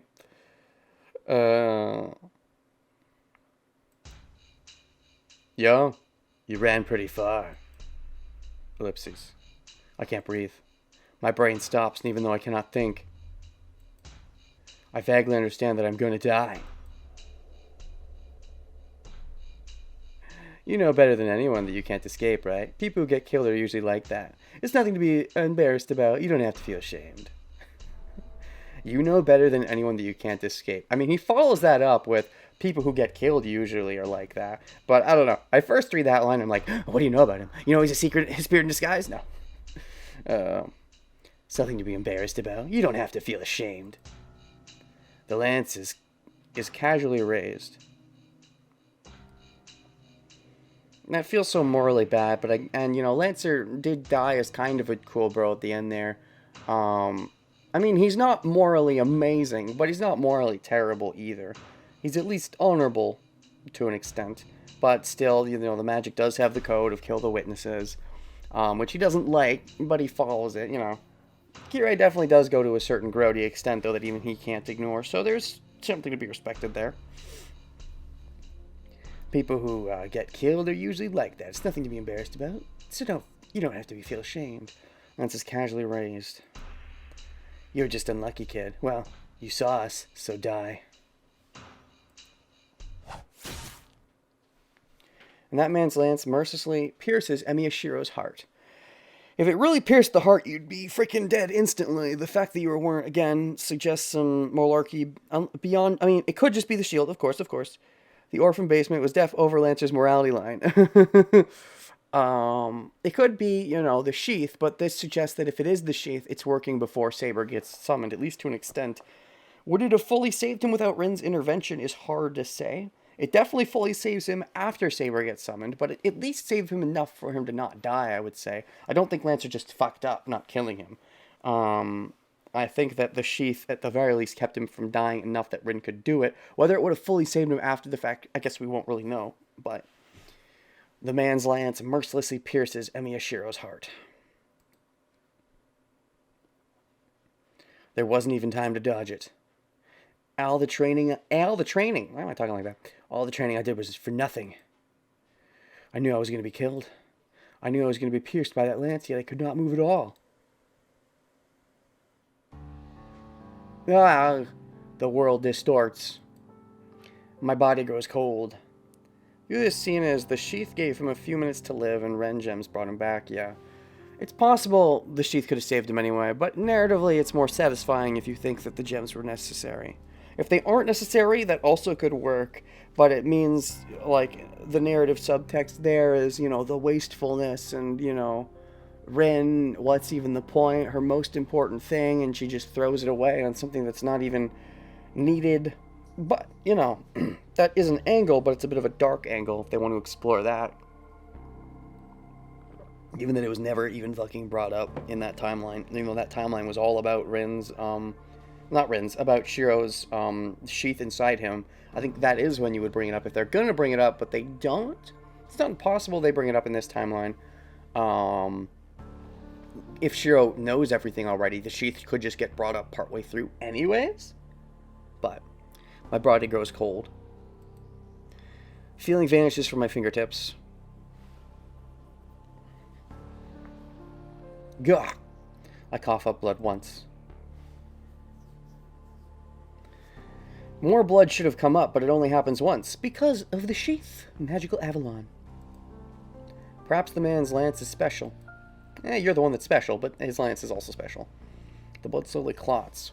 The heart that should have exploded stops working with just a single pierce.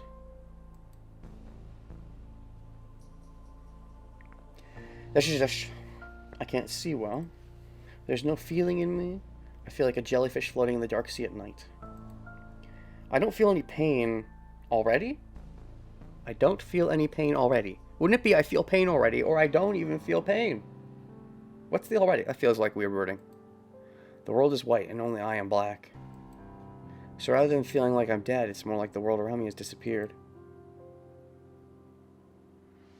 I know this. I felt this 10 years ago. This is how someone feels when dying. And you didn't fully die back then either. Ooh. Dead men tell no tales. Is this... I guess this is a Lancer line? Dead men tell no tales. It's only natural for the weak to die, but... I cannot concentrate on my vision. Or did you say that? You would not say that in this position. You'd be too fucked up to say something so poetic.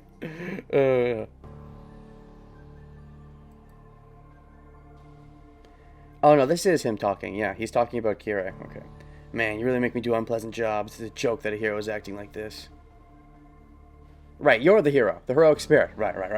I was like, wait, you talking about Shiro? I can only hear voices. I know, I have no complaints. I saw the girl servant, so I'll go back. Right. Kira likely, yeah. Kira found out about the blood thing in advance. The blood whatever majugger.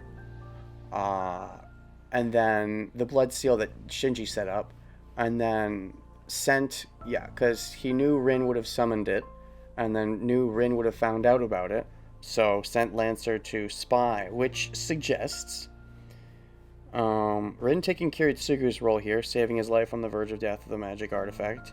Yeah, but at least a bunch of other people didn't have to die beforehand to do it, to have it happen. But the fact that this happens before, assuming there is an actual split, because of Shiro knowing things, and him knowing things causes the split, then that should suggest that everything at this point in time, that there should not be changes to the past necessarily, only the future. In theory, then again, time is a little wimey-wimey with how Saber, is like time traveling inherently.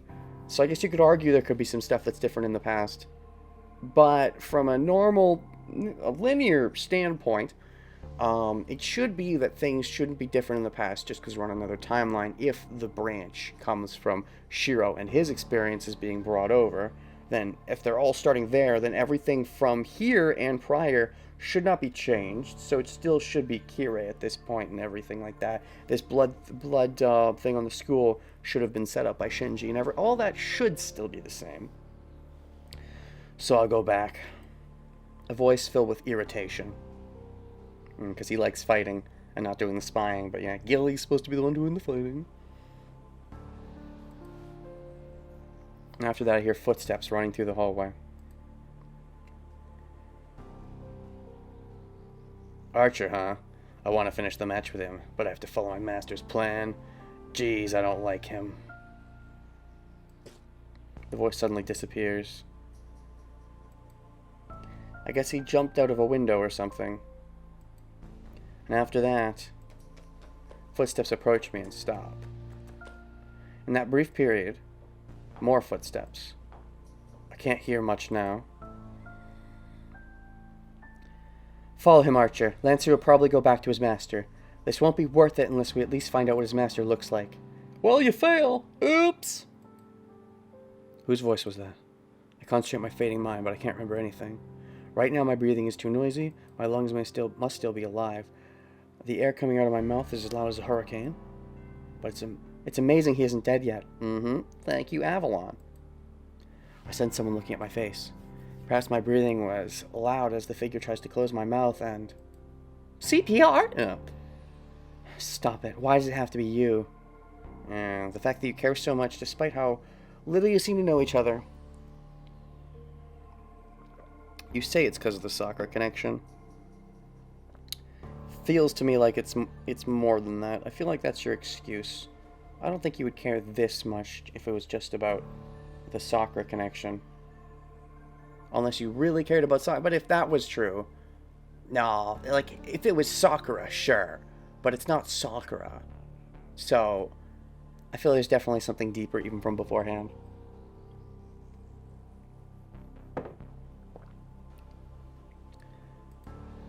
I hear the person grit their teeth, then they touch me without hesitation. Giggity, they touch you. Reforge the damaged organ and use it as a substitute? Reforge the damaged organ, use it as a substitute. And restore the heart in the process, huh? If I succeed, I'll be accepted to the clock tower instantly.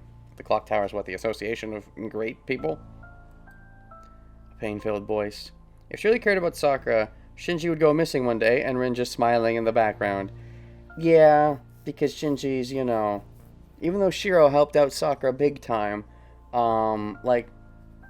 yeah, it was Shiro that ultimately helped her out, and Shinji, is still dealing with bullshit. And the way Shinji acts and the way Rin is nonchalant about it, seems like she cares more about the Shiro in this equation than the Sakura. And this is before Rin even knows that Shiro is necessarily involved with the magic family. Theoretically. Which is interesting. It definitely implies some kind of, I don't know, some kind of crush there, I would think. It's interesting to think of where that comes from. Like, what is the impetus for it? Is it just because he helped out Sakura and... It could be that. He helped out Sakura and what Rin fantasized... Just like how Shiro has this idealized version of Rin and fantasizes about, managing to make himself, that life can be perfection, just like Rin. Like Rin's perfection, life can be perfection. You don't need the dark undertones. Maybe Rin fantasizes about how, Shiro actually stepped in and saved Sakura. She was the she was like the knight. He was like the knight in shining armor to her, and maybe she wants someone to be a knight in shining armor in her life to an extent because she thinks the magic life is so boring. She hates how she has to blah in her personal life, and Sokka had problematic personal life, which is very different. But maybe she hoped in a way that Shiro would do that for her or someone, and Shiro is the connection to that idea, which is where all the pain comes from out of nowhere. I could see that.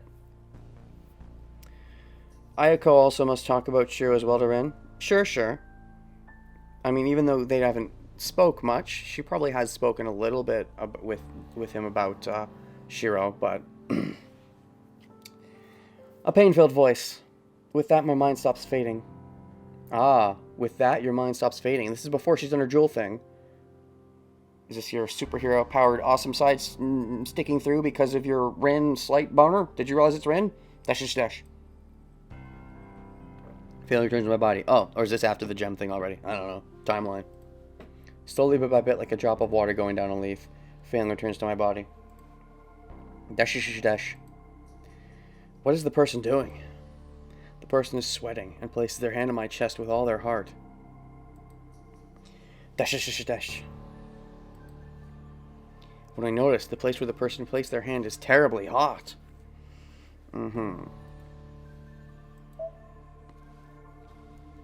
Feeling returns to my body, dripping, So I was thinking the timing might have been premature to that, but the timing could have easily coincided with that.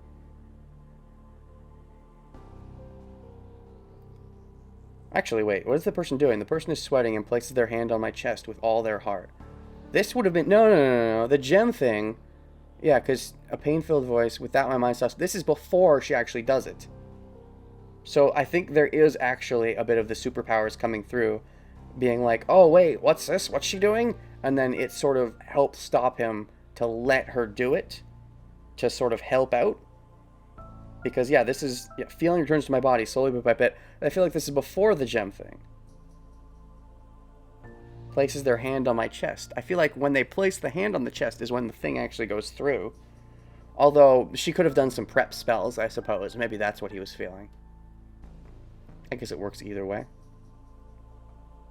Avalon equal willpower does seem to be a thing, because there are bad endings where he dies. Makes sense, yeah. He has more willpower if he thinks he's going to be saved. Avalon helps out more. Makes sense.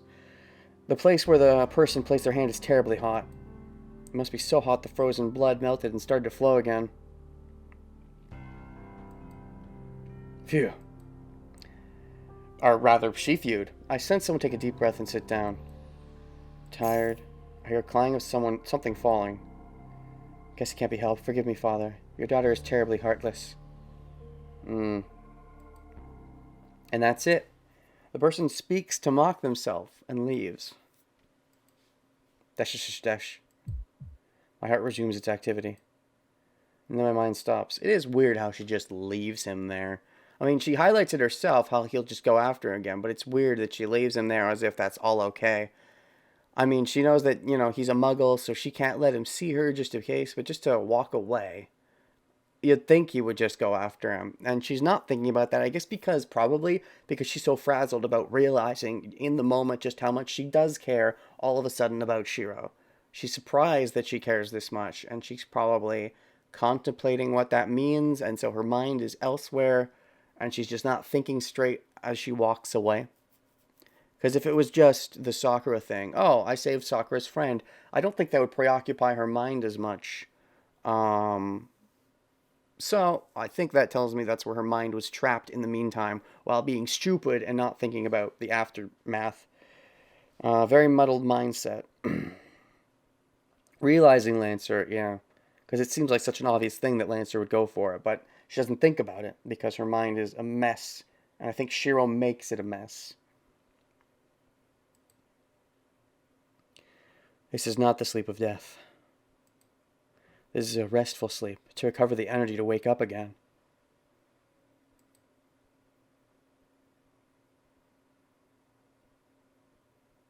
Duh, flashes. Okay, that's a little too many flashes, please. How many flashes are you going to give me?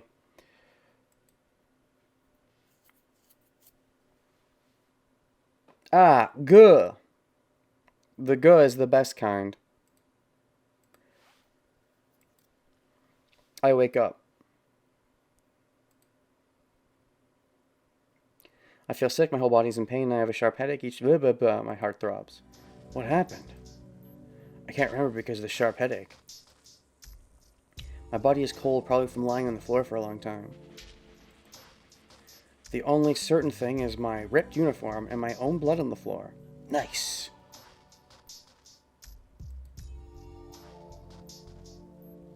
Ellipses. I get up with a hazy head. The spot where I was lying looks like a murder scene. Damn, I really... Had my chest pierced? Oh, you supposedly had your heart pierced and yet didn't die instantly. Guh. Bearing the pain, I entered the closest classroom. Moving to the locker with unsteady steps, I take out a mop and a bucket. Gotta clean up my own evidence. He's just trying to be helpful, doesn't want to leave a mess. The janitor shouldn't have to clean this up. How dare I get stabbed here? I need to clean this up so nobody else has to deal with my bullshit. I mean, it's the fault of someone else from stabbing you, but you would never look at it that way. What am I doing? I'm still confused.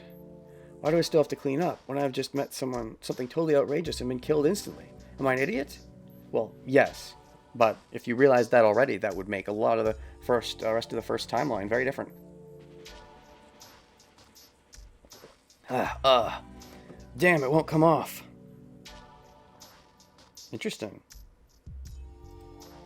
I wipe the floor with the mop. Because it's like special magical. Maybe it's mixed with the jewels that Rin used, which makes it magical jewel blood or something. And that's why it won't come out. With unsteady hands, I managed to get the blood wiped off. I mean, to be fair, white blood is just hard to get off in general, but it is pretty recent. Well, how recent? He slept for a couple hours, I assume, right? Free timeline 1 Shiro seems smarter than Saber's sexual timeline 1 Shiro. Yeah, that's true, but he's still...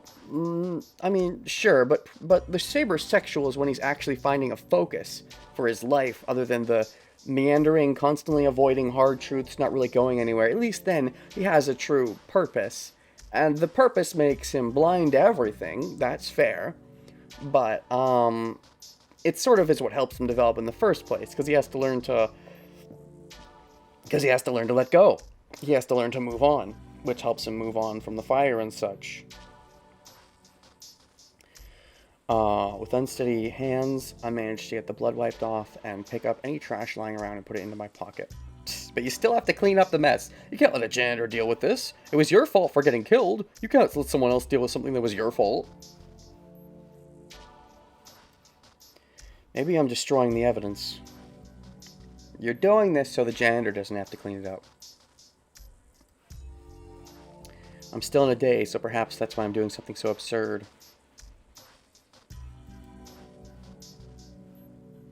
Ha. I put back the mop and bucket and leave the school like a zombie. I get hotter as I walk.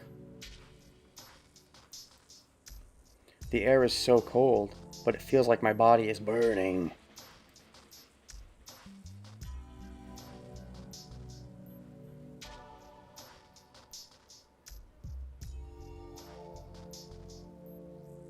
Lucky that Sakura wasn't here tonight.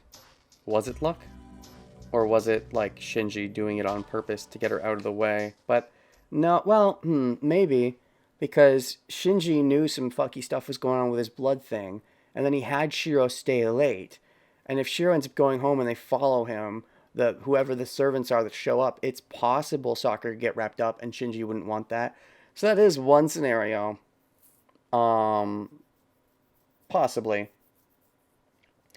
I think that might be the scenario you're supposed to assume is going on, but there's more to it than that. I think there's more to it than that. When I get home, the day has already changed. There's no one home. Neither Fujine nor Sakura's around now. Even Fuji's not around. What is Fuji doing? Usually she would always be here.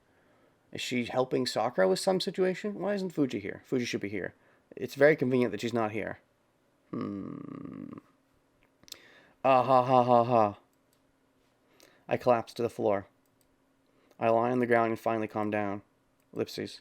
I take a deep breath. When I inhale, my heart cries in pain as if cracking apart. Taiga not being concerned or calling Shiro not coming home is weird. It's very weird.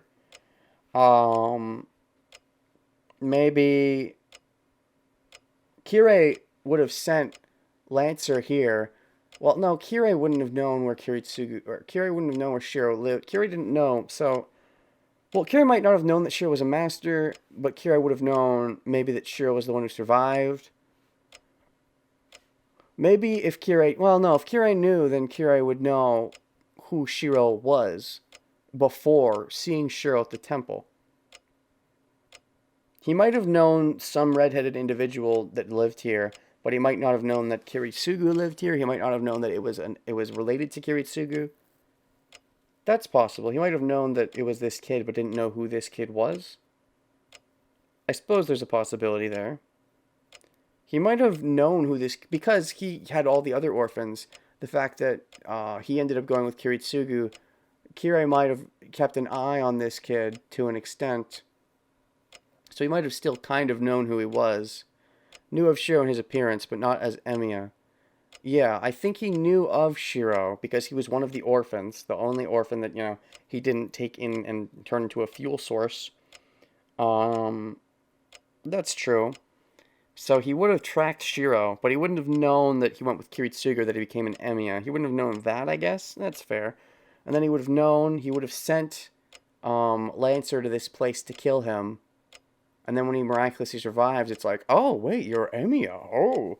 And that's what makes him so interested. But he maybe knew of, beyond that, of Shiro and his situation the whole time. I suppose. My heart cries in pain as if cracking apart. No, that's wrong. Shigaoyo. It wasn't just cracked. It had a hole in it, but it healed. And the wound tries to open up again when I inhale. So it's true that I was almost killed. I'd say it's true you were killed. No, that's wrong too. Shigaoyo. I wasn't almost killed. I was actually killed. But I'm still alive in spite of that because someone saved me. I wonder who it was. Should at least thank them. You never do in Timeline 1.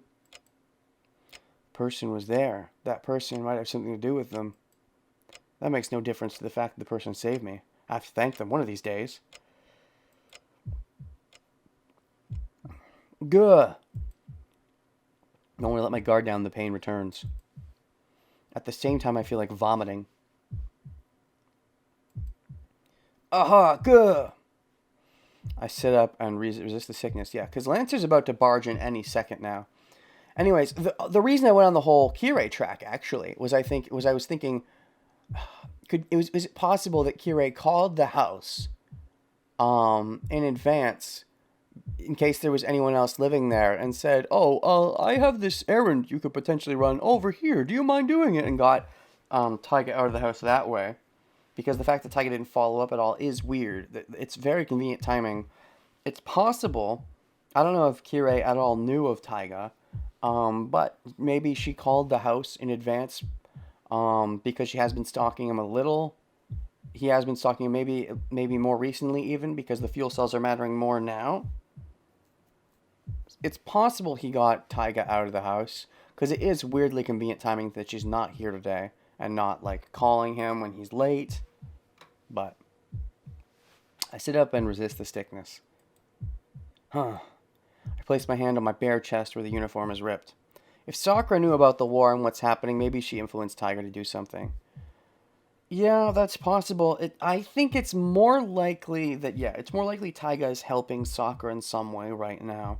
Not she's not doing it in a way that would give away Sakura's magical nature, I don't think. She's just doing it more, Taiga is helping with something, but she doesn't realize maybe the gravity of what she's helping with.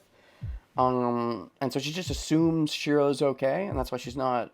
I think it's less likely that, it's less likely that I don't think necessarily Sakura is using the war to draw Taiga away for a purpose like this, because she wouldn't want Shiro to get hurt. So I don't think it's necessarily true that Sakura knows what's happening here, or I'd be very surprised, because if she knows really what's happening here, that Shiro almost died, I think she'd want to intervene for sure. she might generally know what's going on and have some shenanigans she's doing, and she pulled Taiga away for that purpose and is blissfully ignorant of what's happening here right now? Maybe? I placed my hand on the bare chest where the uniform is ripped. Because, I mean, to be fair, Sakura would have just this morning, if she knows about the Grail War, if she saw the command seal forming and she knew what that was, then that could have spurred on something. And maybe that got her to be like, hey, Taiga, you want to help me do something? Because she doesn't know what's about to happen with Shiro and she's not sure how the situation is going to unfold. I suppose. Even though I was saved, I did have a hole in my chest. That feeling. Such an unpleasant feeling. A spearhead entering my body and something I can forget easily. Damn, I'll have nightmares about this for a while. If I close my eyes... you still keep only having nightmares of the fire, actually. You don't really have any nightmares about the Lancer thing. If I close my eyes, it feels like the lance is still in me. I shake off the illusion and try to calm down. Alright, I'm starting to calm down. The result of all that training every night, just taking a few deep breaths in my mind, my head vanishes. But those guys, a man in blue and a man in red, they looked human, but I don't think they were. Were they like ghosts or something? The fact that you can tell that they're not human, like just because they're super fast and magical and stuff, the fact that you can tell that there's something flashy there. Yeah, Saber appearing turned him into that Saber-sexual. So he probably didn't have nightmares that he said he was going to have about Lancer. That could work, you know. I've never heard of ghosts with form, able to associate directly with people. You better start believing in ghost stories, Mr. Shiro. You're in one. And they were talking, too. If they have their own will, it's hard for me to think of them as ghosts. I've heard that the only ghosts with a body are spirits. But aren't they shaped... Oh, that's right. Ghosts actually do have some stuff with magical. Okay. Aren't they shaped differently from humans? No, that's not the problem. There's another fundamental problem. Those two who were killing each other. Murderous burglar that has appeared in the neighborhood. The ongoing ominous events in Fuyuki City. Oh shit, he's connecting the dots. He's being a little smarticle. Yeah, maybe the Saber did actually, even though it gave him a clear goal and focus, did make him, kind of nutty for a while, I suppose. He was still, I still feel he needed something like that as an impetus to really get him to move forward. But, yeah, he definitely, I think, he was definitely smarter beforehand, even if he needed the stupid, humped, before he could, you know, he needed the stupider. It's darkest before the dawn, it's stupider before the smart. Oh.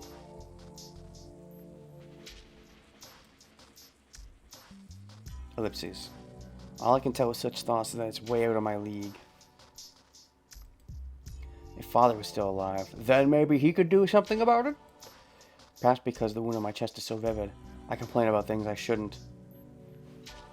If Father was still alive, maybe you think you and him together could get involved and help out? Idiot, I've already decided to do whatever I can, even when I don't understand. Complaining comes later. First I have to decide whether or not it's my concern. I mean, your answer would normally just be no. If it is yes, ignoring Lancer showing up. If it is yes, it would only be because you're drawn by the Grail War, I would say.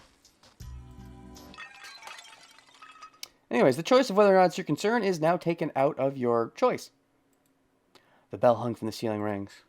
This is a Magus' home, even if only a poor one. There's a boundary field that alerts me when a stranger enters the property. Burglar at a time like this? As I speak, I realize my foolishness. That can't be it. With this timing, right after that strange incident, that can't be it.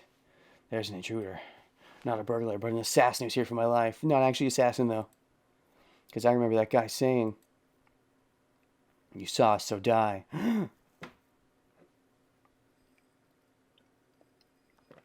Nice water drink.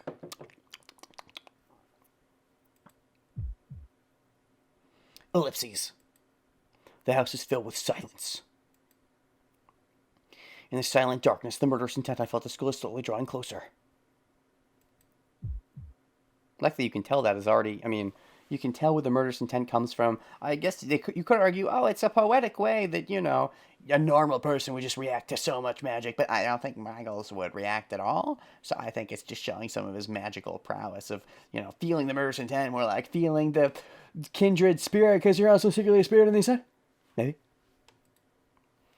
My throat gulps. What was the timeline where Kirei came over there? That's right. It was when we went back. I was just thinking, what was the time where Lancer came over and killed us? It's kind of good for Shiro that Lancer hates Kirei so much that he wasn't trying at all tonight. That's true. It helped him escape enough to summon Saber.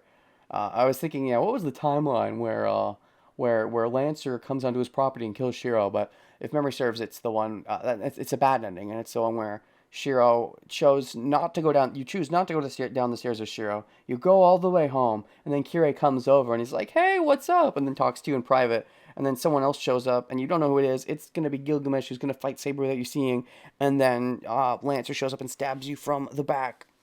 I believe that is that timeline where that happens. It just popped in my head, and I was trying to remember. What leads to that bad ending? Yeah. My throat gulps. I feel a sharp chill running down my spine. I'll be instantly pierced if I move from this room. Ellipses. I frantically contain the scream about to escape my mouth. The instant I realize it, the assassin will happily jump in and take the opportunity to kill me. If that happens, it'll be just like before. Unprepared, I'll be pierced by that lance again. But when I think about it, my breathing goes wild. Damn it! I'm ashamed that I'm about to give up my saved life so easily, and I'm afraid. Shame? Is that what it is? Do you feel even more responsibility to whoever saved you? Even though maybe it's better you don't know them because you don't know who to thank? You can just assume that they're still alive? I mean, they are, but... Contain the scream about to escape my mouth. Happily jump in and take the opportunity to kill me. And now you're even more scared because someone just saved your life again. More pressure to live the life that's been saved. The moment I think about it, my breathing goes wild. Ashamed. Well, yeah, that's true. Lancer did say, it's not a shame to be embarrassed to die, I guess. The moment I think about it. To be fair, that's not what he's feeling. It's not necessarily embarrassed to die. Well, I suppose in a way it is. The moment I think about it, my breathing goes wild. Shame that I'm about to give up my saved life so easily. And that I'm afraid. Gah. Gritting my teeth and holding my chest, I try to restrain myself. I should get used to it. This is the second time. This is the second time I'm about to be killed. That alone is enough to make me want to end differently from last time. Besides, Momagus. What have I been learning for the past 8 years if I can't even protect my own life? Yeah, I feel like he's so scared because he feels he owes it to the other people who saved him to not die meaninglessly, especially now after being just saved again. Even though he is a bit of a death seeker, he still wants to do something important, some meaningful saving action before he dies, I would say. So he doesn't just want to run to death when there's no one to save in this situation. Alright, let's do it. Enough thinking. Right now I just have to counter the intruder. First of all, I need a weapon. Even though a Magus, all I can do is strengthen something that can be a weapon. To fight, I need a weapon. The shadows, lots of things that can be weapons, but it's too far away. If I'm attacked when I leave the living room, it'll just be a repeat of what happened earlier. It'll be difficult, but I have to find a weapon here. Right, the metal magazine. Is that what he uses? I think it is. Something long. Thing would be best. My opponent's weapon is a lance. Something like a knife won't do. It'd be great if there was a wooden sword or something, but of course there's nothing. If anything could be a weapon, it's... Man, only the poster. That's right. It ends up mattering. I forgot that. Forgot what the weapon he used to fight him was. That fucking poster. That's nice. Only the poster Fujine left here. It's nice when the comedy bits end up mattering for serious bits. I'm disappointed. But despite that, I'm determined even in this hopeless situation. Things are already as bad as they can be, and so they can't get any worse. So all I have to do is run forward until I run out of energy. Trace on. With the words, it's just my instruction. I channel magical energy. This is a long poster. I have to turn into something that can repel that lance, so I need to channel magical energy into every corner and solidify it. Basic quality analyze. I extend my consciousness as if soaking my blood into the poster through my skin. I permeate magical energy into it. Basic quality reinforce a sense that I've hit the bottom right before the magical energy overflows from it. Trace off. I cut off all connections with the poster and shudder at the feeling of success. You did it! You never do it, but you did it because today it's important. Willpower! poster is now as hard as metal. I mean, it was already decently hard, but sure. It is as light as it was before, so I couldn't ask for a better sword. I did it! Yatta! How many years has it been since I last succeeded the strengthening magic? It's kind of ironic. The magic I've never been able to achieve since Kiritsugu died is finally working in this kind of situation. He could never achieve it since Kiritsugu died, so he could achieve it beforehand. That shows the indecision ever since Kiritsugu died, I think. The weight on his shoulders. Whereas here, maybe he finally feels concentrated because the death is so close to him, so it's hard to not be concentrated. Again, maybe he wants to ignore the bad things, so he doesn't even really subconsciously want to succeed normally, because succeeding would mean he'd be forced to confront more bad things because he'd get better at fighting. But here, he has to live. He can't ignore it anymore. There's that. Or specifically because of the Kiritsugu thing. Again, the weight on his shoulders, I suppose.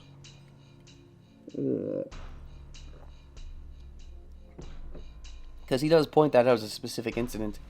You know, ever since Kiritsugu died. So before that, he's implying he could do it. And he's saying in the 5 years since he couldn't. So something about that did spur on something that broke his concentration. Possibly purposefully. Anyway, now, I might be able to do something. I have some knowledge of how to use a sword. I hold the poster with both hands and stand up. I'll die anyway if I stay here, and I don't think I'd be able to flee even if I escape this house. So all I can do is run straight to the shed and make a stronger weapon. Die anyway if I stay here. Even if you escape the house, you would possibly just getting more people in danger, so that's part of also why you'd want to stay here. Phew. Come if you're gonna come. It won't be like before. And the instant I think that, he's already here. My whole spine shivers. When did he arrive? He did the thunder step magic. Appearing from the ceiling, the guy drops straight at me. Huh? Silver light descends upon me. That looks more red and blue, but sure. The guy that seemed to have come straight through the ceiling descends to pierce my head. You! I frantically escape by rolling forward. He lands softly while I keep rolling. But I stop rolling and stand with my freshly made sword in hand. Ellipses. He turns to face me looking bored. You're causing unnecessary troubles. I was being considerate by killing you before you noticed me. He raises his lance again, seemingly uninterested. Ellipses. I don't know why, but he lacks the spirit he had at the school ground. Because he feels icky about coming here and just, you know, he wasn't allowed to stay and fight Archer. But sure, yeah, you can go, you can go kill some random innocent they can't fight back. But also he feels icky because the last hit was supposed to kill him anyways. So it's probably a double dose of ickiness. Definitely a Dark Souls moment. You get to the boss. He's about to knock you from a spot you don't notice, but you predicted it, so you roll away. I don't know. I've not played Dark Souls. He lacks the spirit he had at the school ground. In that case, I might be able to outwit him. Maybe not outwit. Maybe more, well, I think outwit isn't exactly what you'd be doing here. More just, take advantage of his underestimation. Which, I don't think he'd be doing it through wits, though. The fact that you are so physically skilled, which he ends up not expecting, is what ends up mattering, which isn't necessarily related to wits. Geez, I never thought I'd kill the same person twice in one day. I guess it just means the human world is always filled with bloodshed. Man's complaining as if he thinks nothing of me. Dash, dash, dash. I slowly move backwards. It's about 3 more meters to the window. Once out of the window, it's about 20 more meters to the shed. Then I can run off this instant. See ya. Don't come back this time, kid. He says blankly as if sighing it out. Ah! Pain assails my right arm. It happened in an instant. The man's lance is thrust without time for me to react. I would have faced my second death with that blow, but you didn't, because you reacted. You had no time to react, but you still reacted, because you're a magical Super Saiyan. Prevented it was my newly made sword. He must have thought it was just paper. The lance, just as if the poster wasn't there, was deflected by it and only skinned my right arm. Wow, that's a strange technique you've got there. The man's expression goes away. He's actually slightly interested now. His carelessness disappears, and he's now staring at me with beast-like eyes. Ugh. I screwed up. I was just being stupidly optimistic when I thought I could do something. And you can't outwit him now. Now he's on to your shtick. Or the fact that you aren't a shtick in the mud. The thing before me is a monster beyond belief. Painfully, I realized my foolishness for laying my guard down, and even slightly against him. More like letting him let his guard up. That's right. If I'd been really desperate, I should have ran frantically to the window as soon as I miraculously avoided his first attack. But the death seeker in you doesn't mind dying? Or maybe the spirit in you wants the fight. Maybe. I thought you were just a kid, but I see. I do feel some magical energy from you. Even though it's weak, that must be why you're alive even after I stabbed you through the heart. So, I'm not a muggle, that means you don't have to kill me, right? I'm not a muggle! You don't have to kill me, right? Well, you're not registered with the association, so you're technically a cheater. Fuck! He points his lance at me. Ellipses. I won't be able to block it. I can't possibly block that lightning-fast blow. If his weapon were a sword, I might have been able to at least prepare for it. But that's a lance. A sword is weak to lances. Haven't you played the Fire Emblems? A sword follows a line, but a lance is a point. How am I supposed to block a blow from a point that I can't even see coming? Good, it looks like I might be able to have a little fun. Yeah, I mean, as Ren said, the swipe is actually the better move for the lance than the point. But it's true that the point's trajectory is harder to predict. But it's hard to predict from both parties. But because this lancer is so good at knowing where the point is going to go, that makes it harder for the enemies to deal with, even when he's using the point instead of the swipe. The man's body descends. The epic fight music starts. In that instant, Shaw! His lance is swung sideways. Oh, he did use the swing, so never mind everything. I blocked the lance coming at my face with just my instincts. Gah! Good boy, here comes the next one. Oh, he's playing with him. He's like, how good are you before I kill you? I'll have a little fun. That's nice. You remember the fight dialogue narration? That's pretty good. Wait, what? Which part do I remember? Wait, are you talking about me?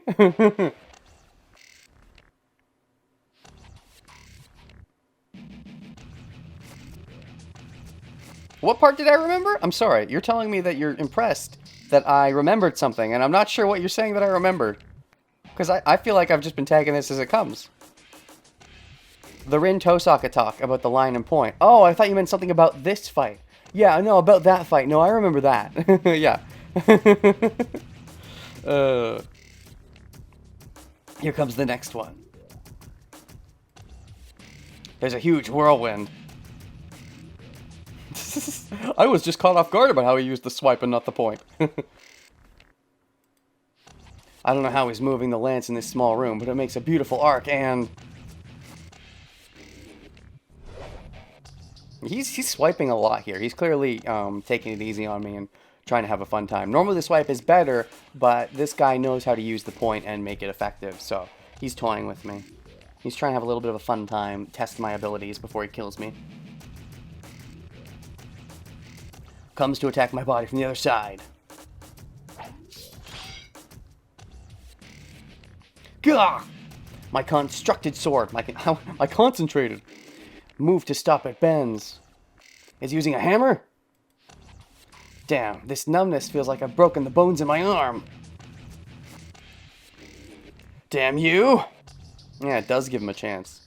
If without this, he never would have summoned Saber, so we're lucky that he likes the fight so much. The fight has been stolen. It makes sense. The fight has been stolen from him with the servant. So he's like, you know what? This guy's a little shit that can never match me. But, you know, at least it's a fight. I can at least do this, right? It's not great. So We should be thankful maybe that Kirei prevents the fights from him doing the fight so much that he's so desperate that he's just like, fuck it, I'll enjoy this fight as much as I can. Let's see what he's got. It might be because of Kirei and the not being allowed to fight proper servants that he gives Shiro this chance in the first place. So, in that case, it would be once again Kiro roundabout, helping Shiro forward. Just like how he roundabout helps Shiro character development by forcing him to confront the basement. Damn you! I swing the sword instinctively. He must take me lightly as he hasn't pulled back his lance, so I flick away the shaft with my sword. Gah! The arms that hit it go numb. The sword bends even more and the man's lance only moves slightly. You're useless. I gave you a chance, but you didn't do anything worthwhile. Well, I guess it's asking too much to expect a good armed fight from a Magus. He really wants that fight, though, because he can't get one with a servant. Man was just playing with me. He let me hit him once since I blocked him twice. I used up my one and only chance for just a makeshift attack.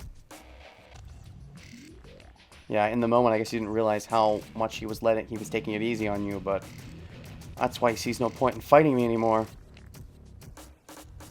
You've let me down. I'll just kill you now, kid. Dang. Was hoping it would be funner.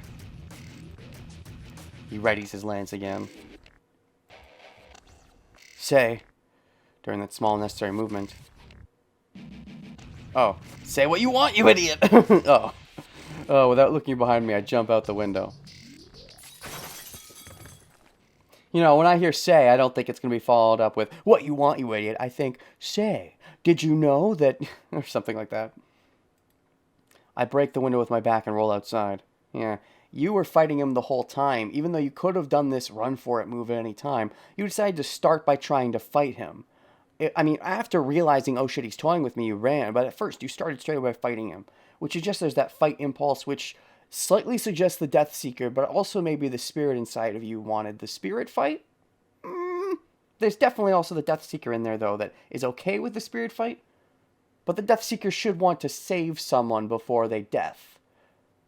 Or something, I think. So I feel like the spirit is the more powerful aspect in that nature. A big assumption that there's some spirit inside him here, but it would feel right. There's something fucking with him for sure. Something fucked with his metachlorian count. I break the window with my back and roll outside. I roll a few times, get up, and... Ha! Without a thought, I turn and swing behind me. The man hesitates a moment as I deflected his lance thrust. As I expected. If I jump out the window, he would definitely come after me. And he would kill me even before I could get up. That's why I expected the fatal blow and swung at it. Good on you, Shiro. You're kind of a good fighting Stratomager. We don't see him fight him Stratomager very much. But, you know, I'd say he's decent at it. Even though he doesn't get a chance to do it often, there's not really many, There was just against the Shinji, there's this against Lancer where he does okay, and then there's against Kirei at the end, and that's mostly all the fights that Shiro... Well, he does the bit against Gilgamesh, and that's probably it. And I guess there's a bit against Berserker, he helps a little bit, not much, though. Still surprised how smart pre-Saber summoning Shiro is. I mean, he still helps out, in fights like with the Gilgamesh and Berserker, but I guess there it's more his sword birth and less his wits. That's fair. But these are more fight instincts. So maybe the theory is if there's a spirit inside him, it's the fight instincts from the spirit doing this. And then when Saber shows up, the Saber sexual, possibly partially because of the spirit as well, depending on who the spirit is, it all goes in that direction. And he loses his focus when it comes to actual fights and strategy. And he's constantly thinking, how do I protect Saber? Instead of thinking about himself. But also, he doesn't necessarily need, for the Death Seeker aspect, he doesn't need to think about protecting himself because he's got the Saber to protect, which means it's okay if he dies because he's dying protecting something he cares about. And that's where the Death Seeker aspect really comes from. I can never been too early. So all I had to do was get up as fast as possible and swing what was coming behind me. Good on you. The result was perfect. I won my bet and deflected the man's lance. It really is a smart move. You jump out the window, you run, and then you turn around and swing, not even necessarily knowing it's coming, but knowing he's fast enough that it could be coming. It's a good move. Nice to see potentially more Smarticle fighting from him in Timeline 2 if he is more Smarticle and less Saber focused.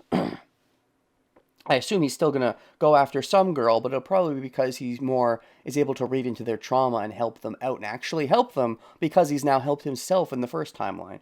Really, the first timeline was less about helping Saber and more about helping himself. And then because of how paralleled Saber and Shiro are, Saber sort of gets helped from Shiro helping himself. Because they kind of try to help each other, but it's really Saber getting over it that lets Saber get over herself, I would say, ultimately. It's not so much because every time Shiro tries to help Saber, it always ends up failing and it becomes awkward. It's only when Shiro finally helps himself with the speech about how it wasn't wrong in the past, that's when Saber gets over herself. And now possibly in Timeline 2, Shiro, because of his extra self-awareness, tries to help someone else get over themselves. Possibly Rin, possibly Sakura. I don't know how much getting over themselves Ilya needs. I think Ilya was mostly helped out. There's certainly some backstory we don't know. But she seemed pretty happy afterwards. Maybe she's just an easily happy on the surface person, though. She also seems to really like Shiro. Then again, Sakura likes Shiro plenty as well, but she's not a solved character or anything at the beginning. Shiro helping himself and Saber thinking, if this idiot can get over himself, then I can. Yeah. That was the whole point. As much as Shiro tried to be that Saber sexual to Saber, help yourself, she never did. It's only when they disconnected they were both able to move forward, which is, it's kind of bittersweet because after disconnecting is when Saber finally admitted that she loved him. But, yeah. I mean, to be fair, they did make out a little bit before that, so it's not like there was no revelation before that, but she didn't fully get over herself. The result was perfect. I won my bet and deflected the man's lance. Ah! I quickly regained my balance. Ugh. Now I have to make it to the shed before he recovers. Fly. Huh? The man who supposedly has Lance knocked away comes up to my empty hand, humped me empty-handed. Oh shit! He kicks you. Spins and execute a roundhouse kick. Well, even without his weapon, servants should still be pretty strong. Ellipses. The scenery flies past by me. Oh, hey, he was right. You did fly. Hey, he helped you the final step. He kicked you into the shed where the magical circle is. My battered chest is numb and I cannot breathe. No, what's more surprising is I'm flying. I never in my dreams thought that I would be sent flying by a mere roundhouse kick. That Danganronpa feeling. Or was he punched? I don't remember. Gah! I'm talking about the first Danganronpa towards the very beginning. Anyways, I fall to the ground from my back. There's probably plenty of scenes where people get flown away, so I'm not sure why I bring up specifically Danganronpa. Probably because I just play a lot of Danganronpa. I fall to the ground from my back. I hit a wall and come crashing down. That also is sort of like the Danganronpa one. Anyways. I think it's pretty common for visual novel protagonists, although this is a different circumstance. It's pretty common for them to get their ass kicked early on, though, to show that, give them the underdog feel to root for them later on. I can't breathe. My vision is blurred. I managed to stand supporting myself against the wall of my destination, the shed.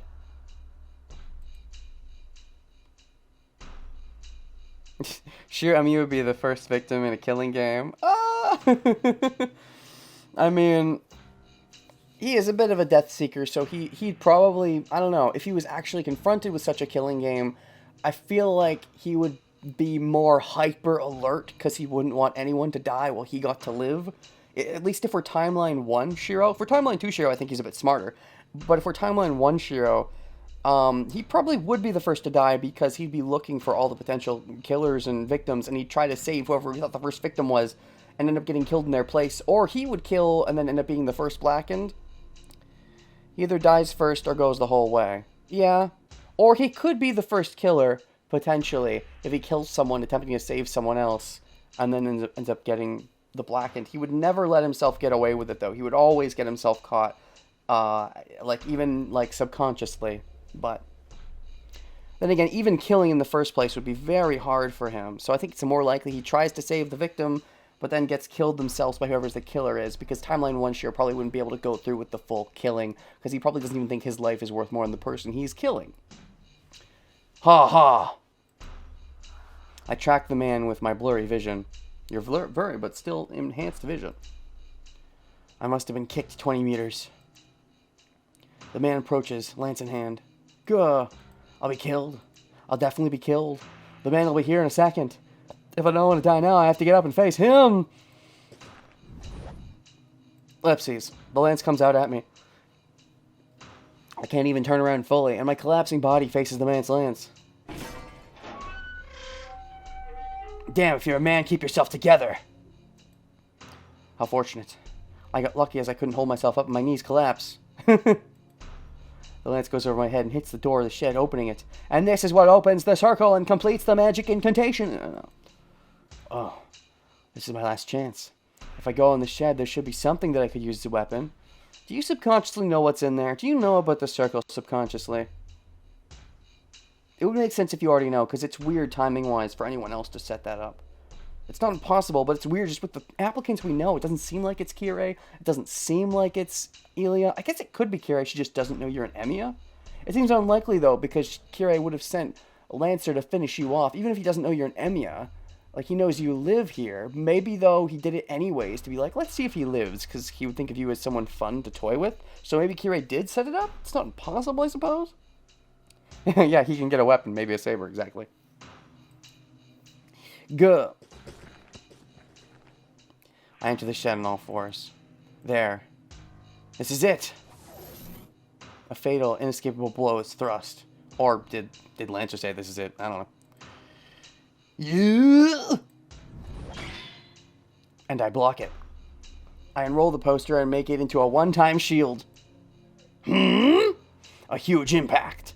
The opened up poster did block the lance, but it was not strong enough. Uh-oh. It's pierced through and transforms back into its original paper. Gah! Hit by the impact of the thrust lance. Oh, that time it was thrust. So, you know he's really trying now. With the thrust, it's harder to protect a block with an actual sword swing, so it was necessary more for the shield usage, possibly. Flung to the wall. Ooga! I fall on my butt and recover myself. Which again shows a battle in awareness if that was really the first time he did a proper thrust, and he was able to predict it and do a shield instead of a swing because of it. Maybe. When I raise my head to find a weapon, what you see is... checkmate. That was a pretty surprising move, kid. Oh, the shield thing? Now that you're in the shed, you think there's no way for him to run? Well, before, you probably thought he was caught easily too, but he could jump out a window. I guess there's theoretically no windows in the shed, but, you're the one who has made his check. You should see the floor and be like, haha, there's a circle, if you're magically inclined enough to know those things. The man is pointing the lance at me. Dash, dash, dash, dash, dash, dash, dash, as one would say. One being me, I tend to say the dashes. This is it. The man's lance is pointed directly at my heart once again. I know this. This is the smell of death I felt just a few hours ago. Uh-oh. Oh, boy. Huh, here it comes. We're about to climax. It's coming up. Oh, boy. Oh, do I have to press? Oh, I did have to press. It was just blurry on nothing. I still had to press. I don't understand. You're quick-witted, but you suck at magic. It's because there's a spirit stuck inside of him. It's only the surface level that sucks. Or in fact, the surface level might be like eating away, because after he ends up giving a bunch to Saber, his magic gets stronger. So his Shiro body could be getting in the way, where he normally has much more, but it's hidden deep inside, and his Shiro body and the limited magic it has gets in the way of the strong underneath, and it tries to use what magic it can. And it gets mucky because it's trying to draw on the magic that's not there or that isn't real, and so when the Shiro on the outside gets eaten away, the inside superhuman power awesome is when he gets to step out and be like, huzzah! And that's because the outer layer wasn't doing much anyway, or it was getting in the way, gets stripped away? Possibly? Maybe. I don't know. That's just a theory. A theory I'm making while I slightly have to pee. We're about done here for the day, I'd say. But I want to climax first. Let's get to the point where I climax. I can't hear him. Wait, what did he say? It seems like you have talent, but I guess you're just too young. Or maybe he's too old, and he's from the future past. I can't hear him. My mind is focused only on the weapon in front of me. But the weapon's not a weapon anymore, unless you mean the weapon you're about to summon. It's only natural, because I'll die when that thing is thrust. Oh, that weapon, his weapon, not your weapon. What else can I think about now? The things have ended up like this. It's unlikely that maybe you. It's unlikely. Oh, he recognizes it. It's unlikely. Maybe you were the seventh one. Indeed, he was. He recognizes that he was the seventh one, and yet there's no servant summoned yet. But I guess you would know that the way the ward works is random magic people get selected, and then, you know. But, like, if that's the case, how do the summonings happen? Because if my memory serves correctly, in Fate Zero, when the one guy who wasn't meant to be part of it was summoned, there was still sort of a magical, like, he set up a magic circle. It wasn't, I don't know if he was doing it for that purpose, but like he knew something about something and set up a circle. Thank you for following me, Tipoima. But shortly just before we end this one. But yeah, if memory serves, the guy in Fate Zero who wasn't supposed to be part of it, the crazy guy who summoned his crazy servant, he set up some kind of circle, and even if he didn't, it wasn't on purpose fully that he summoned his servant, he definitely had some kind of magical contraption, I believe. I think. And so I think that, again, someone, and he set that up. It didn't come from just the Grail, I don't think. So I feel like Shiro or someone should have set up this circle. So, I don't know. I feel like Lancer would recognize it. I don't know if it's instantaneous. I don't think it's instantaneous. No, because I think Shiro mentioned it before. They had some kind of weird circle. But was it really around that whole time? What was its purpose if it was around that whole time? Was Kira going to use Kiritsugu going to use it for something else? Or did Kira have it there all along because he was planning on Shiro being part of the war, and this in itself was part of Shiro's test without knowing Shiro was an Emiya? Maybe. Well, this is it for you, even if that's the case. Dead before the seventh person even started. The man's arms move. I feel like that would be a way to screw you out of winning the Grail War properly. I feel like if you kill a master before the servant is even summoned, then that would probably make the Grail unhappy because it wants a good fight, right? So I feel like the Grail wouldn't like that very much. Moreover, though, why do you still have to kill Shiro? Is it because that was what Kirei told you to do? Because the whole reason you did it was because of Muggle, right? But he's not Muggle. Maybe, like, there's a list, you know everybody who's, like, associated, and, I don't know, you, like, know inherently that you aren't signed up or something because of some magical aura that's not on him that should, so you know he's a Muggle, so he has to die? Even though he's not a Muggle, you have the magic energy. Is that how it works? How does it work? Because he's not a Muggle anymore. You're killing him just because you killed him once and you feel awkward about it? Because if he's not a Muggle anymore, why do you have to kill him? Maybe because he's not signed up. It just seems weird that if he's just killing him because he killed him once already. Imagine we have to repeat timeline enough until the Grail thinks that this war was good enough. I mean, I think the last one was okay, but I mean, Assassin getting killed off screen kind of sucked. What if the Grail is seeing things from Shiro's point of view? What if the Grail somehow slightly merged with Shiro? Like, yeah, it's supposed to be one with Ilya, but, you know, Ilya, Shiro, ATP, so maybe it's also partially merged with Shiro. And Shiro, if the Grail has Shiro's perspective, then seeing one of the servants get killed off screen like Assassin, that's not a good enough ending. We need the proper resolution. We need everybody to get a proper good death. Maybe that's the Grail's mindset. I don't know. The man's arms moves. Maybe because the Grail got cucked the first time around in Fate Zero, it's like, I'm not getting cucked that quickly again. It's only 10 years later. That's why it's such a quick turnaround. It wants a good war to see. And this first one, it was kind of lame. I mean, you know, I think people, you know, Wise, you agree. The first Fate pathway, it's okay, but it's not great. It's good for character study, but the actual fights could definitely be better. So I could see from the Grail's perspective why we need some better shit going on. Anyways, I really do just get a little more hyperactive when I'm on the edge of definitely having to pee and stop. It's that weird middle ground. Movement I couldn't even see before. It looks like it's in slow motion. The running silver light. The spearhead moves straight from my heart. I will spill blood in the next second. I know this feeling. The feeling of metal running into me. The taste of blood coming up my throat. The sense of the world around me disappearing. I felt it all earlier, or I felt all of it earlier even. And I have to experience it again? Really? Ugh. I don't understand. Why do I have to go through this? Oh, super eyesight coming in? Oh, because it goes in slow motion? Yeah, that's fair. Because before, he was always able to do something about it, but here it really will potentially kill him, so. Seeing Lance in slow motion, yeah. Movement I couldn't even see before looks like it's in slow motion. Yep. That eyesight, that superpower's coming in. I know this feeling. I have to experience it again, really? This is bullshit. Oh, shoot. Yeah, and he doesn't like it because his death is serving no purpose. Even though he's a death seeker, he wants his death to serve a purpose. He wants to help someone with his death, and this is helping no one, especially just after getting saved once, which means he owes someone else his life now, so it makes it all the worse. I can't accept this. I can't just die here meaninglessly. That's the key. Meaninglessly. He needs his death to be meaningful. I was saved so I can't die so easily. I have to live and fulfill my obligations. That's what it comes down to. You're obligated to live because of the people who saved you, and it weighs you down. If I die, I can't do that. But the lance will pierce me. The spearhead will cut into my flesh and pierce my heart. Dash, dash, dash. It pisses me off. It's ridiculous to kill someone that easily. It's ridiculous for me to die so easily. Dying twice in one day, that's ridiculous as well. Damn, everything is so screwed up that I can't contain it all. And, oh, your magic explodes and activates the summon circle? Damn it, I won't be killed meaninglessly by someone like you. Yeah, definitely anger here with these this inner monologue.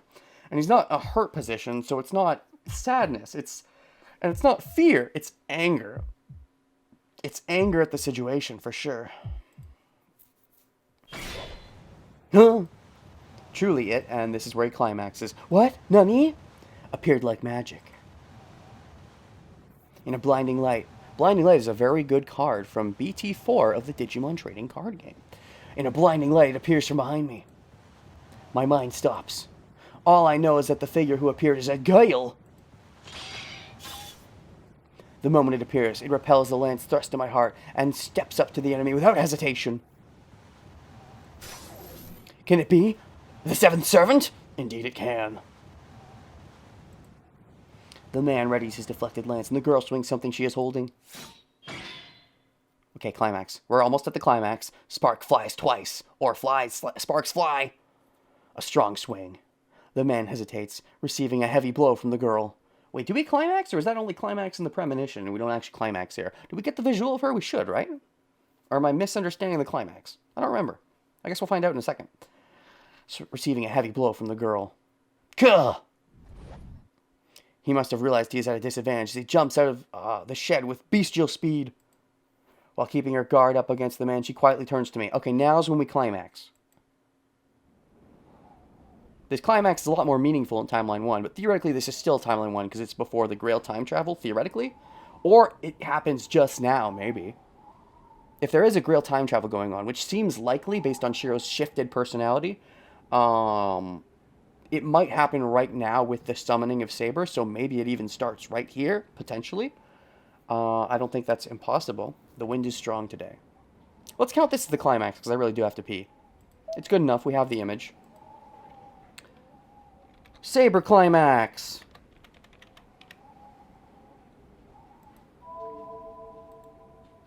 Alright, cool, we got here. We got close enough to the climax. We're basically done with the initial recap then. Yeah, so we're going to be stopping here for the day. We're basically done with the initial recap of the first 3 days. Now we're about to get to the change where I initially got to when I was first stumbling onto the timeline. Because the reason I stumbled onto it is I initially dovetailed Laver into the pathway of fate into the UBW executable. So I went back and loaded up UBW and loaded up and saw, okay, what about the save points here? And a lot of save points weren't loadable. So I went to like the latest one that was loadable, and that ended up being around the change, just after Saber shows up, before when I save Rin and use the command spell, but shouldn't. So now we're back up to there, so we're going to get through that, and I'll probably really quickly speed through that again, and then go from there and fill in the blanks from there to the dovetail, which have to be different, or it's weird, because we used a command spell in the UBW prematurely that we didn't in Fate, and yet Fate can dovetail into UBW, so I feel like I almost want to go back and look at that again, but not until after the fact, I would say. Not until after we've cleared UBW will I go back and check that. But I am curious about that, because that should be fungally. There should be some fungally stuff there. That does seem weird. But hopefully we speed up through all this stuff, because we've seen this all recently. Yeah. But this all stuff, the first 3 days, was pretty rough in my memory, so I wanted to take my time a little bit with it, but I do remember the stuff from here until the opening cutscene fairly well. But yeah, so for now we're done. The video's over. Still don't have an outro phrase.